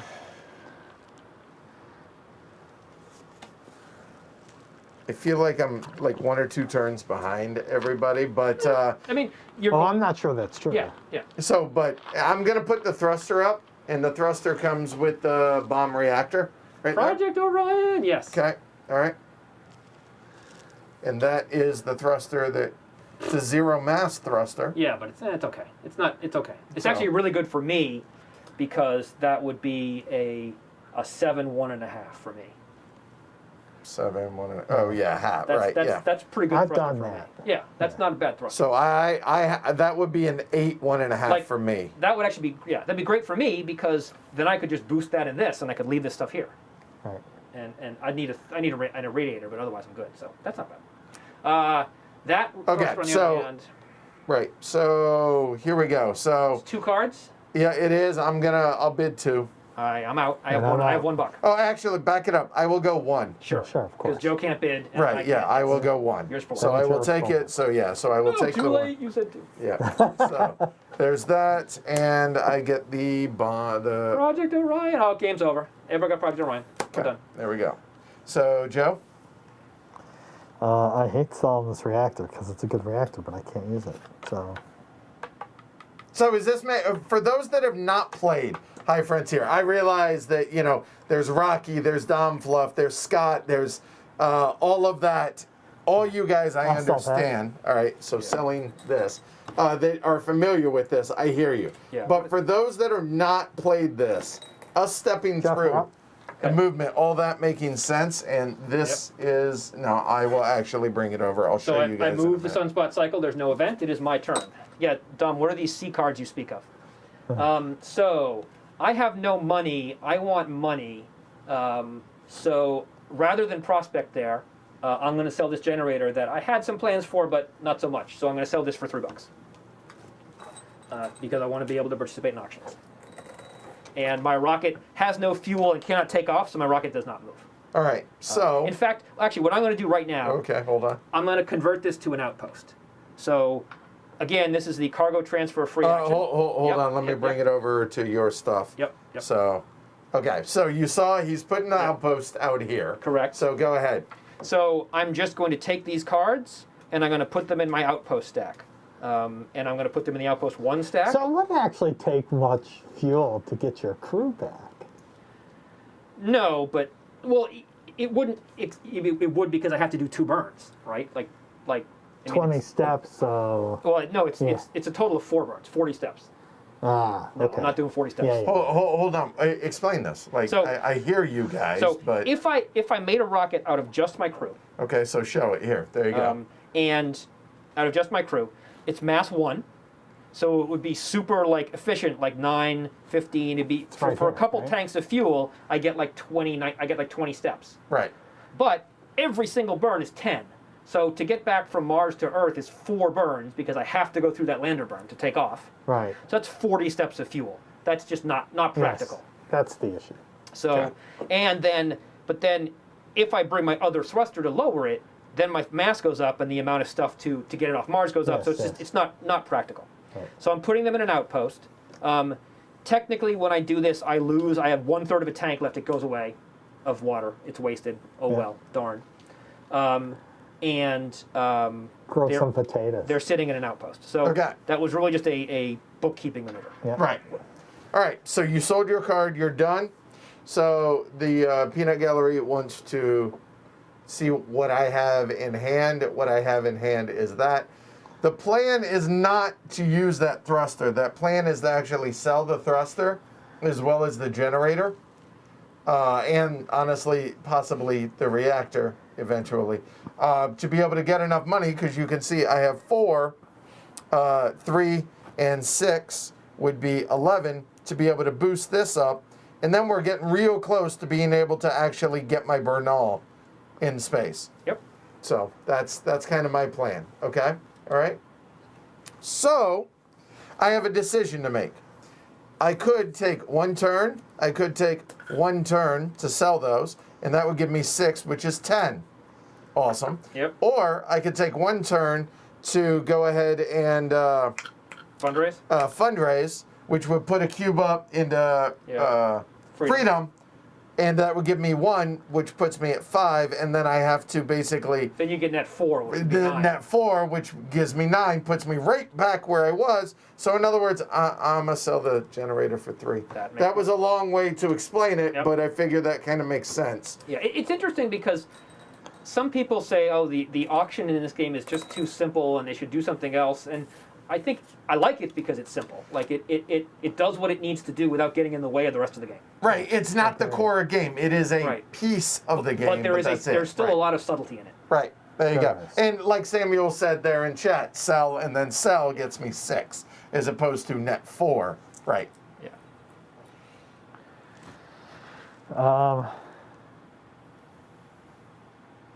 And you'll notice that the auction actually, the game is auction heavy early and then less so later. Yeah, Yes, then we're gonna yeah, right. that's true. At some point, the Then auction. it's all about flying around. Yep. Okay.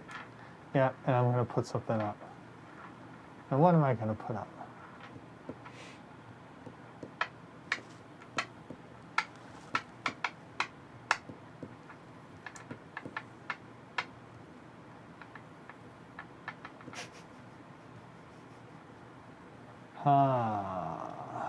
Yeah. So you have Project Orion, I do. which is the throw nuclear bombs out the back.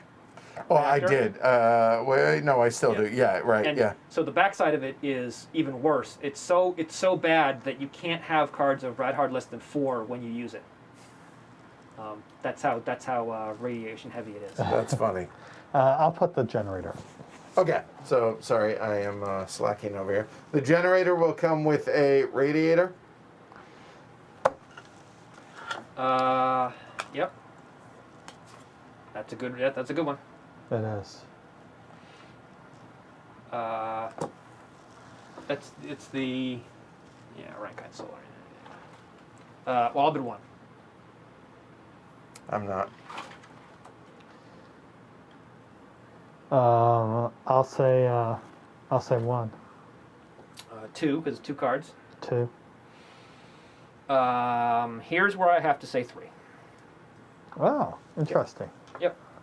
And I'll take the 3. I thought you might, but it's too good. Why Why? is it too good? It's both kinds of generator on the back, and you're already going D's. So Oh. if you get a D, it's too good. It's just math zero. Agreed. Okay, fair enough. Yeah, Okay. no. All right. It's all right. Jeff? Hate drafting. I love Yes, yes. We have an event which Joe will roll. it. Yep. 6. It is a solar flare. I am on a site, so I am protected. Everyone else and we're- Leo yeah, is protected. right, yeah, So the solar so- flare has no effect. If someone had been vulnerable, it would have been strength 2, and people probably would have been fine. Yeah. So now it is my turn, and this is actually a reasonable generator for me to keep. So I'm going to sell this radiator for 3. So note that my crew is sitting around on Mars, waiting to receive orders to actually look for something. What can you do? Edward. All right, so let's stay on target. We'll go ahead and sell Project Orion Yep. for 3. Technically, that is free market. Try and call them the right things, but you get the idea. Back to you, Joe. That's now 10 for those scoring at home.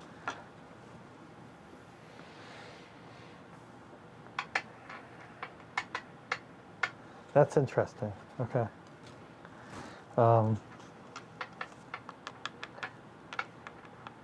Now would you use a dirt thruster for the Bernal for me? Well, you can always use water as dirt. Okay, so all right, that's- fair that's enough. what you Yeah, would do. okay, fair enough.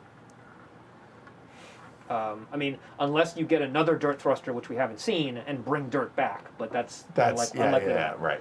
So, That was one of my hopes, was that a dirt thruster would show up that I could use, and it didn't. it's a nice. Both these D Robonauts are nice. Yes, they are. So it's not clear I want to sell them. No, yeah, like I said, you want multiple D Robonauts. Yeah, absolutely. And that's the plan, exactly, Samuel. Buy and sell more so I can pay for the fuel to move the Bernal out of Leo. That's exactly what my plan And is. So and it's a Yes. completely reasonable plan, but it's nice because that's why it's not the automatic plan. Right. Because while you're doing that, we're doing other things.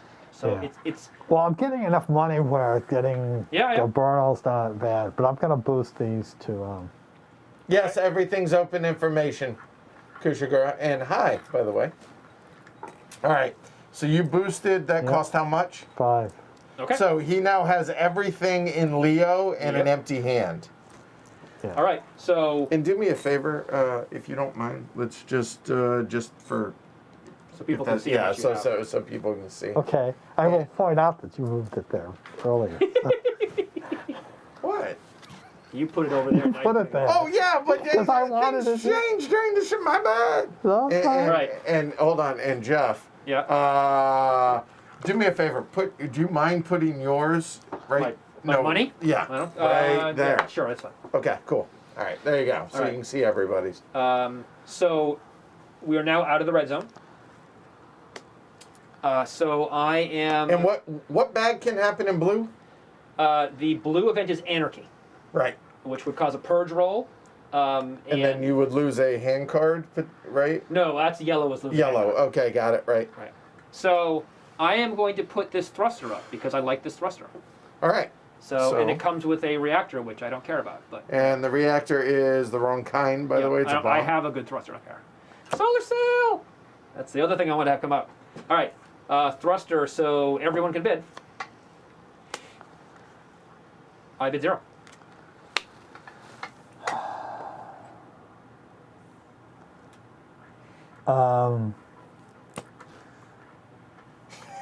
One, I mean, I'll bid 1. 2. I'll bid 2. It's 2 cards. I'm not going to go 3. Edward? No. Okay, take him 2. All right. So you get that, and you get the reactor. That is correct. And the new reactor is okay, a reactor. So the solar sail. I don't understand exactly how to use these well, but I do know that Geoff absolutely loves them. I do, but it came up just a little bit too late. So. And the solar sails are good when you are closer to the sun. Correct. Right, for movement. Right, and they're weight limited. You just can't, because, like you can't leave Earth unless you are mass 4 or lower, because unless you have some power sat or something else, you won't have a positive thrust to get through the burns. So, yeah, they have a lot of limitations, but you can have fun with them.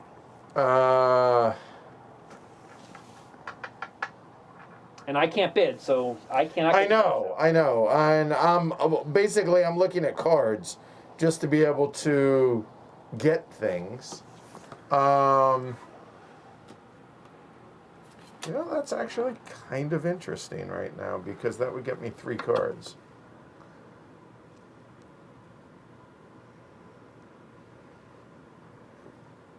Yeah, I'll also note they did a good job in this of you can splay the cards and see all the relevant information. Yes, that's kind of how I have them on my board right now. Yep. Yeah.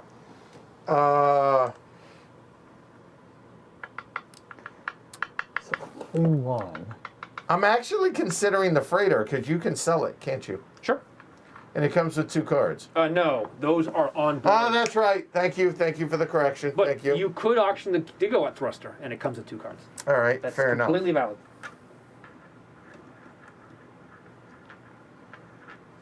And that gigawatt thruster basically just clutters your hand right now for the simple fact that it has to be built at a D factory right now. Mm-hmm. And note that it built at a D, but it's an S. So, Wait, sorry, say that again? right? It's built. It's built at an S, it promotes with a D. Thank you. Got him back. Thank you. Yeah.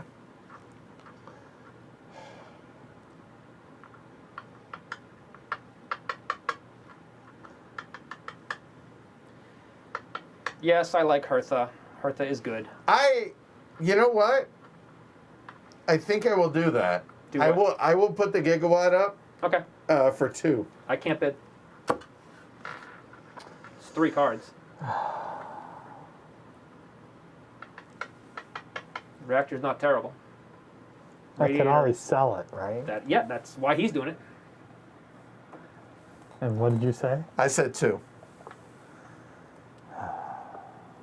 Yeah, all right. It's yours for 5. I'm not. I know. It's yours. You can have it for 2. I can have it for 2. Awesome. So I get this, I get the reactor, and I get the radiator. Fine. So for 2, I sell 1 and I'm ahead of where I was. Yep. So that was the whole point. That makes sense. All right. So I get whatever I want for free. you do. That is correct. Because I'm at 5, Jeff's at 4. There's nothing earth-shattering up there, but yes. I know what I want you to take. Hey, Corey. No one has blown up yet. Geoff. Oh, sorry. I know I'm a fiddler. I I'm a am fiddler. too. a You're fiddler. totally fine.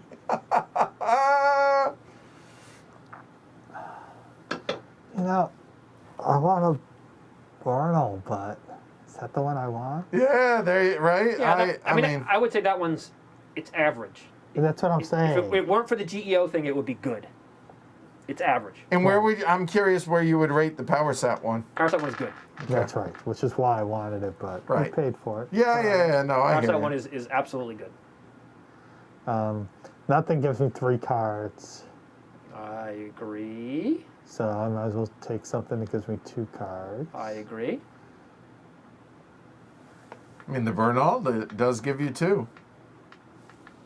What the And that's the thing. You could put the Bernal up. It comes with the generator, and then if you don't like it or the next one's better, you could always turn around and No, I sell know that, that. right? Right, and you're allowed to have 2, so you. Right. Yes. And So- what's that generator, is it a pulse? It's an X and a bomb. No, The generator is I'm sorry. It's a pulse that requires an E. It is. Yes. Yeah, all right. Yeah, I'll take the burn.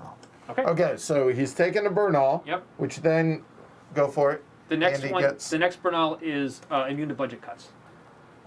Oh, whatever. That's actually better than you would think. I mean, Why? Why? well, Oh, because yeah, I you like never that. lose a card from your hand. Like you could. Oh, I thought you meant that card is No. immune. You. No, you Yeah. are immune Yes. from. Okay, that's a little bit better. Okay, fair Hey. point. All right.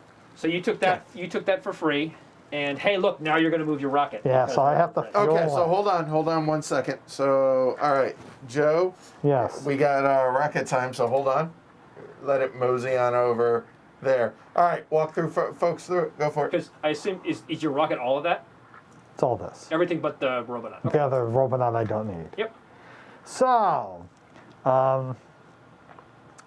my calculation is if I spend 2 to fuel it, I'll be right at 8 for my So your mass is 6, 1, 3, 5, 6. Yep. and your fuel consumption is going to be 1, Yes. It's a 3-1, right? and you want 4 burns for whatever you're doing. I want 3 burns, but I'm going to afterburn well. to make my thrust 4. Yep.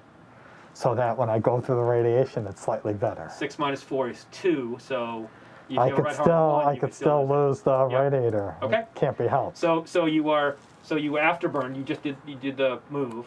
So your net thrust is 4. Yep. because you're in the 4. Okay.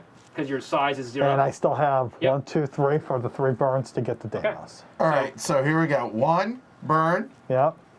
And you're going the same route I did. Yep. Right, so then he has to roll there at the radiation. Yep. Which, Yep. No problem. Low numbers are good in this case. yeah, Right. so 1 minus 5, 5, 4, which minus is 3. right, fine. minus 3, good. Yeah. So that's another burn, so that's 2 burns. Comes here and stops, Right. because then he's going to do the exact same thing. And in fact, I only need.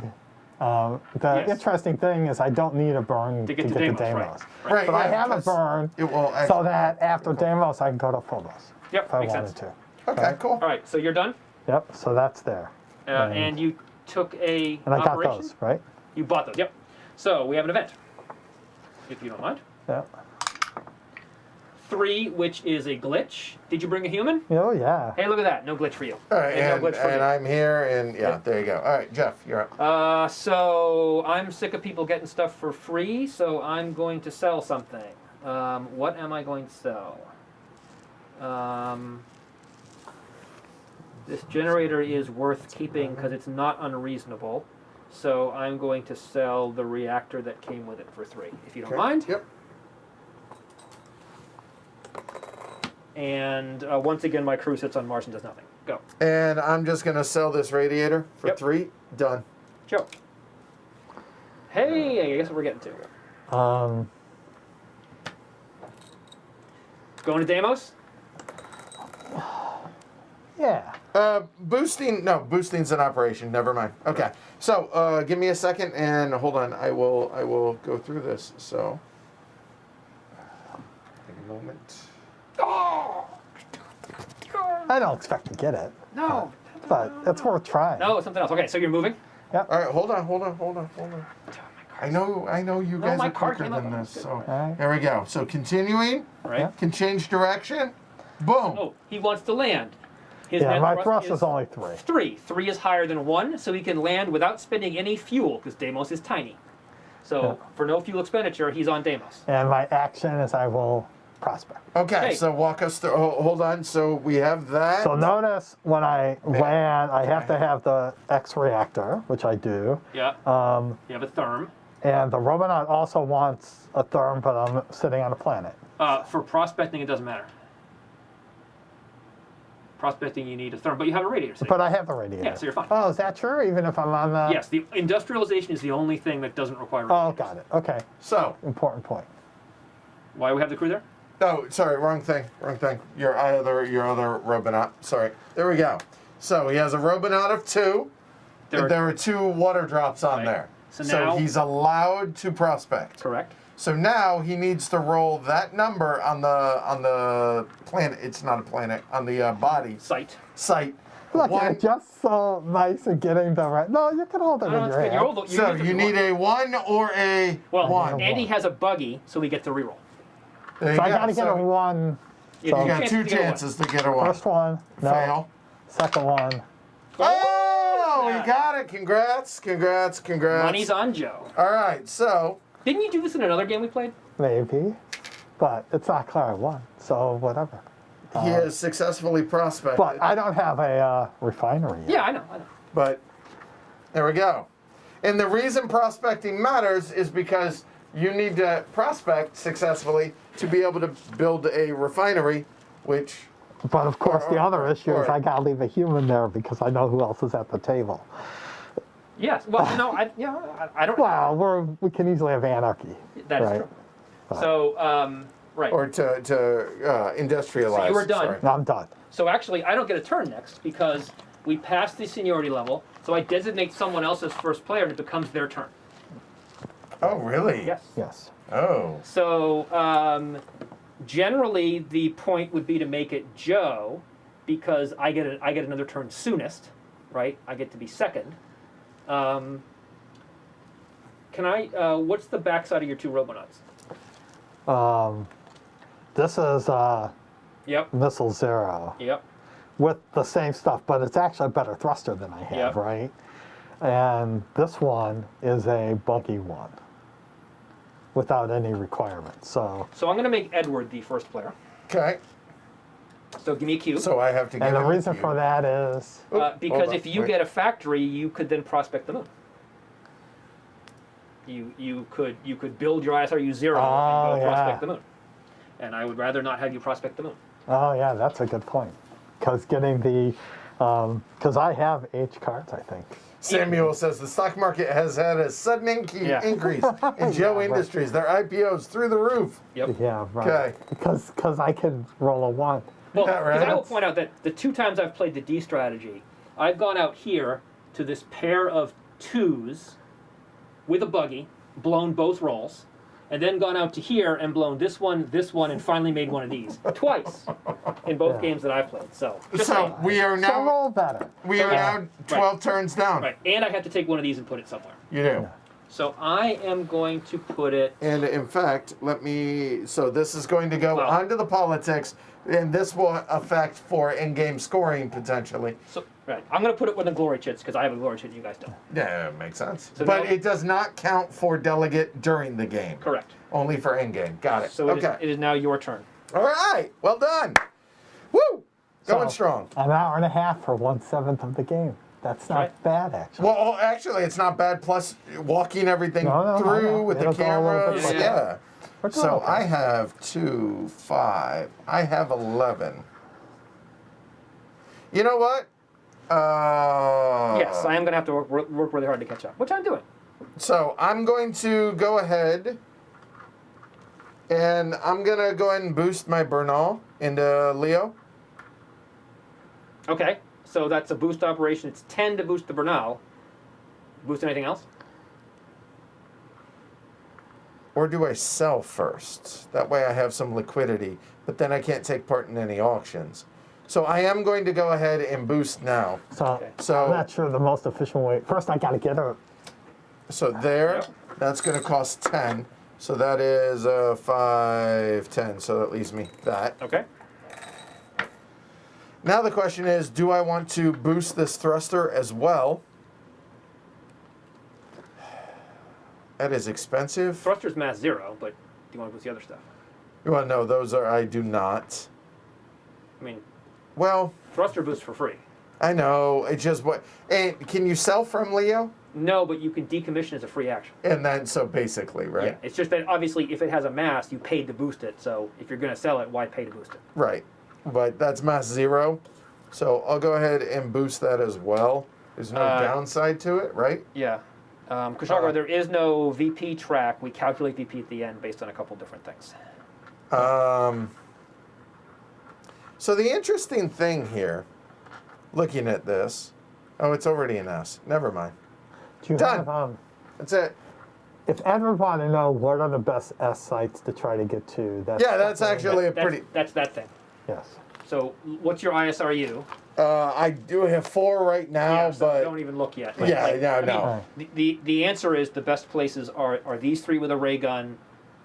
You've got the one by Vesta, which is an ISRU 1, and you've got this one, which is a 1, and I'm trying to remember and then you get sort of far out. It's not you need to make these rolls or have good ISRU, Right. As I recall. So and that I'll be honest, this is kind of my goal Right. right But you need now. a ray gun 2 to do that. Understood. So okay, I'm done. That's it. Joe.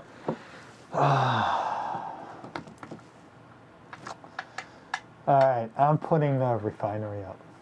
All right. So a moment. So the refinery. Sorry, I heard you. Thank you. And I mean, it's that, a de-refinery. Yep. I have And to hey, put look, it. the next one's a de-refinery.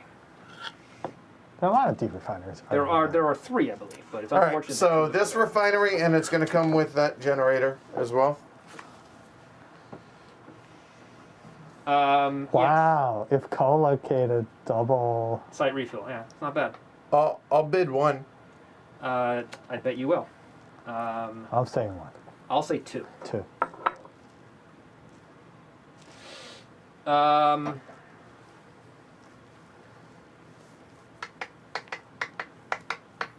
Well, I'll say 3. I gotta make you pay 3 for it. I'll take 3. I mean, Okay. I need Correct, Rufus. what? I bid 3. You said you'll take 3. Oh, I meant I'll pay 3. You'll bid 3. Oh, Yeah, okay. sorry. All right. Hold on. Holding. Yeah, I'm not gonna bid 4. Oh, and actually, this is an interesting question because there's another one there. But we could have inspiration, of course. We could. No, we can't because Edward is star player. Yeah, before your next turn. Yes, absolutely. Yes. What are the We chances? absolutely could. Yeah, I mean, that's a safe call. It's up to you. Your call. I can have pad explosion with a Barno, right? No, I think Burnals aren't affected by pad explosions, as I recall, I thought that was the case. because that would just be unfortunate, right? Yeah. Bernals are immune to pad explosions. Yeah. Okay. All right. So, black crew, black side, purple side, Bernals, colonists, and mobile factories are all immune to pad explosions. I'll pay 3 for it. Okay. I think I have to. That's what I would have done. All right. So but, hold but on. it was a call. That and this. Yeah, and you get that generator, which. Geoff, Right. welcome back to the game. How's it going? So, I actually am going to put up the other refinery because it is the perfect refinery that I need. And why is that? Because it doesn't require an e-generator, and I don't have a stack that requires an e-generator right now. Oh, yeah. Okay. So Okay. So this refinery here, so I will put that up. and it comes with a reactor Yep. and Which, an S refinery. Yep. Really, that's kind of good for some of us. So All right. up for 0. I'll go 1. Are you sure? I can't bid, right? I'll bid 1. And I get the reactor, please. You do. Sorry, I'm trying to cheat. There we go. All right. So both of you guys are at hand limit, right? That is correct. You may. First, we advance that. Yes, first we do this, and we have an event, which is anarchy. So we do a purge roll. And anarchy. Oh, go ahead. 5. No one's on 5. Nothing happens. So if we had faction privileges, we would lose them, and we can commit felonies. So hypothetically, if one of us leaves this and doesn't leave a human there, then someone could claim jump it, which is Okay, right. unlikely but possible. I ain't Right. leaving, but Joe Okay. could, but I don't know who would get there. So You can't lose factories, though. If you have you can't lose factories. Once you have a factory there, you can't claim jump. Yeah.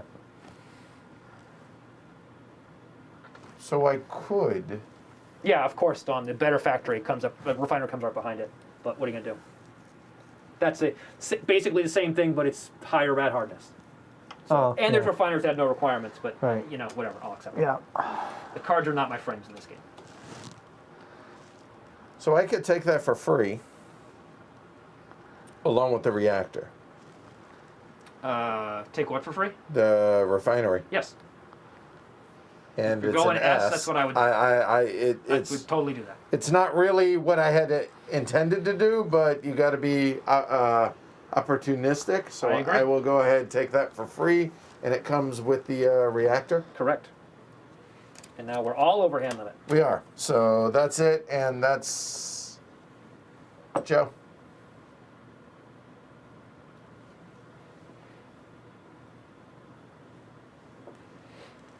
Okay.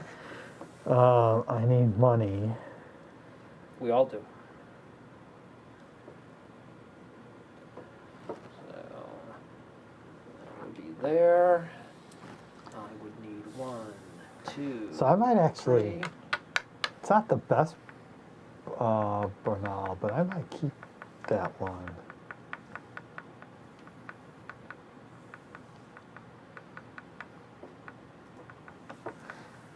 I mean, if I could get Mars, this would have been a good one to anchor there, but it's all right.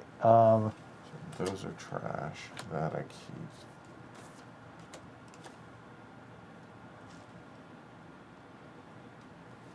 It is. Where's Centaur? Centaurs are, so they say, there are a couple different places where they're centaurs. They say centaur. Okay. So give me about how far away are those? I mean, some of them are, like this one's probably 6 Okay. roughly burns, vaguely All right. speaking. All right. Yeah. What's the, which, Mini black hole. oh yeah, okay, sure. I'm just saying because it's an S already. Yeah. So. That's the one where you need to spend a lot. Right, of, but note that it says you have to have 10 isotope FTs. Yeah, you have to spend. spend 10 isotope FTs. Oh. No, it's not. I mean, it's just. I'm just saying, It takes just a so you while know. to get. Okay, you're right. Yeah. I mean, Okay. yeah. The trick is they're not big. Most of them, like this one is a 4. A lot of them are size 1 and 2. So you have to industrialize them. You have to make the roll. So that's why it takes a little time to do. But that's what you should be looking at. Okay. Let's sell that. Okay. So selling generator for 3. Okay. Geoff. No matter what, I am selling this for 3.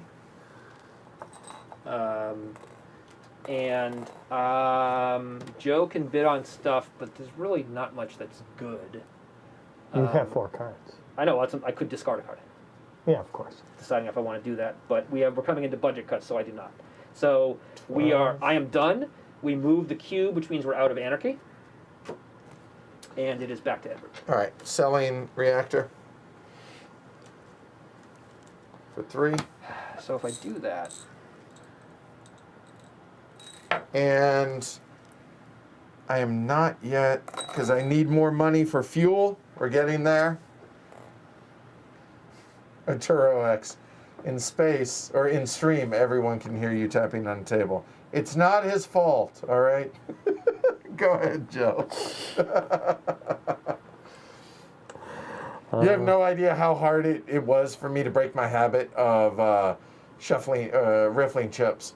Oh, I Poker can, chips God, yeah, sure, as yeah, a yeah, poker yeah. player. Oh my! I can only imagine. I Yeah. can see that. Yep. 7, 2, 4, 6, 7. Huh. Okay. So Geoff, Yeah. while Joe's thinking here, take your time, Joe. There's no No, rush. no. So, for my Bernal, Yes. so just to make sure that I'm thinking about this, if I go Bernal with a dirt thruster, if I include this reactor, which is a +4/+1/1, so it's now a 7/1. No. Why? You could only get that movement modifier if it's in the support chain.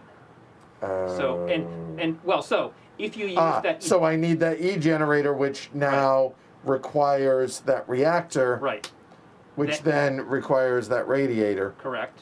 So Now that, you have a big fat 7 minus some mass. So you're probably in the 5 or 6 net thrust. okay, It still takes 3 tanks of fuel per burn.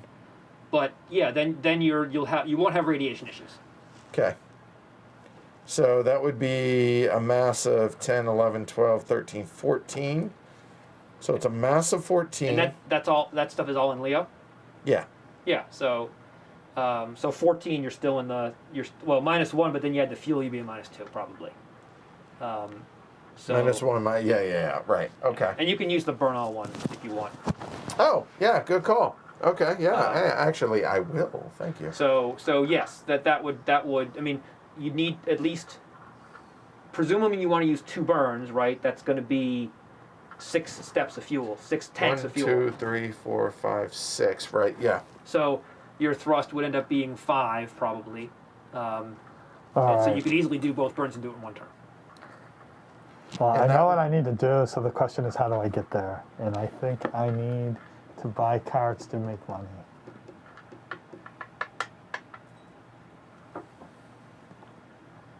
The issue is my current rocket is way too sensitive to radiation belts, I think. Mm.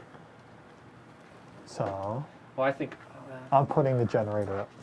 All right. So generator, and it comes with a radiator and a reactor here. Yep. So comes with all 3 of those.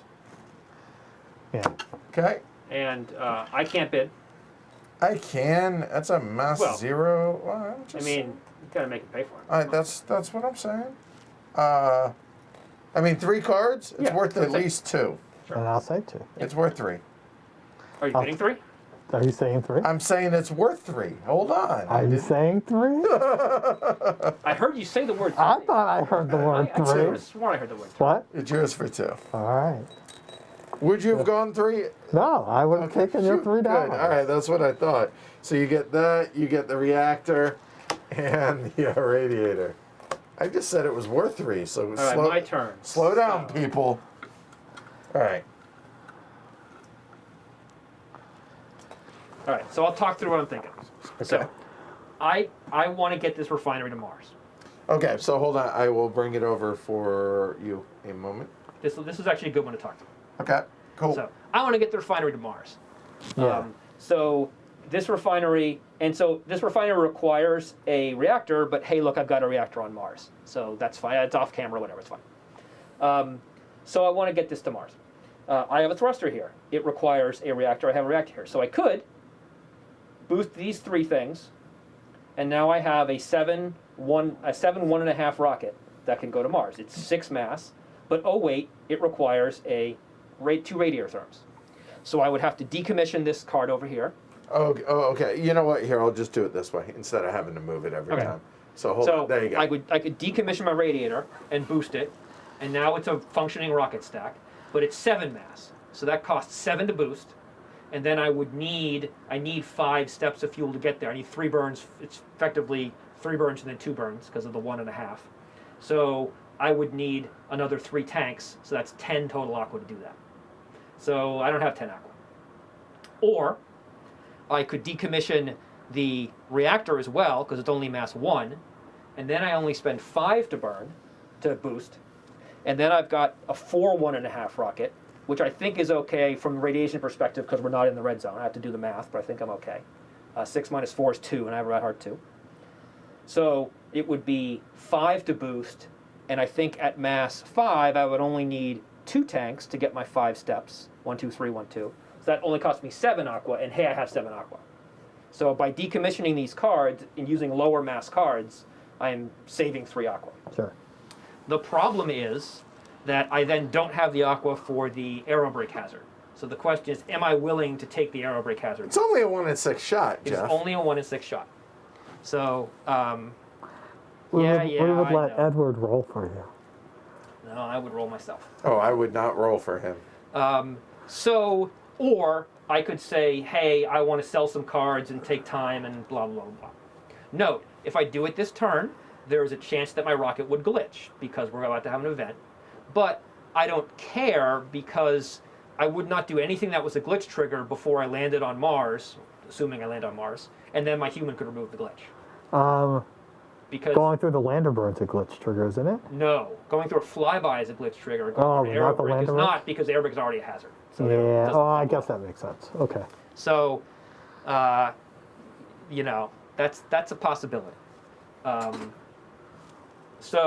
Or I sell, but I think I'm just going to go for it because that's what I've been doing this game. I'm going to go for it. Sure. You got a lucky roll, so I got to make up for that. Yeah, agree. Okay. So, I free action decommission these 2 cards. They come back to my hand. I'm going to boost these 4 cards into Leo and then move them to my rocket stack. So that cost me 5. 5. I'm then going to fuel them up with my remaining 2, which I've already done there. So my thrust is going to be 4, and that is enough to get me through the radiation belt successfully. So I'm going to move 1 burn, radiation I make automatically, 2 burns, and I stop at this place. So my my fuel consumption is 1.5. So I go 1.5. Let me know when. Hold on. Go for it. I go 1.5, a half, and 1. So then note, next time I'm going to go 1.5 and use up just about all my fuel. So now I am there, and that was my operation, and that was my rocket move. So next turn I'll be able to make the aerobrake roll to land on Mars, and if I make it, then I'll have a robonaut in a refinery there. Yep, cool. And I'm below hand limit, so I am happily able to bid 0 on any auctions that may take place. So now we move the cube and have an event. The event is pad explosion. So anyone have anything in Leo? I do. I do. The heaviest thing in Leo blows up. Unless we have insurance? It blows up no matter what. You get aqua for the mass. Your Bernal. Okay, Bernal's immune. Yes. Okay, so Bernal's immune, crew is immune. So all of this is, and I was just figuring this out. That's the biggest thing. So the radiator blows up. Goes to your hand. Okay. And you get 2 aqua. Okay. And Joe, you lose. Does 0 mass. That's you get 0 aqua. All right. Well. All right. Well. And I had nothing in Leo because I just left, so I'm good. That's frustrating. Well. Okay. I had a game where I was sending a ship to Mars. I sent it to Mars, it blew up. I built it again, I sent it, it blew up. I built it again, I sent it, it blew up. But the fourth time, castle stayed standing. Well, I guess it's going to happen next turn now. I will sell the reactor for 3. And That's it. I'll have my Bernal moving next turn. Go for it. I'm moving. You could. Oh, because you need to boost your radiator. Yeah. Right. So, yeah. Joe. Because. Yep. Boom.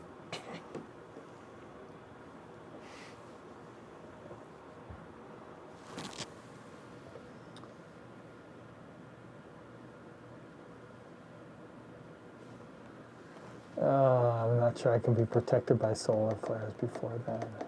Well, that wasn't fun. Yeah, that pretty much, Peter. Pretty much. Yeah, I'm trying to figure out how to get this refinery to Deimos.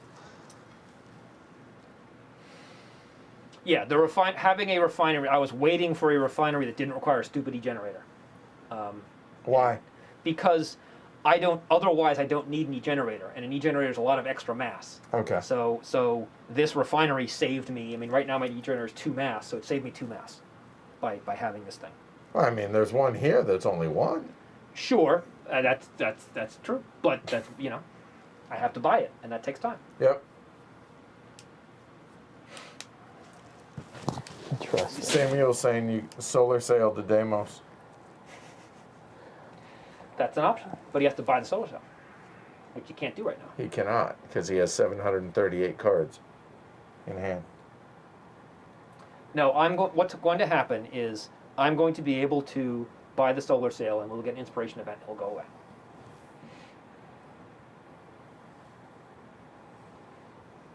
I will also note that did Joe sell it?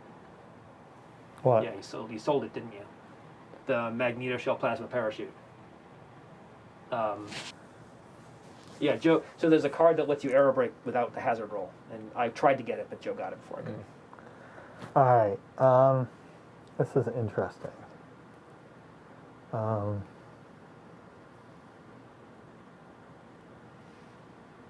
I'm trying something. Let's see how it goes.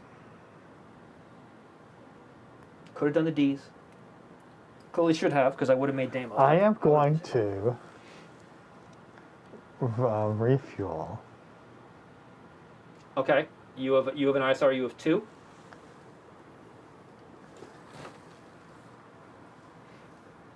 So site refuel. Here. We'll walk Yes. through this. So here. So I would get 1. Yes, he precisely matches the ISRU, so he gets 1 tank. Okay. It's 1 plus your ISRU minus the hydration. That's right. 1 plus the hydration minus the ISRU. Which is enough for me to 1 get tank. 3 burns. Okay. So you can come home. Yeah, I don't have to worry about felonies for a while. Don't worry about felonies for a while. I mean, my crew is not coming off Mars for quite a while. No, I know, but like even him if, or something. Although if felonies became possible. Yeah, sure. All right. Yeah, we played this on Vassal. Can you move me to there? Yep. Yep. We did Because it. what I'll do is it's easier if I just get back to. Yeah, sure. Okay. Hi, how are you? My turn. Here we go. Just a second. Sure. Are you outposting? Yeah, I think so. There's no reason for me not to leave the Robonaut there. Sure. Even And that though it's will be mass there zero. on Deimos. And I think I want to take the crew with me, right? Just to have. Glitch protection. Sure. Yep. So yeah. I'll do All right. that. Okay. Done? Yes. Here we go. Move, move, move. Burn. Aero brake. I use up my fuel. I'm out of fuel. I make an aero brake roll. No problem. No problem. So what man. were you looking? What was the aero brake? Anything but a 1, right? A 1, yes. Anything but a That's 1. right. The red Right. one, right? Yeah. Okay. And now I can build a factory. Oh, wait, no, I haven't actually bothered to prospect here yet. So I'm going to prospect here. Okay. So hold on. So we are now on Mars. You haven't prospected there? No, I've been busy doing operations. All right. We were preparing. We Oh, were no. surveying. Did I just? What'd you do? What did you do? You didn't clear camera things. Oh man. Edward cleared the camera things. We're still Misclick. straight. Here, Edward, me- do you want this? Do you want the newbie miscalculation counter? No, stop. Just give me a second. Okay. Is it like 1 button away from clearing? Oh, that sucks. That is, excuse me. Lloyd or Rome? Yeah, seriously. So, shoot. Hold on. Yeah, just give me a second, guys. Hold on.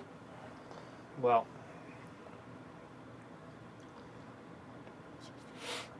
Okay. You know, Talk Geoff. amongst yourselves.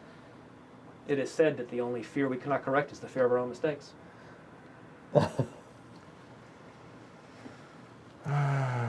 Boy, this is frustrating. No, really. You guys can talk.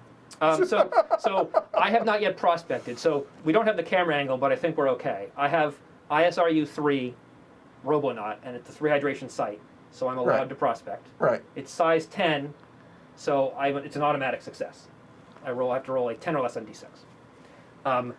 Then next turn I'll be able to build a factory, and then I'll be able to start to have some fun. Then I'll be able to get the fuel to get my guys off of Mars, and steal Joe's claim. I mean, and do other things. Right. And it will be good. So, yeah, that was I mean, you know, like I don't like making those aero brake rolls, but sometimes you just got to take those chances. You know, if that had blown up, then that was 7 Aqua invested in that mission.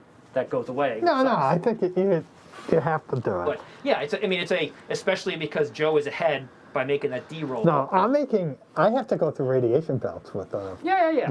But just, thruster 4, right? but just And- generally speaking, like that's a good position. That's a good overall position. That's going to help you for the rest of the game having that factory there. Oh, I agree. So. So, Like I got the refinery. all thing, right. too. So I just cleared the map ones, so I'll just reset them as we go. No big deal. Okay, so All right. so I landed there successfully. Yep. I did a prospect operation to put a claim there, and I'm done. All right. So actually, the other thing I'm going to do, just because I can, is I'm going to cargo transfer all of my stuff into the rocket stack, just so it's all in one stack. It doesn't really matter, but I'm getting rid of the outpost and having one big stack. So now I have a Robonaut and a refinery and the required supports. So next turn I can decommission them all to industrialize. Yep. And advance that. Now we advance this with no event, and it is Edward's turn. all right. Okay. So we're gonna boost. So we will boost this radiator that blew up once already. So it's going to cost me 2 to boost that. Yep. All of this that you see here is now in Leo, but we're going to actually create a ship. So here we go. Let's make sure I get this right. Okay, so this is going to be a Bernal. It's going to be a mass of 10, 11, 12, 13, 14. The reason is this Bernal needs this generator. This generator needs this reactor, which it has, and both of those require a radiator with a total of 2 therms. I have 3, so we're good to go. So we're looking at a total mass of 14 there. So if you take a look, and I will just kind of do it all. Manually. Yeah, no, I won't. I lied. I'll bring it over to there. There we go. So we're at a mass of 14, a dry mass of 14. And then I'm going to need, depending on where we go, I'm going to need fuel. Yep. So my rocket, moving it back over here, my rocket is going to be a total of 7, 3. So it's going to have a base thrust of 7. However, it's going to be a net thrust of 1 minus 2. So it's actually going to be a thrust of 5. Right. There. So, yep. And then each burn is going to cost me 3. And you will have no radiation hardness issues at that speed, so you'll be fine. Right. So now the question is, where the hell do I want to go? So the short answer is, if you can go through the 2 burns, you want to be as far out as possible. So you want to be any of the home orbits that is through the 2 burns. So for example, this one, this one, this one, this one, this one. You want to pick one of those. Okay. And note that many of them are functionally equivalent. Like this and this are functionally equivalent. This and this are functionally equivalent because there's no burns between them. Right. So, So if, looking at this, my goal is to come out here, Right. to be able to prospect, and because everything I have, almost everything I have is an S at this point. so you should pick the one that gets you to that most easily. Right, which, and again, just to save time, since you know this map far better than I do. Right. So the trick is, the bad thing about these spaces is that there's a hazard there. Okay. So the question is, what is closest, right? So one option is this blue route. So if you put a Bernal there, you'd be 1, 2 burns away from there. You could burn 2 burns to there, and then you go in and you're good. Right. The other option is you come at it from this way, which is Right here. Right. yeah, and so that's a little bit less convenient because it's sort of like you're coming on the outside. It's so generally I'd say you want to be over there. Okay. What this does is when Venus is active, but that's actually good from there. So from there you could go to Venus, 2 free burns, 1, 2, and you're there for free. So it makes sense that's probably sure. where we're going to park our Bernal. That makes right? sense. Yeah, that makes sense. Okay. So And note that I put the Bernal figure down in Leo because you're moving your Bernal stack, not your rocket stack. correct. So the Bernal is here. So give me a moment to fix a couple of things here, guys. Actually, I'll do this when it's not my turn. Yeah. So, but I do actually. I'm going to actually. Is it my turn? No, it's no, mine. he has to move. Yeah. So now that I have, I got to figure out my my wet mass and everything. Right. So, You're going to need 2 burns, which is 6 steps of fuel. Okay. So 2 burns, which is 6 steps, So you got to spend 6 aqua to make that happen. and wouldn't you know, we have a total of 7. So there we go. So we'll keep 1, get rid of the rest. So then coming over here, can't believe I did that. Yeah, it's all right. So we have that. So that's going to be a total of 6 fuel. 1, 2, 3, 4, 5, 6. There we go. Our net thrust is going to be 5 because of the -2 on the tug. Yep. Okay? So, coming back to this now. Here we go. All right. So, burn number 1, because it's going to cost me 3 fuel. So take my word for it. 1, 2, 3 fuel. So that's going to go over to the cycle spot. Yep. And I enter there. Correct. Then I'm going to do another 3. So No, one, before that, you're going to go to a radiation spot. because it's only when you enter the spot. Yeah. So following the blue. So we're going to go there to the radiation. Right. Now, so you're going to roll a 6 minus 5, which you can't lose anything, so there's no need to roll. Right. But we're just covering the rule. So 6. The worst case, I roll a 6. Right. Minus 5. Rad hardness. My lowest number is a 5 And on there. that's where that radiator comes in handy, because that radiator has really good rad hardness. Right. And that's usually Okay. your weak spot. All right. So Don't then know it. we're continuing down over to that geo spot. Yep. That's the second burn. So I'm now officially out of fuel. However, I can continue over, and boom, Correct. we are parked. Someone is pointing out that those cards should now be in your burn off stack. Thank you. You know. Thank you. Good catch. So let's go ahead. And those other two as well, right? Your crew and stuff is there with you or not? They are not part of okay. this. Okay. That's Although I guess I could put that thruster in, but is there a reason I would put that thruster in? It's up to you. I don't know what you want to do next. I'll keep in mind, once you anchor your Bernal, you will not be able to refuel in Leo. So I guess it makes sense. And I don't think it makes a difference from a fuel perspective if you go up by 1 mass. If you take your crew with you, and you probably want to. Okay, then I mean, unless you had immediate plans to boost something there and use your crew, but I doubt you do. I don't. Yeah, so I would take them with you. So I might as well just throw them all over there. Yeah, so technically your mass was 1 higher. I don't think it made a difference from a fuel use perspective. You're 15 plus 6 is 21. It's the same. You still, Oh yeah, I got you. Okay. You still Yeah. needed the same 6 steps of fuel. It didn't. So yeah. there, all of those cards then. So everything that was in Leo is now there. Yep. There we go. And so now you got there, Right. but you boosted this turn, so you can't do. So I can't do anchor. anything. So I'm done. Sure. So next turn though, I have an unlimited hand limit, and I have a home burn all. That's true. And yeah, you're gonna get lots of stuff. Very nice. So see, you're getting your home Bernal. I'm getting a factory. Joe's about to get a factory. We're you know. I'll Right. sell that. All right. And So I am going. I get to move. No, you don't. So I am at net thrust 3. I will, after burn to make it 4, I will go through. I want to get back to Leo. And you're right? safe. You're. I'm not safe. Okay. So, Right? Because I have a red hard one. So you're rolling whatever you roll -4. Yep. No problem. Yep. So And so now I'm back at okay. Leo. And you're done. Yes. Okay. So I'm going to industrialize. You want to zoom in on mine and show this or not? Yeah. Okay. So I have a claimed location.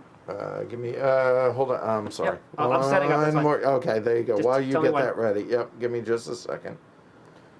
Oh, I can't believe I did that. Okay, so we got that. So get back to this, and there. Okay. Shoot. So I have a Robonaut, which requires a reactor. There's a reactor. I have a refinery, which requires a reactor. There's the reactor. The reactor requires a therm, but I'm industrializing, so I can use the site to satisfy that requirement. So I decommission these 3 cards, and I get a factory. So these 3 cards go to my hand. I take a cube, I put it here, and we update the exploitation track to there. That's fine. So now I have a factory on Mars. Geoff's wedding. Now I can ET produce all of my C cards. Oh, I'm done. I did that. Now I can do it again. Yes, it would be better if I had C cards, but you take what you got.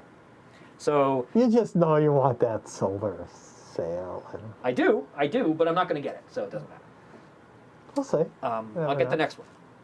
So that is my turn, and I'm done. So now we move the cube, and we have an event.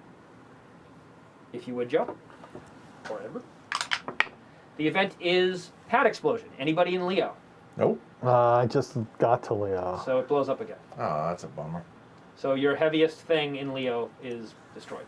Yeah. But you get insurance. The plan as of right now is in about an hour and 20 minutes. They're about to take a dinner break for probably 20, 30 minutes Yeah, or sure. so. Yeah. So that's going to be the plan. So about 1900 Eastern time, thereabouts, give or take a little bit. So Frank said, Edward, to accommodate domestic bliss versus ignoring the most important person in my home. Smart man, Frank. Is there a chance to provide about a half-hour pre-warming when intermission will occur? Yes, there you go. All right. So roughly, so it's actually we're at 5:45. So. Yeah, so about an hour and 15 minutes, about 7 o'clock or so. All right. That sounds good. I think what we will probably do is try to play out that cycle of turns. Exactly. Yep. All right. So my turn.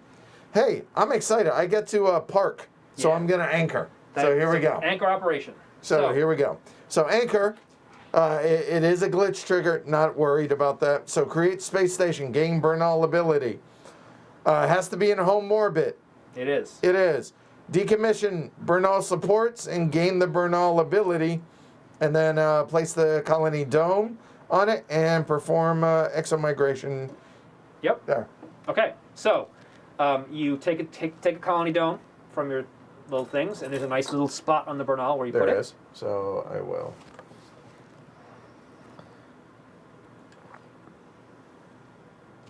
You know what? Let me have a white one because it'll stand out better. Okay. It's pretty clear whose Bernal that Yeah, is. yeah, that's fine. I mean, at some point, There we whatever. At some point, you're going to want to make that a red one because it's plus 2 points at the end of the game, but you can do that later. Make it plenty of time. Fine. Just saying.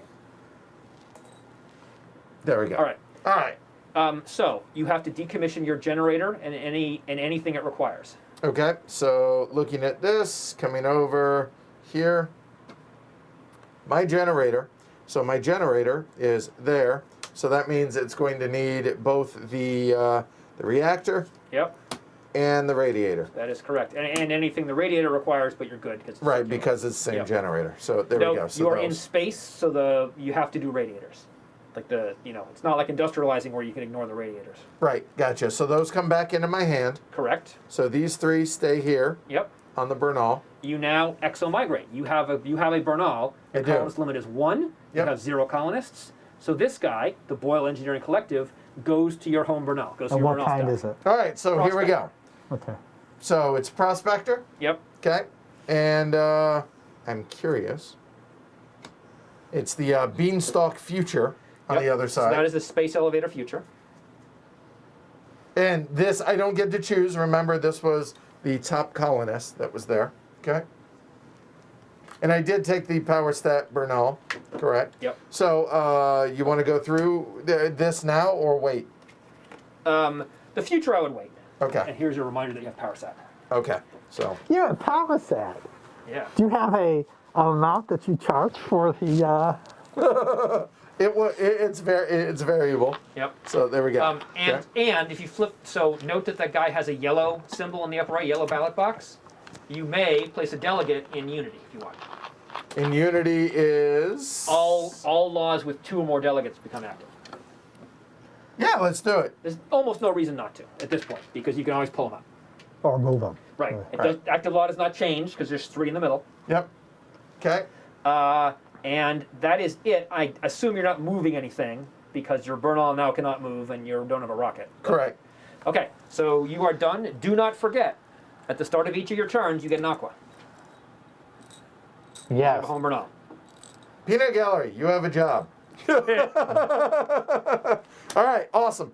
So I get, and now my faction ability is Yes. now in play, which Right. means I don't care about hand limit. I'm always in the auction. We get You that. laugh at hand limit. When we get that. I boosted for 5, Okay? and I am just checking. I have no idea what I'm doing. I didn't even think that far ahead. And Justin, the Anarchy Power Set, all those cards and the other ones like these are going to be available either print and play or if there's big enough demand, maybe through Ion. Keep an eye out on social media to see whether or not those will. Okay? Yes, they will come with it. I just need to generate the file. I also Oh my have. God. Okay. So, should do that.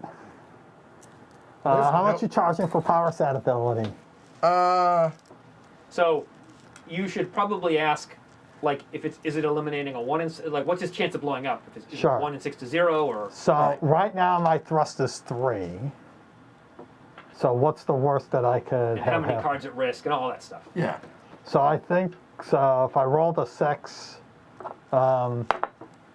it'd be 3 minus 6, right? So I would get. If your thrust is 3, 6 minus 3 is 3. Note after this turn you're gonna be in the red zone. But yeah. So it has to be less than that. So I only lose the radiator. Yeah. So you have a 1 in 6 chance of losing a radiator.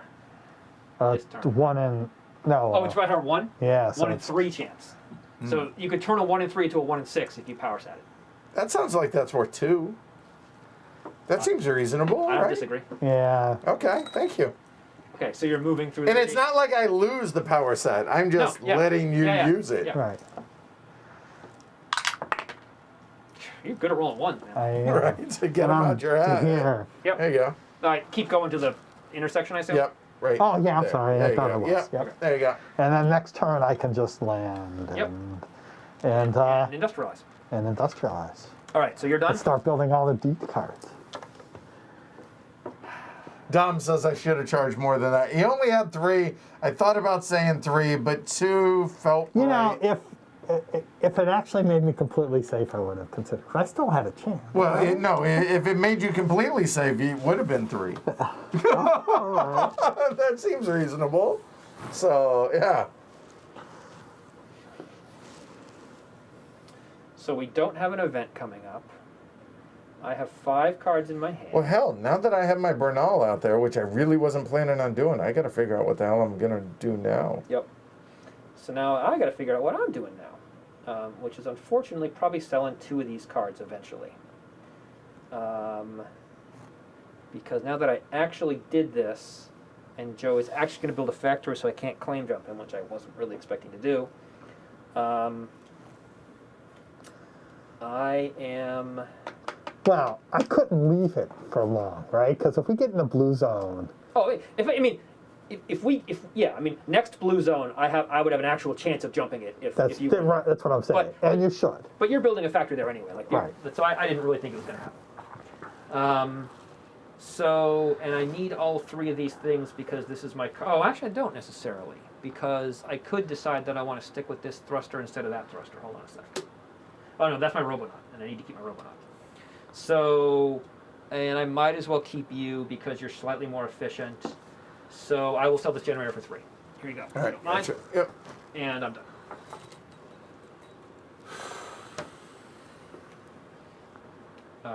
And so we move into the red zone. It is your turn. So you get an aqua.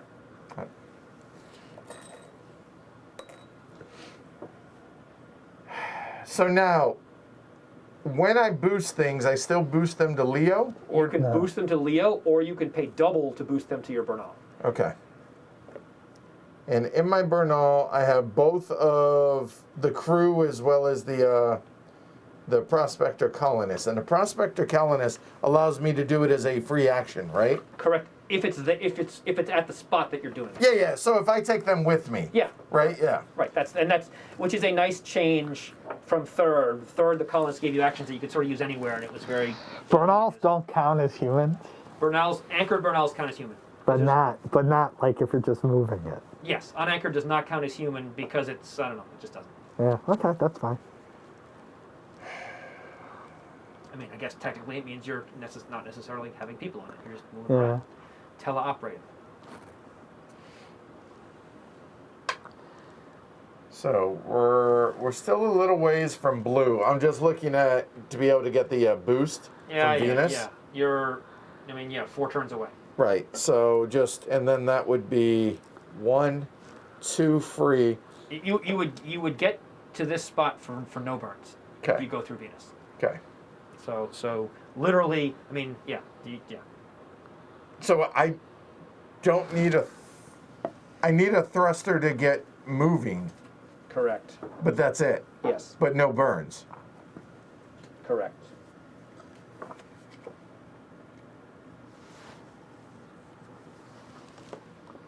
Okay, so now I need to be able to start looking at prospecting.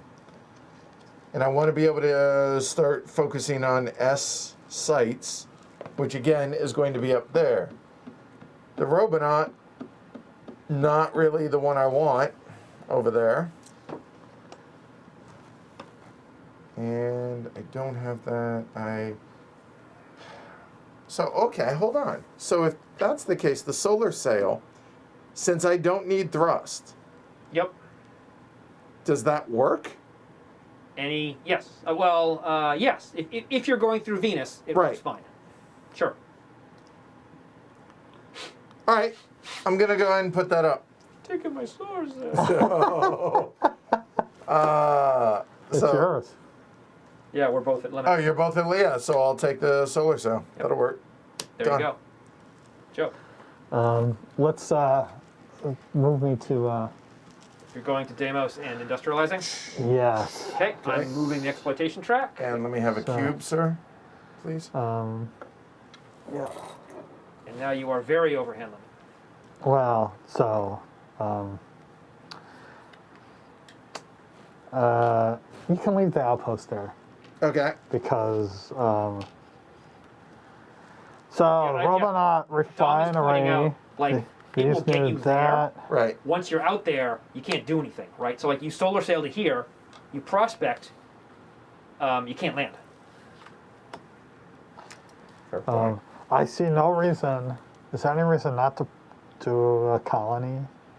I mean, I probably would. The reason is if you think later in the game if you want to abandon this, right? Once you I put a don't- colony there, yeah. you are never abandoning it. Right. So up to you. But I think so. That goes back to Leo. Yep. I will colonize that. I have reasons to not colonize yet, which are different reasons. And you are correct. I am So, way over hand limit. so that is colonized. Yes, and when you colonize, you get to And a delegate, play a delegate. right? Place a delegate based on your color, Which is gray. Gray, right. a very greenish gray. And I don't get that glory chit, do I, for the Bernal? No, you have to be Okay. honest. You have to go somewhere. Right. So, Okay. my turn.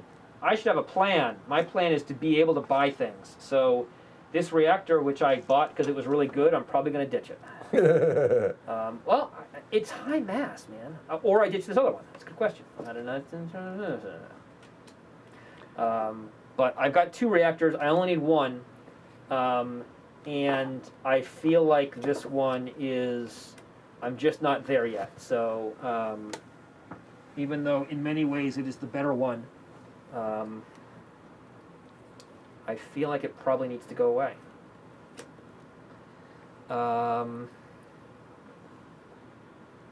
Yes, sell this for 3. Probably gonna sell them both. All right, and that is my turn, and we have an event. Joe, if you would. The event is glitch. My stack has a human. Your Brunel is human. Yep. And where's your crew? My crew's in Leo. These are the outposts with the colonies. I think they're fine. Colony is right? human, so you're fine. Okay, Edward. Yeah, Dom, it was a tough call. I'm also thinking about I'm more likely to get an M before I get an HD to produce the other reactor, so. So I would be really good if there was some way I could get this reactor from. I have everything in D except it needs a. Yeah. This guy needs the X reactor. Yep. What you want is the Bernal that gives your crew an X reactor. Oh, really? Yes. Yeah. Well, I would be happy if I can get this Bernal up there. Yep. And I think the only way I'm going to do that is start trying to sell things. And unfortunately,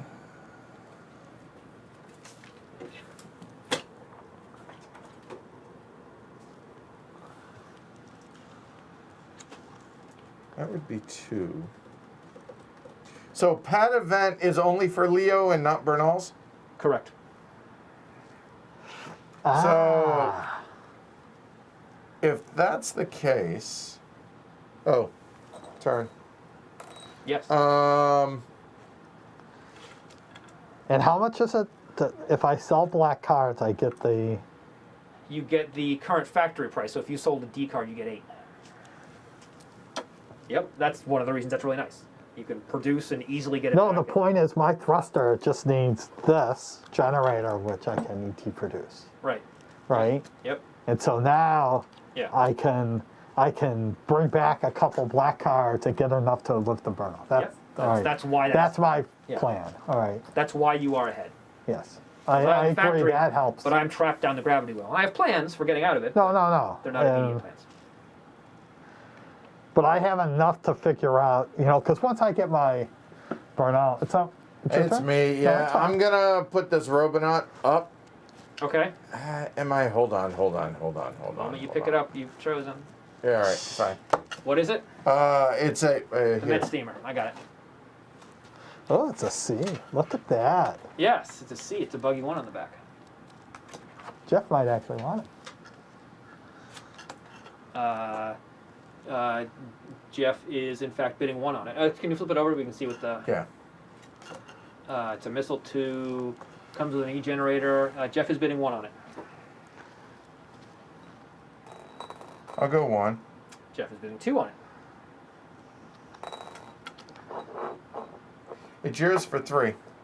Here you go. Are you bidding 2? I'm bidding 2. Here's 3. Okay. Can you give me the C generator that it comes with, please? Thank you. Done. Hey, Dom, I have C cards now. Hey, Greg. Jonathan. All right.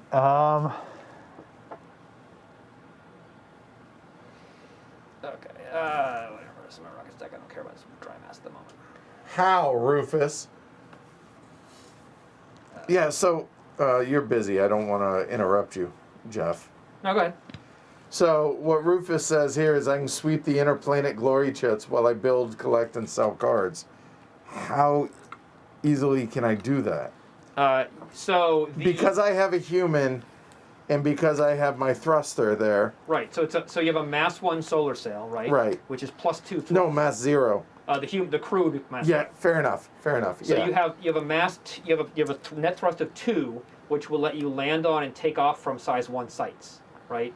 So you can easily get to like here. Well, yeah, but understood, you can easily yes. get this zone.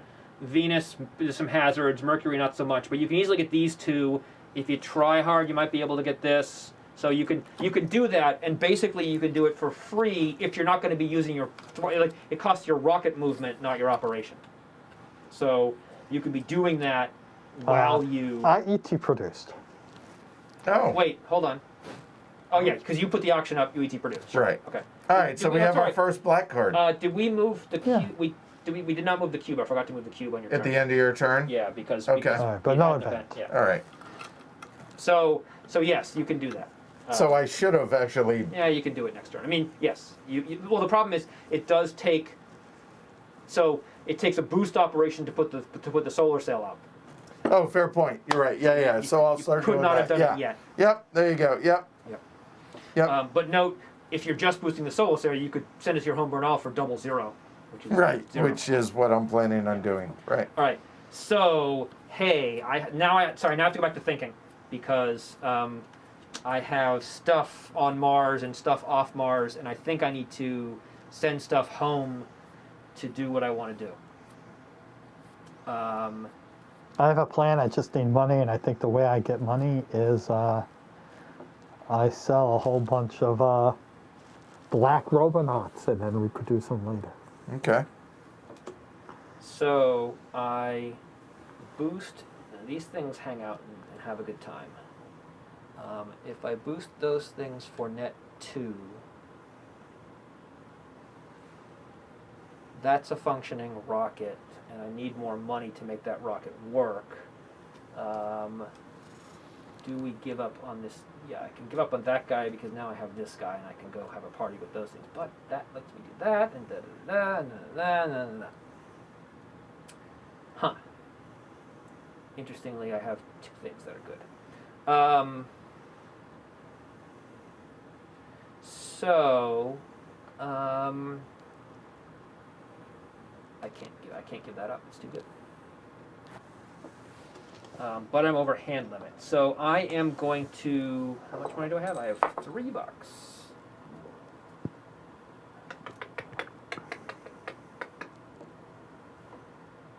This does not resolve to a solution without selling cards. So I've got to sell cards. So, with much regret, I sell this Robot for 3. Do it and be done with it. Done.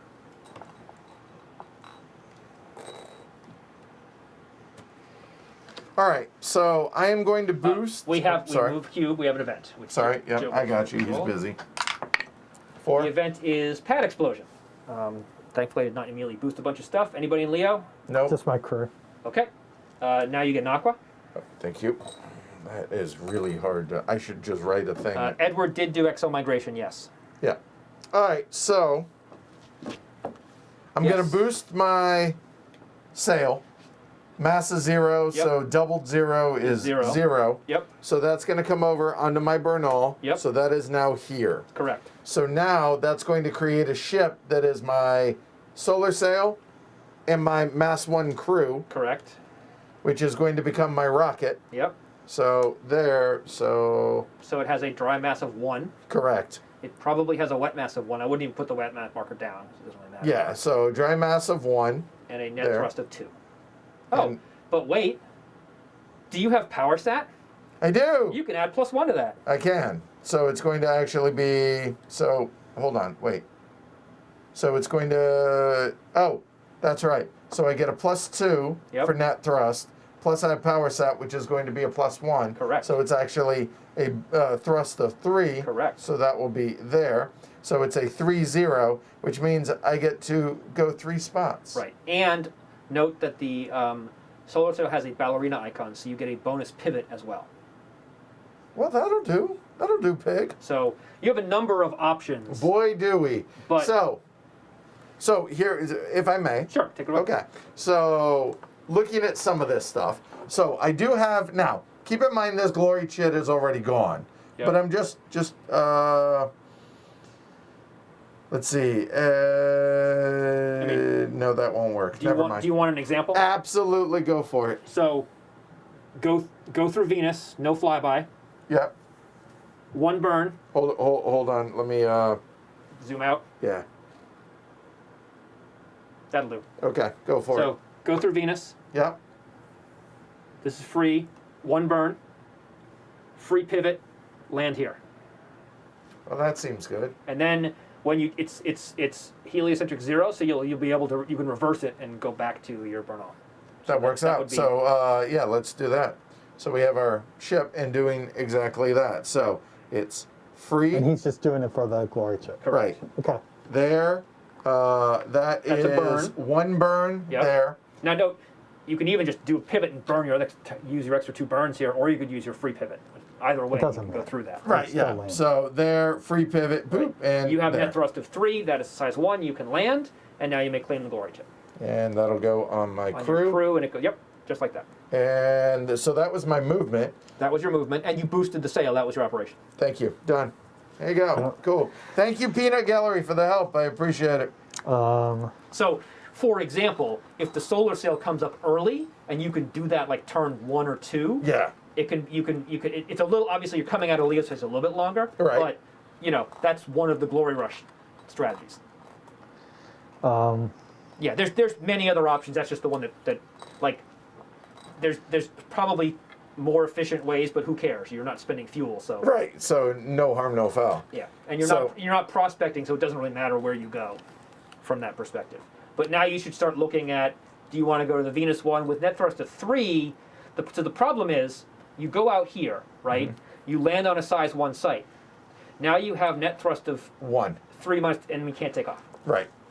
So without something extra, you can't do this one. But you can certainly do Venus, and Mercury not so much.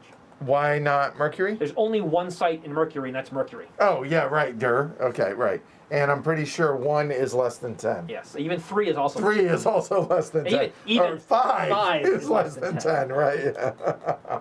But yeah, we're going to go ahead and try and scoop up the one in Venus. Yep. ET produced. Okay. That's all I'm doing for a while. Yeah, Until, yeah. Well, and not trying to steal any No, of your no, thunder or anything. I while have you're on your I turn. have a plan. Okay. I am ET producing as well. So okay, you've done this twice, and now Geoff has done it once. We probably had a Probably good point. here. So here we go. ET production. So producing black side cards from hand to a factory. So you have to have a factory out there on the board. Okay. Yeah. And it has to be the type of the factory. So in other words, an S, a C, an M, whatever. And then, so now, go ahead. Here, I will bring that around. So you can see the two that Joe has done. Right. He has a D factory. He has produced those out of hand. right. Right. And I have produced. Oh, sorry. Here we go. Yep. I'm just producing that one now. So a Mass 0, Buggy 1, which with no supports, is pretty good. Yes. So as Joe's cards are also really good, but. Oh, sorry. So what I'm going to do is I'm ET producing a lot because I'm going to bring it back to Leo and sell Sell it, yeah. And because I can get $8 per. Right, and And so I'm once I do a couple of those, then all of a sudden I get my burn all up. I have a different plan, Right. but we'll see. That's Yep. So that's for the next 6, 7 turns. it is Edward's turn. We move into the blue zone. You get an aqua, Thank you. and All right, so I think I'm going to move first. Now, Sure. can you have multiple glory chits? each human can only carry one. Okay, so that's why I have to come back to my Right. burn all first before I can go straight Now, into. so right, if you could go to you could have brought your colonist and then gone straight to another site, but it's whatever. I think you've got plenty of time. You do. Well, the no one's colonist rushing has a you for mass of this. 3, Yeah, too, so yeah, no, yeah, I yeah, wouldn't have. yeah, yeah. So I'm going to reverse and do exactly what I just did. He comes back. Yep. Which now, this will flip this over Ticker Yep. tape parade. here. And it flips over, correct? flips over. And we have 2 points. Yep. We're on the board, folks. That is We're correct. on the board. So that was our movement. So we're done with that. So we're going to rinse and repeat, sort of, but we're going to come in and try and get to Next turn. right there, next turn. But this turn you have. But an this operation. turn I have an operation. Okay. Because I'm struggling with keeping everything straight in my head, even though I've played the game a handful of times. Sure. Prospecting with a Robonaut. The Robonaut is the number of drops. So yeah, your ISRU has to has to equal or be lower than the number of drops in the site. Number of drops. Right. So if you're going for S's, there's 2s, 3s, 2s. You probably want a 2. Right. And you don't actually have a. He does not have a Good Robonaut. Robonaut, yeah. That's a 4. I You don't have a Robonaut. do not. You're right. Your colonist has an ISRU value. I believe. Right. Of 3, So it could prospect. Yeah. Is it a buggy or is it a? it's a what is it? buggy. So like, that's 2 rolls here, which Joe made, but is I mean, Right. 2, It's 1, and me. 6. It's not. Right. Yeah. Fair it's enough, Not fair great enough. odds. So yeah, that's what you should be looking for.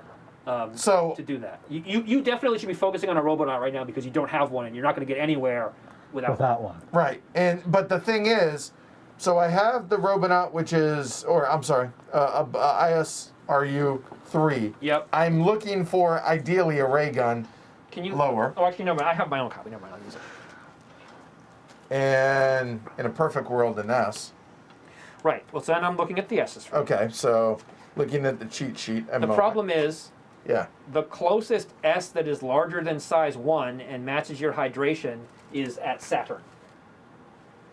Out here. That's not practical for your first place to go. You can do it. It's not impossible, but it's unlikely. So what that means is I need a better. Yeah. So I need a better ISRU. Yeah, and actually, like, all of them are out there.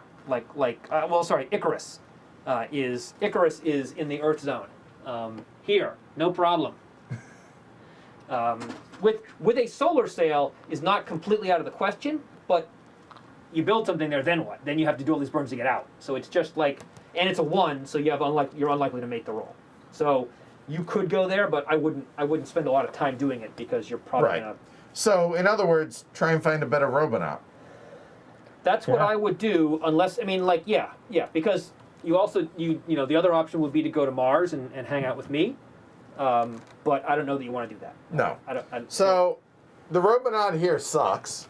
Yes? But the only way, and I'm going to trump them for money for a while. Sure, you could buy it just to, yeah, sure. Yeah, so just to churn through them. Yep. Yeah. And I'm not at least this action and next action I'm not wasting because I'm kind of killing time while I'm doing this. That is fair. So it kind of makes sense. Yep. So at least I'm thinking on the no, right that's path there. So I'm going to put this up. See, now that is a much better. That is in what other you words, want. that is literally the Yes. card that I want. That's, yes. Yes, there you go. So That is yeah. I could not care less about this. I'll I bid can't do 0. it, right? I mean, it's cards, right? I'll bid 1. I'll take 2 cards for 1. No, I'll pay 1. Okay, you'll bid 1. Right, yeah. 2, it's questionable. No, I agree. And then that rate, even though that generator is a C, it is a bad C, even on the backside. So I will let you have them for 1. It's not worth 2 to me to get them. Okay, so I'll pay the 1. In part There. because it puts me over auction limit, and I might Wait, want to buy a card. what's that? Exactly. Exactly. It's what you have when we're in anarchy again. Yeah, you just wait until I win all ties, all right? So then we'll Hey, be talking. you know what? I know? hear you, but right now I'm going to enjoy it. That's fine. So I'm done. That's it. All right, cool. Joe, you're ET bruising? Yeah, I think so. I mean, No, that makes sense. well, the point is I can, So I don't need to get this out. 1. Okay, so at least now I have an early plan kind of right now. So If I send these back for 2, that is a functional rocket. And that does what I want. yeah, I'll ET produce this. Okay. I need the 5 tanks. I would have a mass 2 rocket. oh, we're in blue. I will do that. That's what I was waiting on, Brian. You ET produce, Joe? Yeah, so Okay. you're up. So I am going to decommission 2 cards from Mars. And actually, sorry, I'm going to make this an outpost. Okay. And that is right there On Mars. On Mars. Okay. So that I can boost these for 2. Actually, wait, do we have an event coming up? We do. It's a blue event, which if I glitch, I don't care. I'm going to have to make another roll. Why do I do this? Oh, I do this because I don't have to make a roll. Yes, because I just need to be in orbit for my crew. I'll boost for 2. And then make this my rocket stack. So now I have and we're out of the red zone. So I have a 4 1.5 rocket, and actually it's a 5 1.5 because it's mass 2. I'll put 1 tank of fuel in it, Which is a bunch of burns. which is 6 Six burns, right? Yeah. which is the 6 burns, enough to get back to Mars. Okay. And I'm still below hand limit, so I can participate in auctions, which is awesome. And I'm going to move. So my rocket shows up in Leo. I have movement of 5 and I rad hard of 2, so I can get through radiation fine. A moment. Yep. So I show up in Leo. We'll do it there. I'm Okay, doing go. same red route. So 1 burn, no problem with the radiation. 2 burns over to the same corner that we always stop at. 2 burns is 3 steps. 1, 2, 3. And to be clear, you don't have to stop there. He could have spent 2 more burns. Right, If but you wanted. I don't want to. I don't want to spend the fuel. Understood. Right. So, and that was my operation and my move, so I'm done. So now we have an events. event. So I got you. Roll the die. Another pad explosion. I have nothing in Leo. Nothing. No, I just have my crew. Okay. So Edward, it's your turn. You get an aqua. I do. So, all right. First things first. Yep. We're gonna put this bad boy up for auction. Okay. What does it come with? A reactor and a radiator. So, all right. So hold on 1 second. We will come back to this. So technically, so here we go. It comes with a reactor and a radiator. So it's going to come with those 2 cards right there, Yep. which not terrible. At least the reactor. Yep. Not terrible. Reactor's, That's the one that it shows. It has a thruster on it. But and so the ray gun 2 is exactly what we had talked about with up here. That's perfect for what it is. And on the flip side, it's a 0 mass, 7 rad hard. So it just increases their rad. I'll go 1. I can't bid, right? You cannot. Well- I'll bid 1. Okay. I'll bid 2, actually. Sorry. Okay. Actually, excuse me. Hold on one second.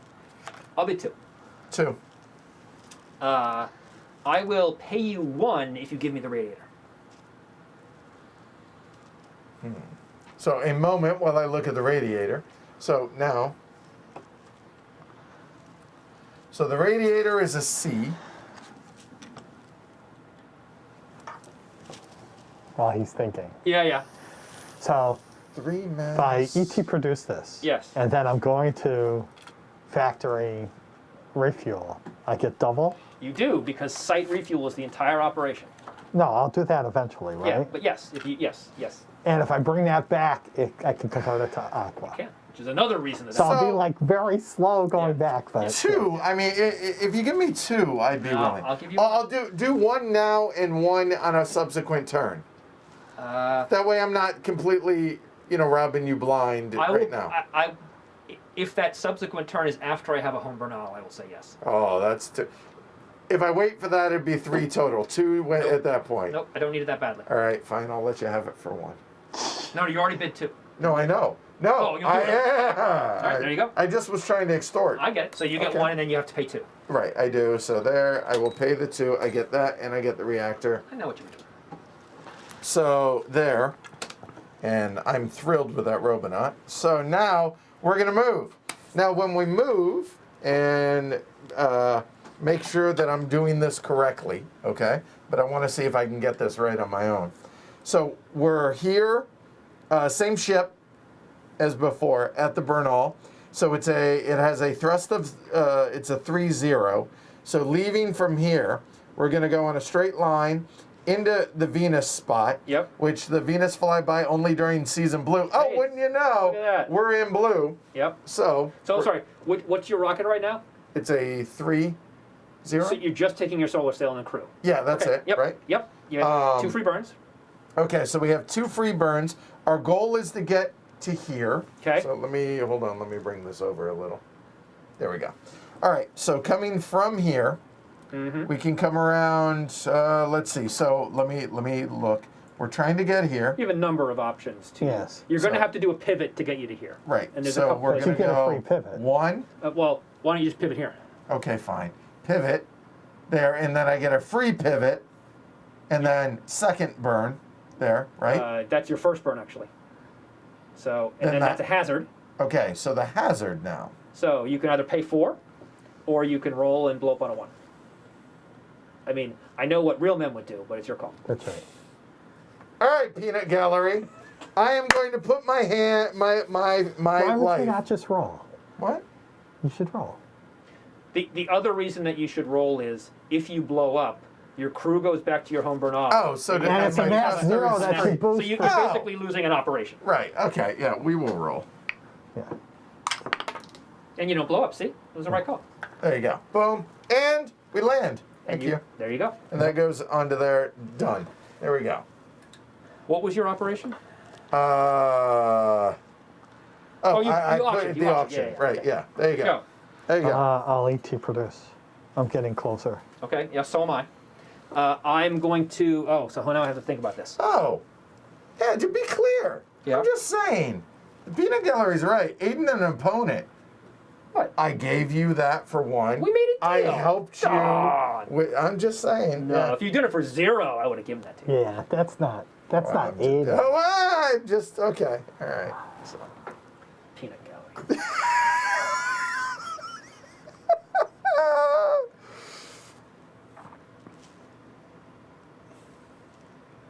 So that's going to be in space. This is all here. I'm going to have If I do that, that's 0, and that's 1. So I have a mass of 2. So you guys have roughly an hour. The pizza delivery, I've been told, i.e. Jess is hooking us up. That'll be here about 7:15 or so. So I'm moving to here for sure. Okay. And that's 1.5. I'm trying to decide, can I stay in space or am I going to Mars, is my question. So I think I can do it without going down to Mars, but I want to make sure I'm doing my math right. Do what?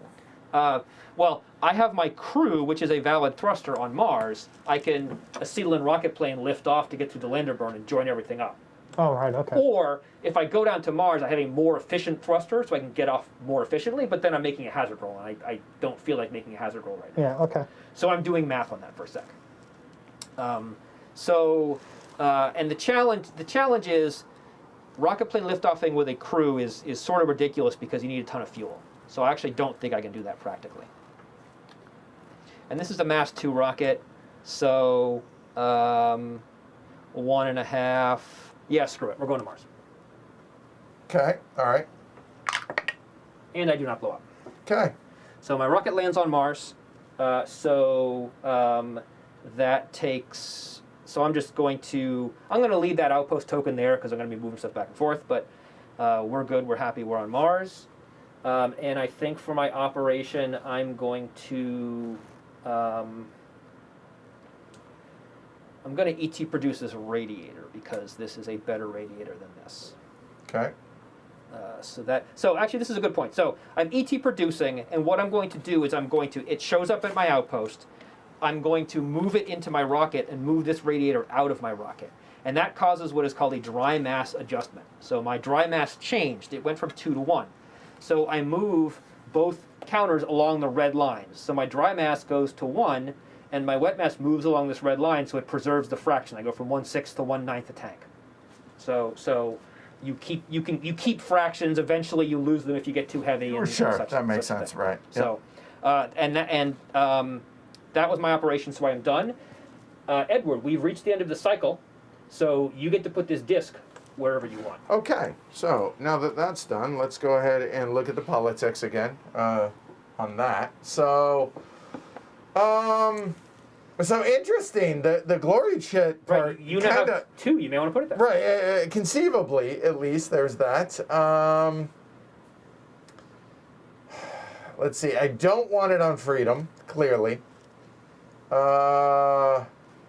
I do have 1 colony dome already on my Bernal. Yeah, but... Understood. Look, I'm just thinking out loud. Yeah. And a claim desk, no. So, honestly, I think we go with the glory jet. No, that's what I would do. I think so. So, there's 2 on there now? Yep. And now you choose a new start player. I do. And I my don't argument take my is turn. the same reason is you shouldn't pick Joe.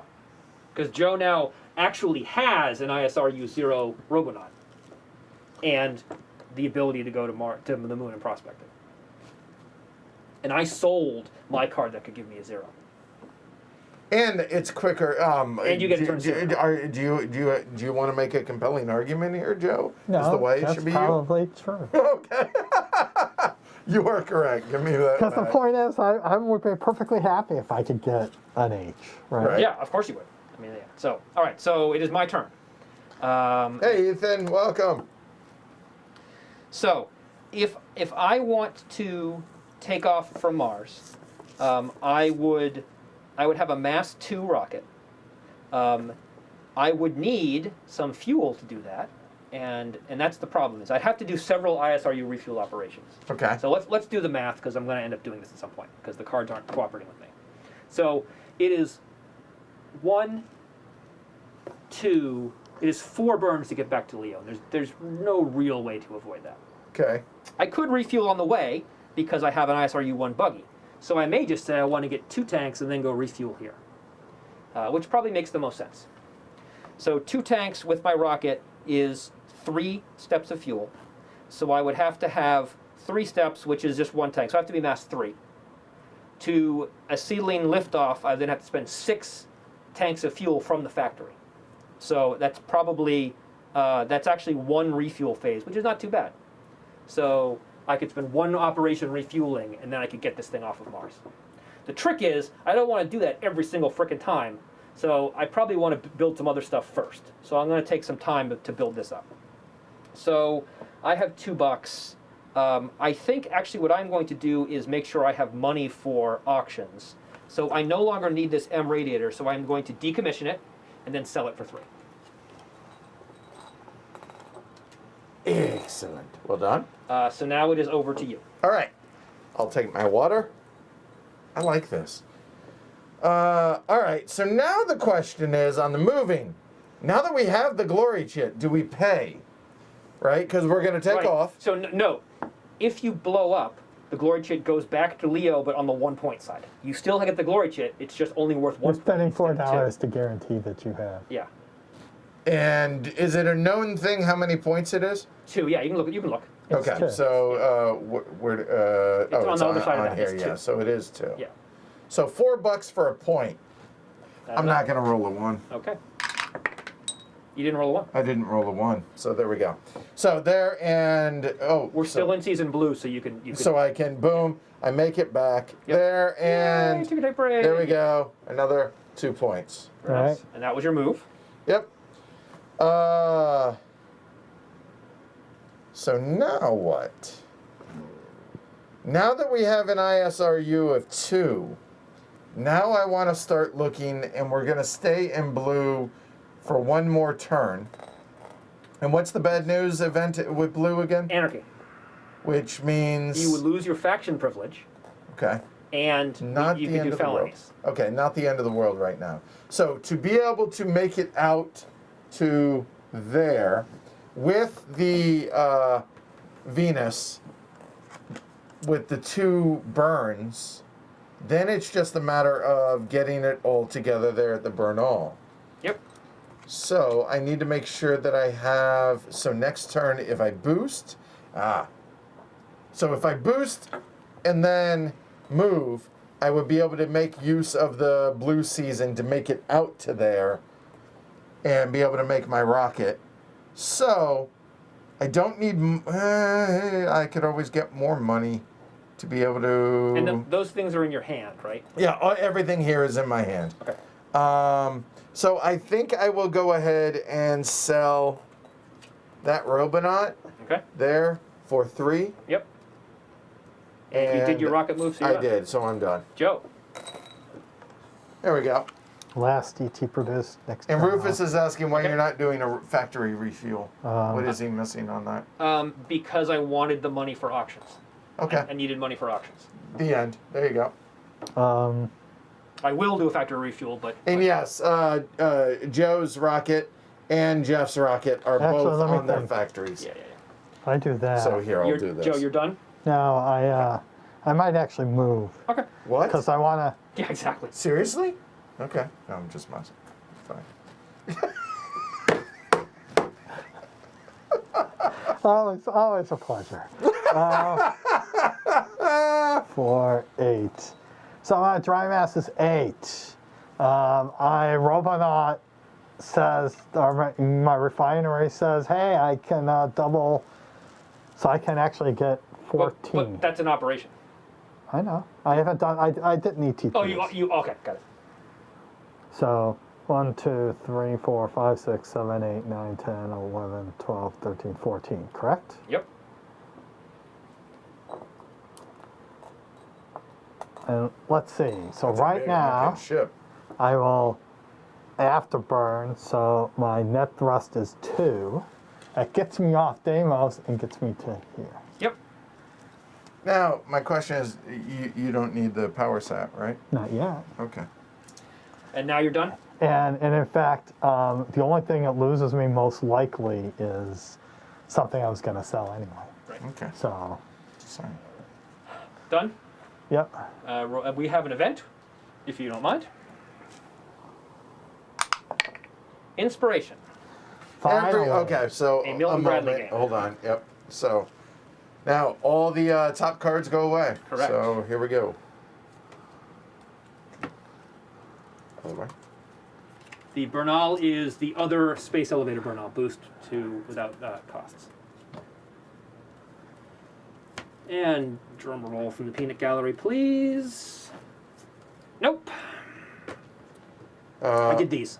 Okay, so these two still Few, to yeah. do. All right.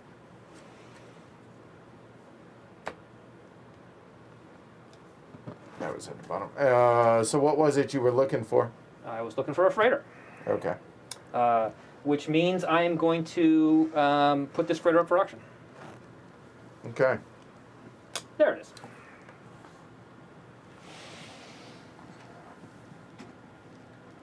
I can't bid because I'm. Yep, I'll bid 0. I can bid on it. Yep, but you need a V to build it, and it doesn't come with anything. You need a V to build it. I do. Yeah, I was trying to think of what letter I should go for now. I mean, it's a card. I don't mind paying 1 for it, so I'll Okay. pay 1. It's yours for 1. Because the next one's better. Because the next one I could build. Right. Oh, as could I. Well, once you have a factory. I understand, but Yeah. I'm not too far away from that. But also- because I'm gonna be able to Yeah. get all 3 Also, of those. it I'm not promotes worried. at a C. You're So, not worried about rolling the numbers you need to roll? No, not at all. Okay. Zero issue. so Edward, over to you. Get a butt. Okay. So, now it's all about building my ship to be able to get out to there. I don't need a lot of thrust to be able to get there, but I need to be able to land on those. Correct. You're going to need a 2 net thrust with solar modifier -2 if it matters. Okay. So, what thrust do you have right now? Well, I have the option of having a 10.5 Okay. or a 10.5. Well, that's great because it doesn't take any fuel, right? Because there's no lander burn there. So once you're here, you can just drop down, not spend fuel. So the 5 doesn't matter, and the 6 is great. So Right. So let's get me over to. That's good enough. All right. Okay. So let's walk through building our ship, shall we? So this is, I guess I could decommission. Well, no. This is actually back at my Bernal now, Correct. right? So a moment. So I'm going to go ahead. These are what's in my Bernal right now. Yep. There. Okay.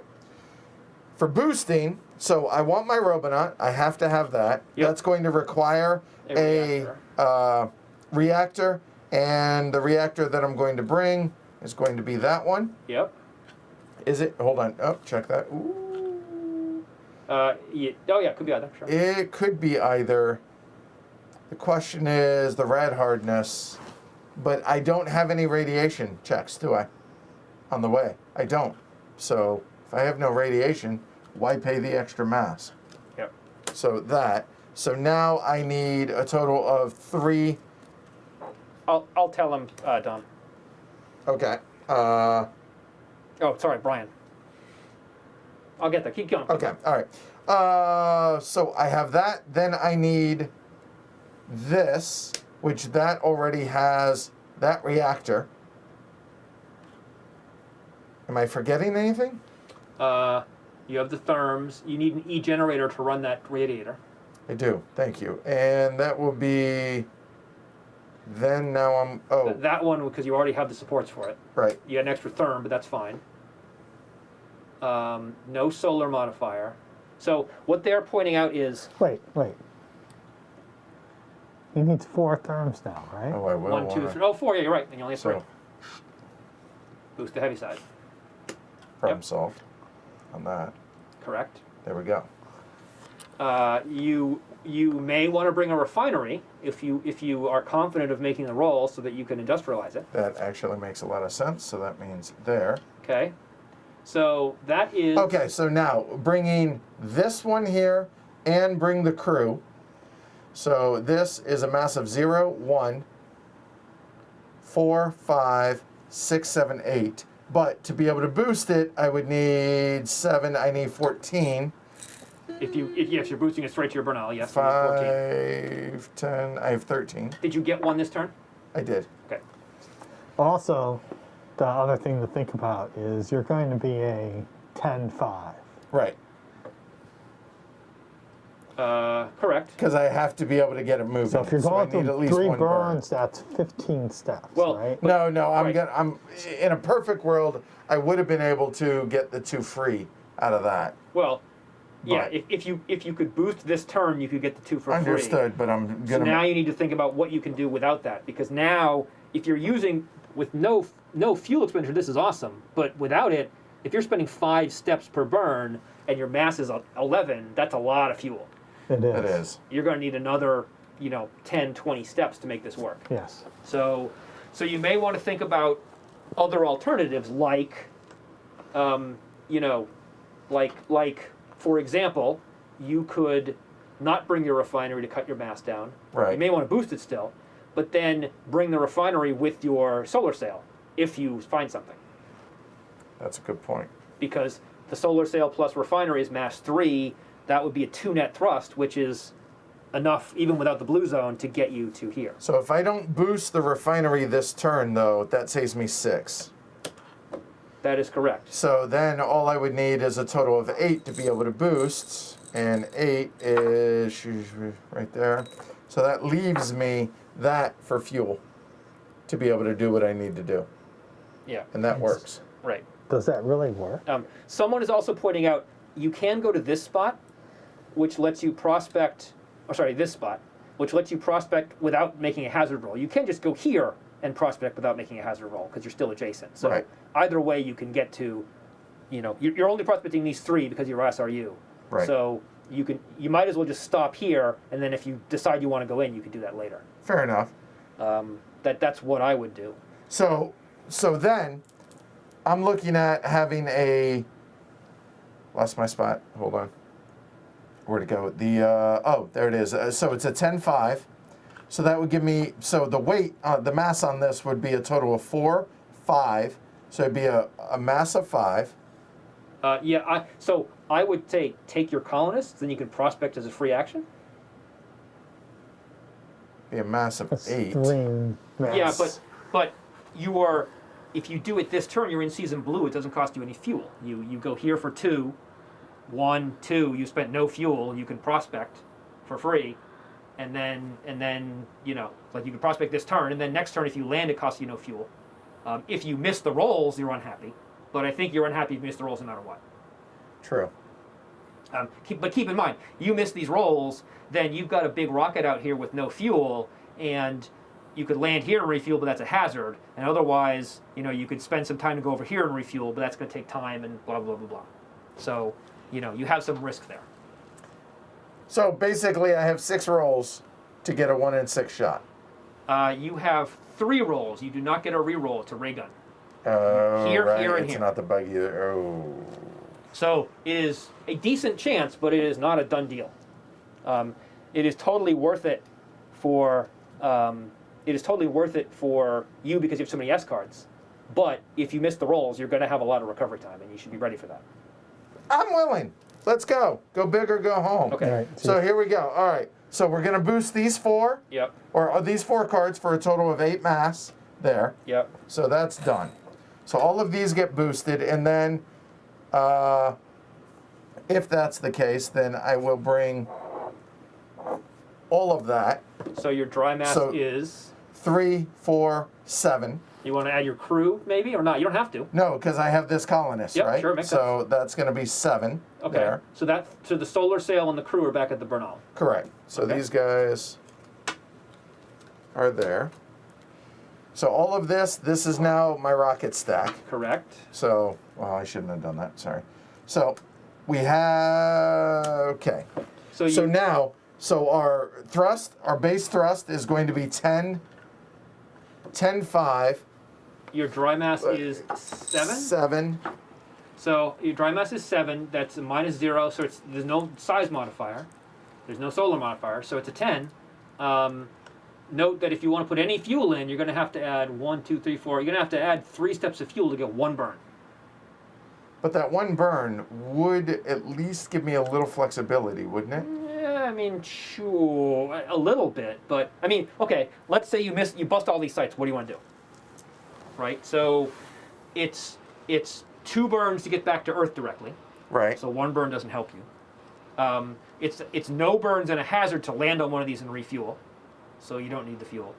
But having the fuel makes it quicker to refuel and get back. Which is exactly my point. So. Or going over here is 2 pivots, which fuel is going to help you, and that's a longer term route. So, yeah, it's up to you. I think I will go ahead and throw in three fuel. Okay. So that goes. There it is over here. So that's going to be 1, 2, 3. Nope. The black. Sorry, 1, 2, 3. Correct. That way. Note that gives There we you go. 6 steps. Right. And your consumption which is 5. Right. Let's go. Yep. So you did your hold you on. did your That is operation. going to be 10. 10. So you can ignore radiation. Well, and you're not even passenger belts. So who cares? Right. So here we go. We're in blue. So there, and now we get 2 free burns. Correct. 1 burn, 2 burn, Okay. and stop. So I will say Okay. you have multiple choices here. Okay. You can stop here. This is adjacent to these 3. Correct. You can prospect. Right. You could, in theory, go here and take the hazard. This is adjacent to all these 3, and you could prospect. Right. You could even land here, and this is adjacent to all 3, and you could prospect. So, Is that And it- sure? yeah, because it's. Oh, got it. Okay. So if I land, though, I get the glory chit as well. If you land, you get the glory chit immediately, but you're going through the hazard, and you don't have the money to pay for it.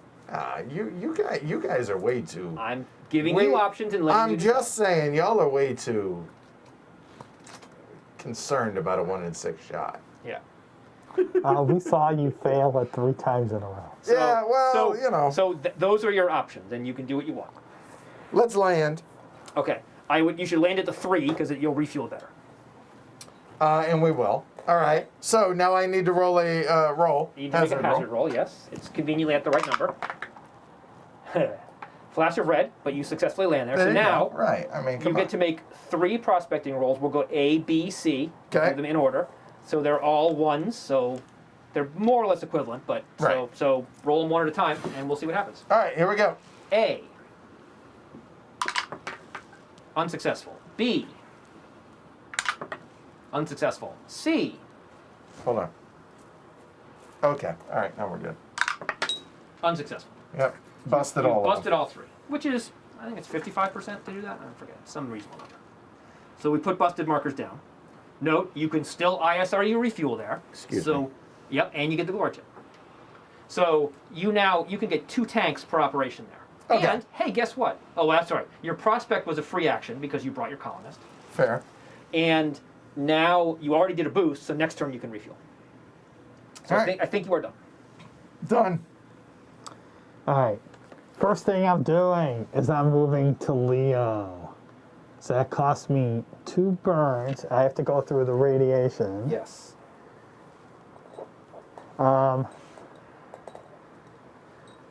So my net thrust now is 2.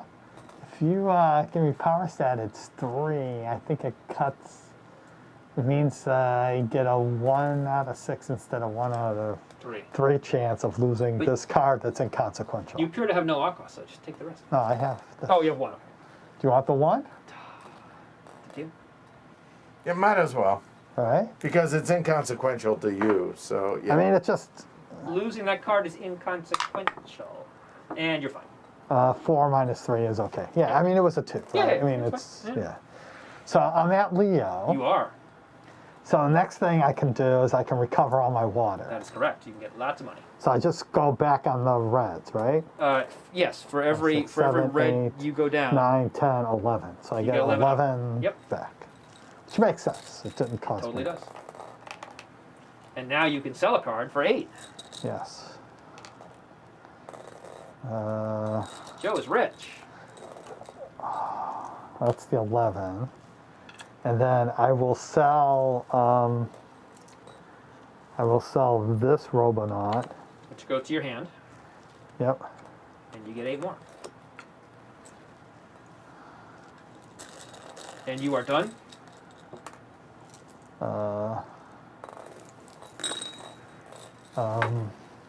Yeah. Next turn I will Boost your Vernal. boost my Burnal. We're in the yellow zone. Budget cuts. And I am going to. I know this is going to make me budget cut vulnerable, but that's life. I am going to put this freighter up. And of course, the next one is also an Annie. I put this freighter up for auction. And you're only allowed to have one freighter, correct? Correct. So you cannot bid. I Hey, cannot. Joe cannot bid. I'll take it for free. Yeah. I am not moving. I am done. That seems like a really good freighter right there. Am I correct?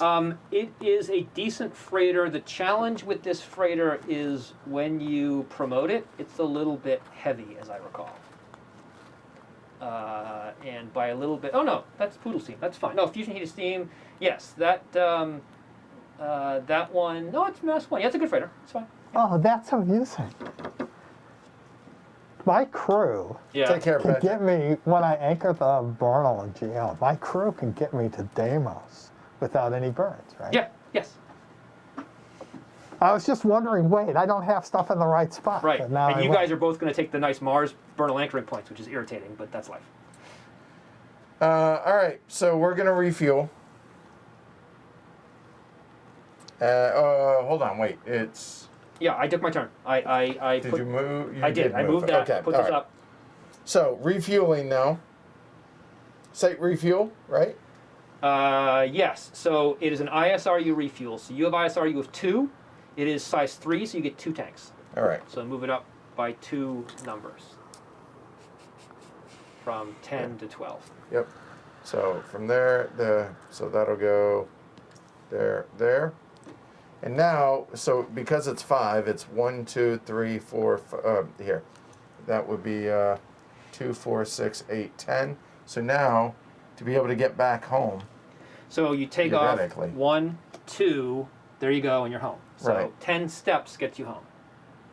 which I have, I'm pretty sure is 1, 2, 3, 4, 5, 6, 7, 8, 9, 10. Because you put 3 steps in, which gave you 6. Am I- Wait, hold on. No, you were at 3, you moved it 4. up wrong. 7, Go back. Your wet mass was on 10.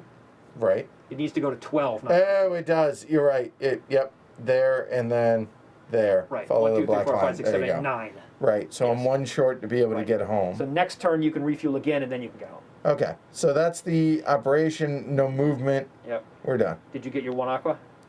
Yes. Okay. Joe.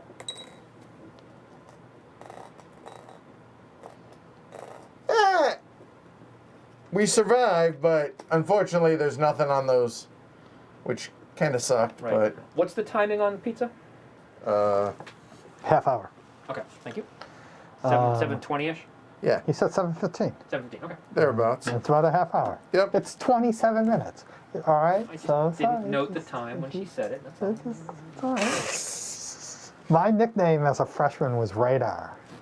after MASH. Yeah, yeah. Okay, so, all right. I am going to burst the Bernal Makes sense. for 10.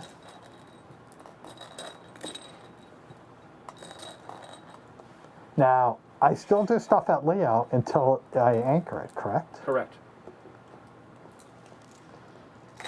So you could, if you got your generator there, which you do, you could just dump fuel and move it. I'm going to do that. But the point is, if I, for example, left that refinery sitting in Leo, I could sell it next turn for Sure. 8. Yep. You could sell it for 8, and that 8 would teleport to your Bernal when you anchored it later. Yes. Yes. So the Right. answer is yes. Um, As long as you sell it before you anchor your Bernal. Let me see. This? Yeah, because I want to see the This should- locations. Oh, okay. Spectral type of S. Yeah, and it's by hydration, so you might want to look for hydration 2. Oh, sorry, for 3. Which, what are you at? You're at 2, right? Yeah, I'm a 2. Yeah. So, but it gets thin. For S's, it gets real thin.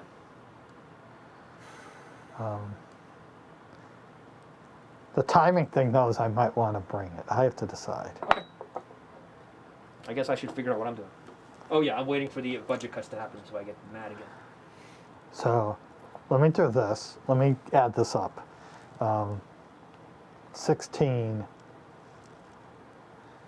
Yes, sometimes Edward's inability to roll a 1 is a liability. Yeah, right. So Ganymede. All right. I am a tug. Yeah, and Ganymede is, out there. I need to go understand through. that. Just- So it takes me 2 burns to get there, right? 2 burns. Yes, 2 burns to get to the Mars spot, which you're going to take from me, Joe. And I need to afterburn just to be able to do the 2 burns. So that's 3 aqua for that. And then I have to roll the radiation and roll, but I think I'm okay. Because my lowest is a 4, Okay. right? So I can get to there. Yeah, I'm sure you're fine. Uranus, Saturn, You Neptune. have the geo elevator? Yes. Okay. There you go. Then there you are. And Right. you're done? Yep. So I'll start making this up. Yep, that's fine. And So we have an event, which I will roll. Of course, it is budget cuts because it screws me. So do I lose the refinery? oh, it's budget cuts. Is budget cuts. Yeah, this is. I'll lose my freighter. Yep, that's what I thought you might lose. Yep. I have I to will lose lose this generator. That actually, Look at that! I'm putting that back for you. that's a benefit. Actually, was me losing that freighter. So budget cuts. I'm actually happy about. I actually lose the refinery. All right. And I am going to.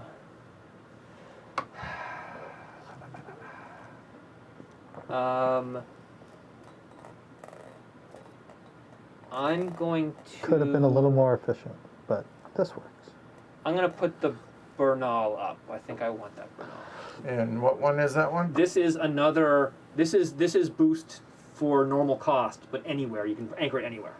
Oh, nice. The next Bernal is the one that gives you an X reactor. Your crew has an onboard X reactor.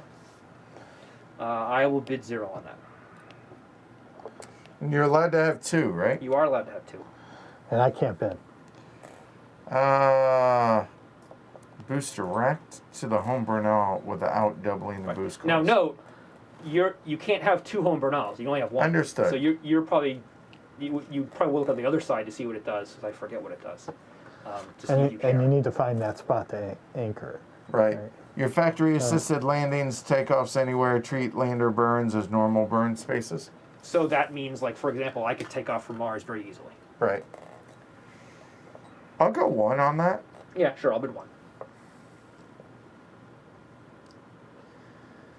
So one of my reasons for doing this for the stream is I have a C factory. I know I'm going to have to boost refineries. So that is good for me because I know I'm going to be boosting cards. I'll go 2. It's worth 3 for me to sell. So yeah, that's I'll fine. bid 2. All right. Okay. I just wanted to make Yep. you pay at And least. generator? That. And I am done. Yeah, this was yeah, I mean this was good. I needed So site refuel again. I will get 2. You'll get 2 tanks. So That'll go 1, 2. Correct. So now I can get out. But Correct. the problem here is, so a moment while I get this set up to come over and take a look at Jupiter Yeah. and Saturn. Because the problem is with my S, I an ISRU of 2. This sucks a lot right I mean, now. the good news is you have a rocket with 10 thrusts, so you can land on those sites. That is true. Bad news is it has fuel consumption 5. But I have 3 burn. Hold on. 1, 2, 3. How many do we have? 2, 4, 6, 8. Oh, 10. can I have him do the same thing again? Yes! Here's what you do, Edward. Hold on. Oh, yeah. Go. So, you So can here, I'll Yeah. I'll bring it this way. Okay. So. so yeah. you can take off. You got a hazard. You stop there. Yep. 1 burn. +4 flyby. Doop da doop da doop da doop. 1, 2, 3, 4. Second burn. Third burn. Land there. Yeah, so unfortunately you need the 3 burns. And he'd go to here. Yeah, you go there, but yes. So that's 3 burns. I don't think you're going to get any better than that. You note that there aren't any great stopping points along the way. 1, 2, 3, 4. and then you go, yeah, because going here is the same. It's functionally equivalent. So yeah, that would be the place to go, and that's you're going to have to spend 3 burns to do it. And I'm 1 burn short right now. So how many steps do you have? You have 10 exactly? I have 10, yeah. So, and now you're in the 1-to-1 So, range. hold on. I have 2, 4, 6, 8, 10, no, 12. 11. You have 11. 11, yeah. 6, 7, 8, 9, 10, 11. So you would take you 2 more turns of refueling to get to 15 and be able to do that. And I will also note that is 1, 2, 3, 4, 5 hazard rolls, which you can't roll a 1, so it'd be. Oh, I would then. Yeah. Yeah, and where is Khufu? Because I noticed that as well. It's somewhere near Earth. I know that. At Khufu, I think. Right Yeah, there. I saw Yeah. you too. So you could go there. The problem is you spend a lot of fuel to go there, right? I mean, unless you decommission your rocket and solar sail there, it's going to take you quite a while to get there, and that's a lot of fuel. And then from there, Jupiter is harder to get to. Right. But that is an option. I wouldn't ignore it. The other option, if I don't go to Jupiter, how insane is it to get out to Saturn then? With a 5 fuel consumption, it is pretty freaking insane. Yeah. Yeah, okay. I mean, so you could do this same thing: 1 burn, 4 flyby, 1, 2, 3, 4. So now you stop there, you stop there, you stop there. You spend 3 years stopping. You go through this flyby, you do the aero brakes, and what's the best S to go to? You're going for like 4 S's out here, right?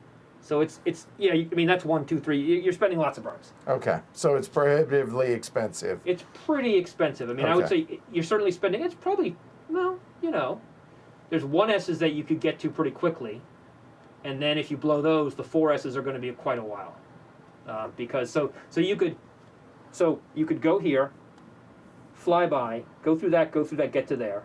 That's turn. Next turn, plus 2 flyby, 1, 2, and then you've gotten to this S. You can't get from here to. You come through here, and then you. But go the to problem sorry, is then it's you have all to these go to 1S's. Yeah. Then Right. then you have to refuel and go 1, 2, 3 to get to this one, which is a 4S. So and that's 3 burns, right? So that's a lot. So, I mean, even Jupiter is high risk, right? Oh, it's insanely high risk, honestly. So I mean, so at this point, it might make sense to Decommission? or is there a place you can go that is not an S, that at least will let you refuel and get water faster, for Right. example? Yeah, although he doesn't. I mean, he didn't bring his refinery with him, right? Right, which So- is that's another problem, right? You do this to Jupiter, and then you have And to then do it I again. land, but I don't have the refinery. Right now, you have a solar sail, you can get it out there, but yeah, you'll have to do it. You have to get out there again. So that's yeah. I mean yeah. So, but yeah, if I were you, I would honestly be looking at so. One option would be go back to Leo and start over possibly with a solar sail, because then you could go back to Leo, and then you could solar sail to here and see what happens. That's much less risk. You're not spending fuel. You could, you've got Ceres as an option. You've got Vesta as an option, that are just places, right? That is a place to start. Right. So not worrying about the letters necessarily, just to be able to prospect. Just to get something, because regardless of the letter, you get fuel. You get 7. You get a 7 fuel as a refuel operation instead of the 2 you're getting now, right? So, that is definitely. But worth that something. requires me to basically start. Well, no. Can I get there though? So yes, because you could. Let's assume you're not going to go. I mean, the quickest way is you go through both of these hazards: 1 burn, stop, 2 burns, and then you could prospect from here, and then another half burn to land, so 2.5 burns. And you can always refuel here because it's a 3, and you could prospect that as well. And you might if you make either of these, you can just land there. Or you could go 1 hazard, stop, and then go in. So 2 hazards, which that's an acceptable level of risk for me. The 2 hazards, but the problem is it's 2.5 burns. So do I wait 1 more turn to refuel to be able to get 2 more so that I can get in for the 2.5 burns to be able to land it? Right. I mean, 2.5 burns is 13 burns, and you have 11 right now. Yeah. So that would be 1 more turn. Right, exactly. Or spend the 2 burns, that lets you prospect these 3, and then with luck, you could land on one of these without having to spend any more fuel. And even if you bust them, you can land and refuel there. Okay, yeah, let's do that. Let's go ahead and, yeah, I'm willing to take that risk. Because if it blows up, Yeah. so I got to reboost it. Big deal. So you want? Did you say you want the 2 hazards? Because that way I can get there this turn, correct? You will get to here this turn, and then next turn you'll get to there. As opposed to... As opposed to this turn, next turn, turn after that. As opposed to it's adding an extra 2 turns. Yeah, no, yeah, that's an acceptable. Okay. Here we go. So you spend a burn. Yep. Oh, hey, hazard first. Actually, you spend the hazard first. So first hazard. You're fine. Second hazard. You're not so fine. Okay, we blew up. I like the chat there. Edward is pressing his luck. Oh, well. Luck pressed. So, involuntary decommissioning. Right, so this comes off, and all of the cards in your rocket stack. What happens to the colonists? Oh, yeah, your colonists were there. So Oh, your yeah, I colonists did are dead. forget about that. So they go to the bottom of the deck. The glory chit goes on its 1 point side back to Leo. Or to your home Bernal, actually. Right. So hand the colonists fine. over, and you immediately re-exomigrate. Hey, look, it's a robot. So you just get Robot that. goes to your hand. Okay.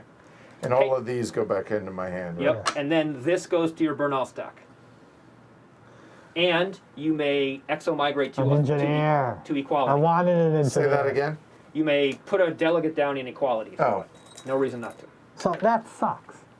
So you failing that kept me from getting the engineer colonist. And I really wanted that engineer Is there colonist. some term that you might issue or express upon No, that it's all happening? right. I will Some term internalize involving an Italian capital?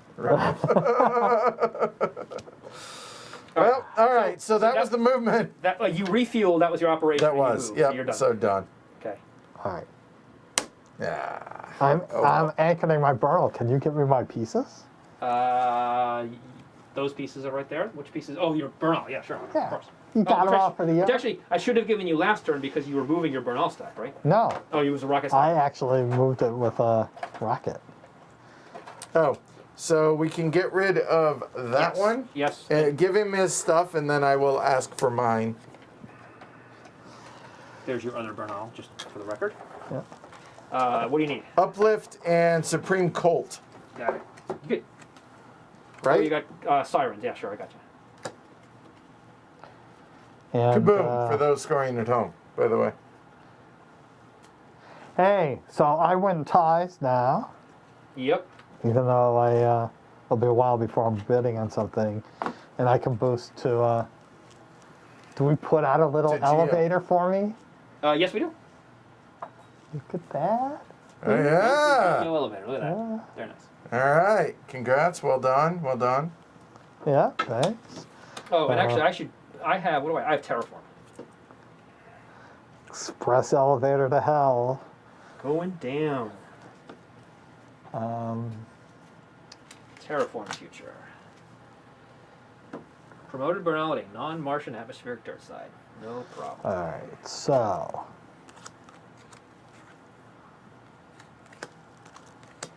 So I exomigrate. Okay, you get this Calypso 2 seed sale, which is a prospector, and you can exomigrate to. You can put a delegate in equality if you want. There's no reason not to.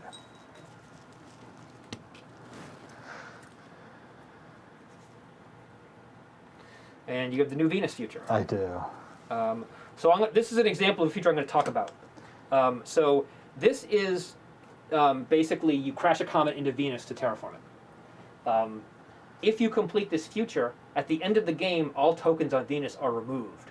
This means if someone else has colonized or whatever on Venus, they don't get to count those things for the end of the game, which is unfortunate. So to be able to do a future, you got to do an epic hazard, right? Yes. Which is as simple as co-locate a crew. Which is, well, you have to do whatever the requirement is on the future. Then you have to spend an operation, which is an epic hazard operation, and make a hazard roll or spend 4 aqua. And when you do that, you have to have a human and the future card in the same place. And depending on the future, that there might be a specific place, or it might be just wherever. So like Okay. the uplift feature, you have to be at a promoted Bernal. The Supreme Cult feature, I think you can do it anywhere. Most of these cards will say where, but like I think the uplift one doesn't because the rule changed after I made these cards. Yeah. Okay. So I think that's doable for me. Okay. And you're All done, right. Joe? You need to put a colony on top of your Bernal. Oh, that's You right. do. Yep.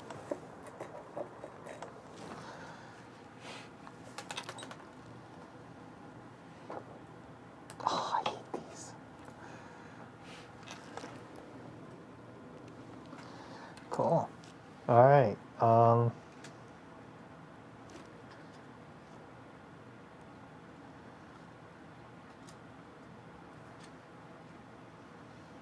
Doesn't really matter, but okay. All right. So your turn, Jeff. It's Jeff's turn. Okay. So it Because advances. that was my action. Advance without event. So I am going to ET produce my freighter. Okay. So technically, this is a freighter stack, and it's where everything else is. I need to produce the freighter, and then next turn I can do that trick, and I am done. So I have a the freighter. The freighter can move one. The freighter cannot take off on its own because it's thrust one. I cannot factory assist into a lander burn. I could seal and rocket plane factory assist, but I need fuel for that. I need water tank for that, which I don't have. I like that freighter, but I feel like I'm looking way into the future right now. Yeah, the freighter's useless until you have a factory. Right, which I can't even. And I want can't even and get. I would somewhere. love to have a freighter. My problem is, You don't have a problem. You're winning. So I'll tell you what, Joe. How much is that freighter worth to you? Sure. 6? Sounds like 6. no, it's not worth it. Well, I'm telling you, if it's worth 6, you can have that freighter.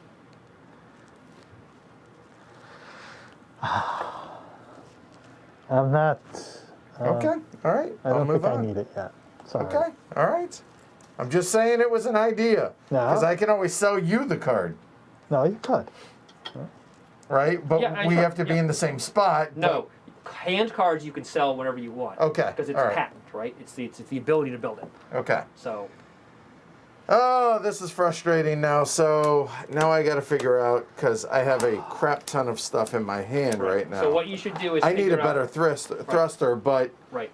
to get so the solar sail, So for example, right? you have an edge up because if you want to, you can boost to Leo. Your solar sail can go back and forth between your Bernal and Leo and bring fuel to your stuff in Leo. So you don't have to pay double to boost if you don't want to, because you can use the solar sail as a ferry without Right. spending fuel.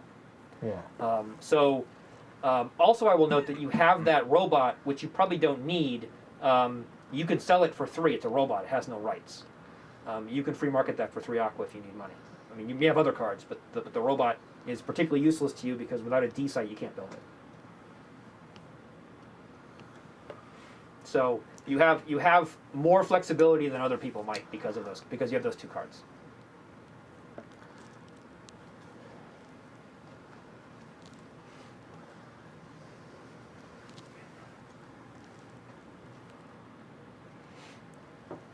So that I see So what it you're saying. actually does work out that I kept both Robonauts.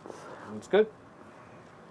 So the robot, I could just sell. Would I immediately get a new one? No, because that is not a colonist. That is a card in your hand.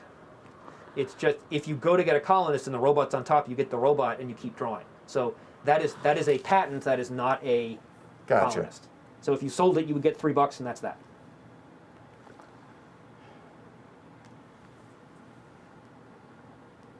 I just wanted to point that out as that's how Yep. it works. So if I were to get the solar sail going to there, and then I can. So I'm just where to go? Right here. Khufu here. Yeah. I mean, so, it's this same. So you could if your solar say you could go here, you could what do I want to do here?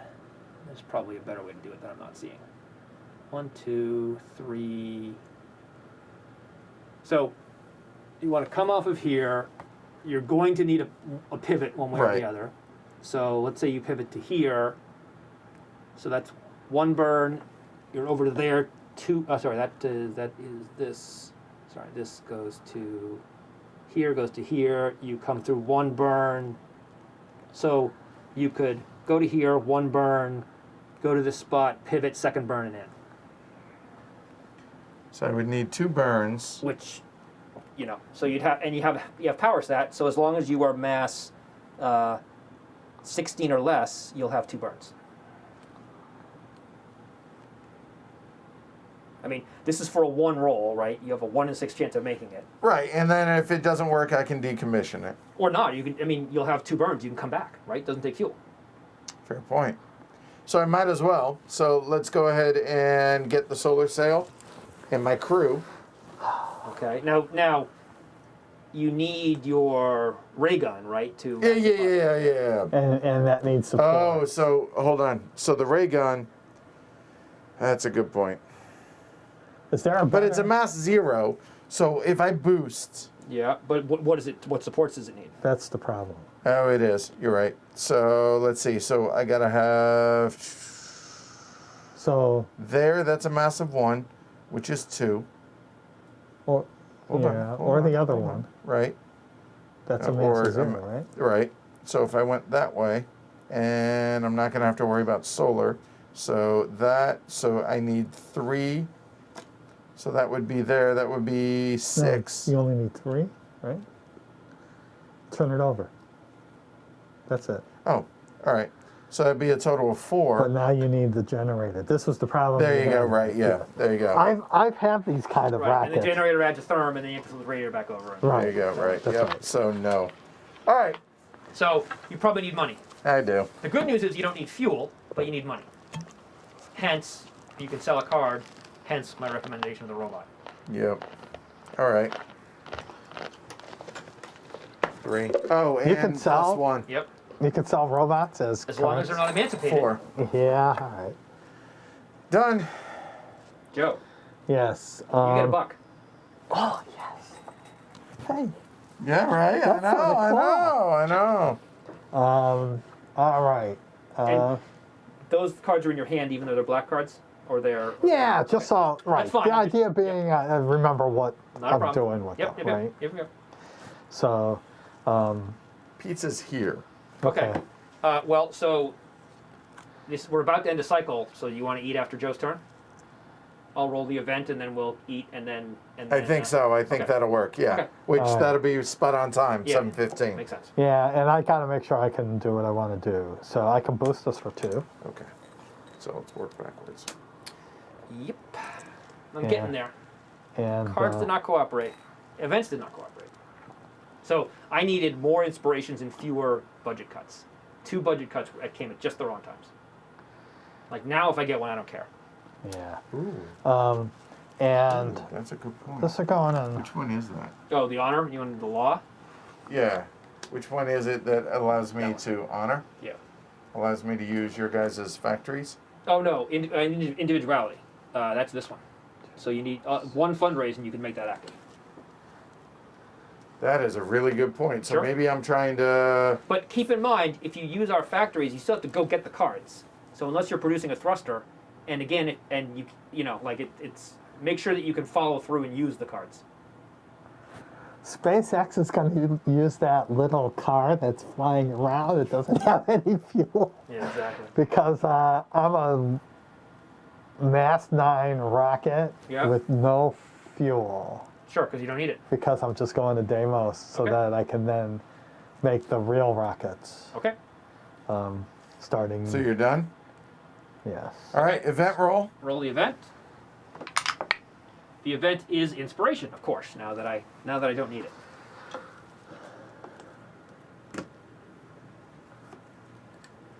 Oh look, there's a robot I can actually do. But if I The Bernal is gain the faction privilege that Edward has. okay, So that is better. Yep, and I did these 5. Okay. There. Ooh. Ray gun 1. Yep. yeah. The issue is but you actually have that kind of generator. I do. Yep. Oh my. All right. So we have done the event. It will be my I turn. don't think I did the radiator. Okay. Or the reactor, I I mean. wasn't so. looking. I don't know. Okay. All right. So, yeah, so go ahead. Run us through. Where are we? So we finished the event. It is Yep. my turn. Yep. So when we come back, I will take my turn and we'll keep going. Yep. There you go. We're actually halfway through the roughly halfway through, so it's good. Yep. So, all right. So, A third of the way through the game, actually. Yeah, but halfway through this cycle. So yeah. Yep. Yep. So 7:15. We'll call it half an hour. Give us some time to eat. So we'll be back 7:45 Eastern time. We'll see you guys then. Hopefully you guys are hanging out with us and joining us. So we'll see you guys soon. Thanks everybody. Yep. All right. Let's go eat some pizza. Thank Yeah. you. All right.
Hey, what is up, y'all? We're back, sort of. So, just did some checking on YouTube and realized that we're probably going to hit up against the 12-hour barrier with YouTube as far as that goes. So what we're going to do is, well, hopefully the refresh will work. All right. So I will take care of that. I will figure this out. Anyway, Jess will link to it. I linked to it once already. The link is in the description down below. Go there. We're going to start over there in about 4 or 5 minutes. So we'll see y'all then. Thanks, everybody. And we'll see you there. See ya. All right. Yep. Don't take too long, I might be done.